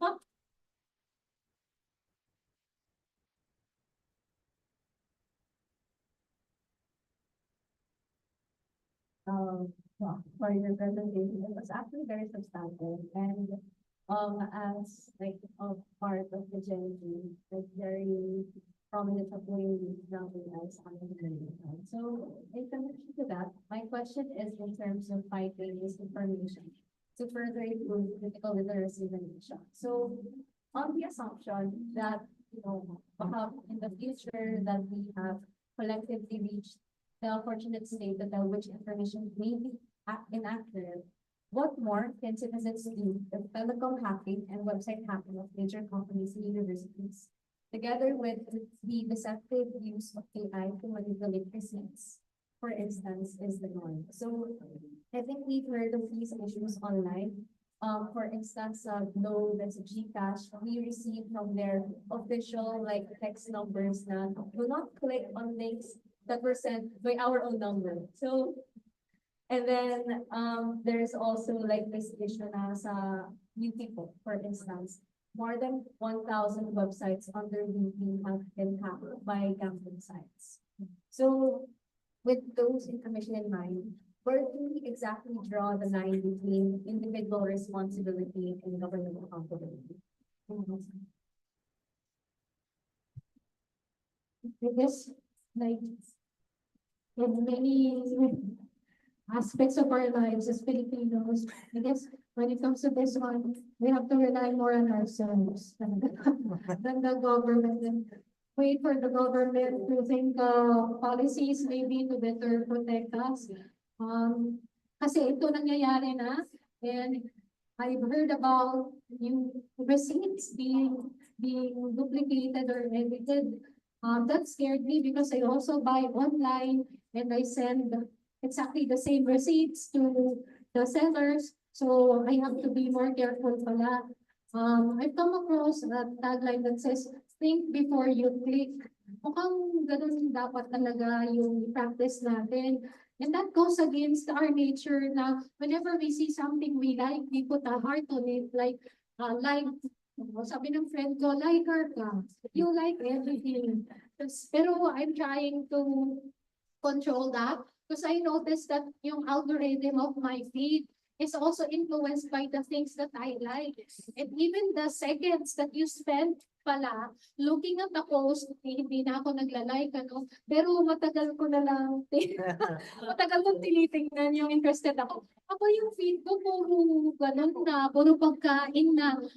Kasi nabasa na nung algorithm na gusto ko pala yun. Pati po yung, they could record our voices. Pala. So if you mention shoes, lumalabas sa feed mo sa Facebook, nare-record nila yun, they gather information. So how do we protect ourselves? There are ways to deactivate these functions so that you're not spied on by Apple or by these things. Tapos yung history of what you search in your search engine, pwede siyang makontrol para na-erase siya and so on. We really have to learn how to protect ourselves. And this is another literacy po. No? Another literacy that we should develop in the digital age. Hindi po ako ang techie, pero ang ano ko na lang, huwag masyadong mag-like and think before you click. Think before you click. Mahirap din po yan dahil may mga gullible po talaga tao, no? I have a senior citizen mother who has a cell phone. So sabi ko, hindi ka mag-click ng mga kahit or deactivate ko na lang kaya yung SMS niya kasi baka accidenting pa-click. Rather than wait for the government, I think that's the bottom line, to maybe impose severe penalties to these scammers. Magkusa na tayo to make ourselves more literate about this. Dapat na yata mas encourage the OTC man, ano? I believe may ahensya sila para dito. Yung merong mga information campaigns that would help protect us from these scams. Alam niyo rin po halimbawa yung paggamit ng QR code kasi dati po yung presentations ko. QR code ko yung ilang websites that are useful. Tapos may nag-advise sa akin na member din ng forum na inattendan ko na ma'am, huwag na lang po siguro mag-QR kasi meron daw po mga bad websites. Oo, no? Saka para din daw ma-encourage yung mga taong huwag agad maggamit ng QR code unless daw it really is trusted. Trusted naman po. Pero sige, para din lang, hindi na meron daw QR codes na automatic, babawasan yung e-wallet mo, yung mga things like that. So, ganoon din po. Meron kami din sa study namin, teachers will use the internet for answering an online survey. And to reimburse them for the data that they will use, we will send them GCash para isang oras po kayong nag-internet, bibigyan namin po kayo ng loan. Ayaw nilang ibigay yung number nila sa amin para ma-reimburse sila dahil naging ingat na daw sila sa scammers. So sabi ko, but that's also a good thing ha, nag-iisip ang mga teachers. Sabi ko sa RA. Pero gusto din natin nilang ma-compensate. So how do we think of ways na mapabot sa kanila yung GCash? So nag-iisip na lang kami ng ibang paraan. Pero nag-iingat na rin po yung ibang mga tao. So siguro that's my advice. We have to learn how to protect ourselves and then later policies can be implemented. Thank you so much po, Doctora. So, yun nga po, we have to be very extra careful about what we see online. I actually also personally experienced people asking me, is this teacher coming? Because there are people that fake profiles right now, no? There's always people faking you. I've had people also fake to be my sister, tas na-accidente daw. So all of these scams are prevalent, but Dr. also presented to us earlier that it is our job to make sure to teach our students to be critical about where sources of news come from. She talked about the source credibility checking, no? So because of what she said, we have to be more conscious now of teaching or telling our students na dahil digital age kayo, mag-ingat sa fake news, mag-ingat sa link, mag-ingat sa QR code, and because of hackers na, the QR codes also get something, it's like they get the image and it changes. And also, by the way po, QR code is not permanent. QR code po is usually saved for a year, about 6 months, and the QR code image is going to be put in a different link. That's what I learned po, ma'am. Ayan po, ma'am. So thank you so much for that question. I want to ask if in online, do we have a question po? Wala naman daw. So in the audience, we have like 7 minutes to have one more question if anybody would like to ask Dr. about her research, about anything she presented. Yes, so we have one. Okay, come here please to the front. Para makita din po ang mukha niya sa stream po namin. Okay, thank you for those who are watching sa live stream po. Good afternoon, everyone. I'm Matthew from the private institution. Okay, so the question is, considering the Philippines' low literacy ranking, based on the data you presented, actually among Filipino students, would you recommend revisiting the inclusion of foreign language electives at the junior high school level to strengthen foundational literacy skills? Do you think that the added cognitive load of learning a foreign language, well, in this case, specifically in Korea, could be affecting students' focus and proficiency in English literacy? Thank you, Matthew. Because your question gave me an opportunity to talk about my specialization, which is multilingual or multilingual education. Sa lower years, primary years, early years of schooling, that is when we really need to teach our learners how to read. Talagang teaching how to read yung magiging focus. And you learn reading best by learning in a language that you know well, and that is your mother tongue.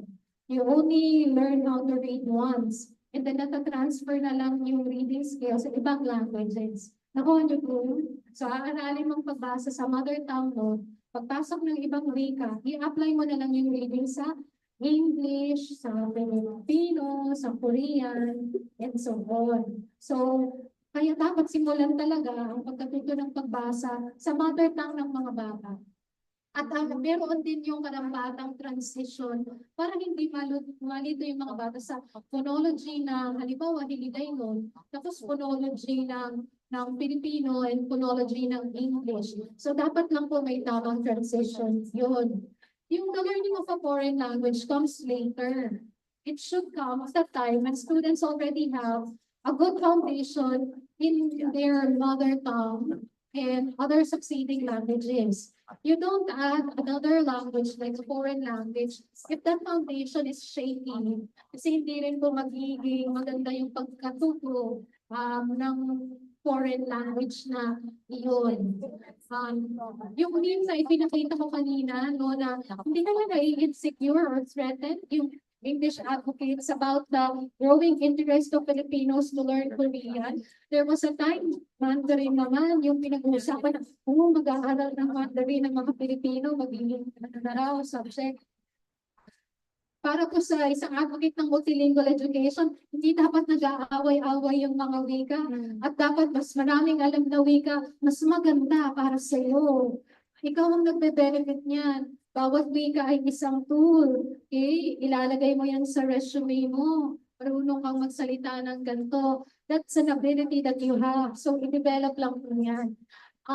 Hindi dapat maka-apekto ang foreign language learning sa English language learning or Filipino language learning if we are applying the right approach and way to do it. Those languages should complement and work with each other or one another para maging mas marunong tayo sa iba't ibang wika. Pero, kung meron tayong society na ang framework niya, pinag-aaway-away niya yung wika, sample, ba't ka nagtatagalog? Dapat English lang sa anak natin. Bakit ka nagtatagalog? Para lang sa mahina ang ulo yan. Pag may mga ganito po tayong thinking, mentality, hindi siya nakakatulong. Hindi siya encouraging sa pag-aaral ng mas maraming wika. Okay? Tapos, pag mag-aaral pa ng Korean yan, lalong mabubobo sa English yan. Hindi po ganun yun. Hindi po yung maraming mga misconceptions. Huwag na lang pag-aralin. Dapat yung inaaral niya ng Korean, inaaral na lang niya ng English. Hindi po kailangan ganun. Dapat lang po ginagawa lang natin ang tama, yung mga programa, pinapalakas muna yung foundational languages. Pag ma-sturdy na po yung bridge na yan, any language will come in and it will be easier for our students to learn other languages. So, salamat po.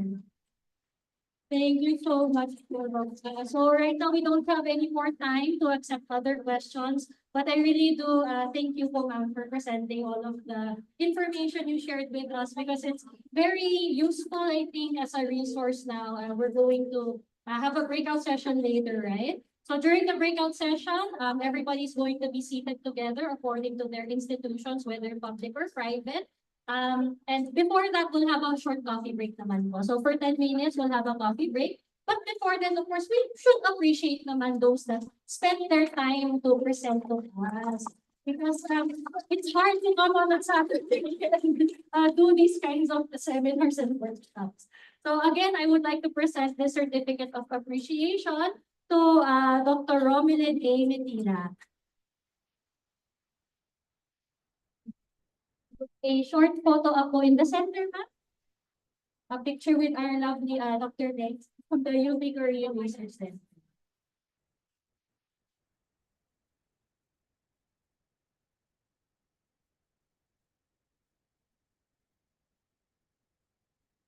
Thank you.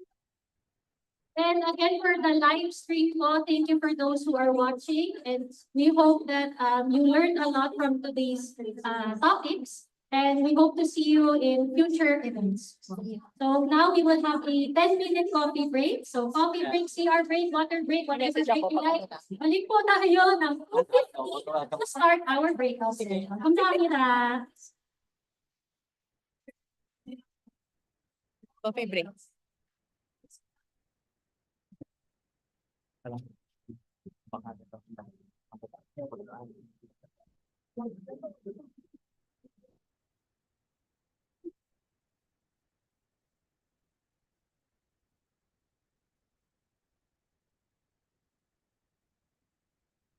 Poster na lang dyan.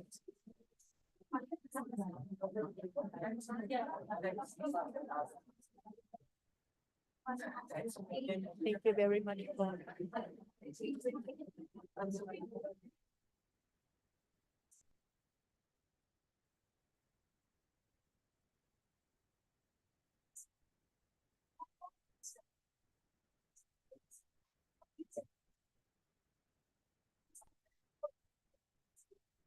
Paalam ko.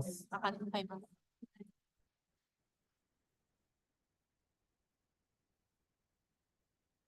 Papaalam ka na kay ma'am. Yes. Kasi ako yung nananap mo magbubulang. Ayan, sige pa pa. Nasa agad na. Ito yung overnight na? Yes.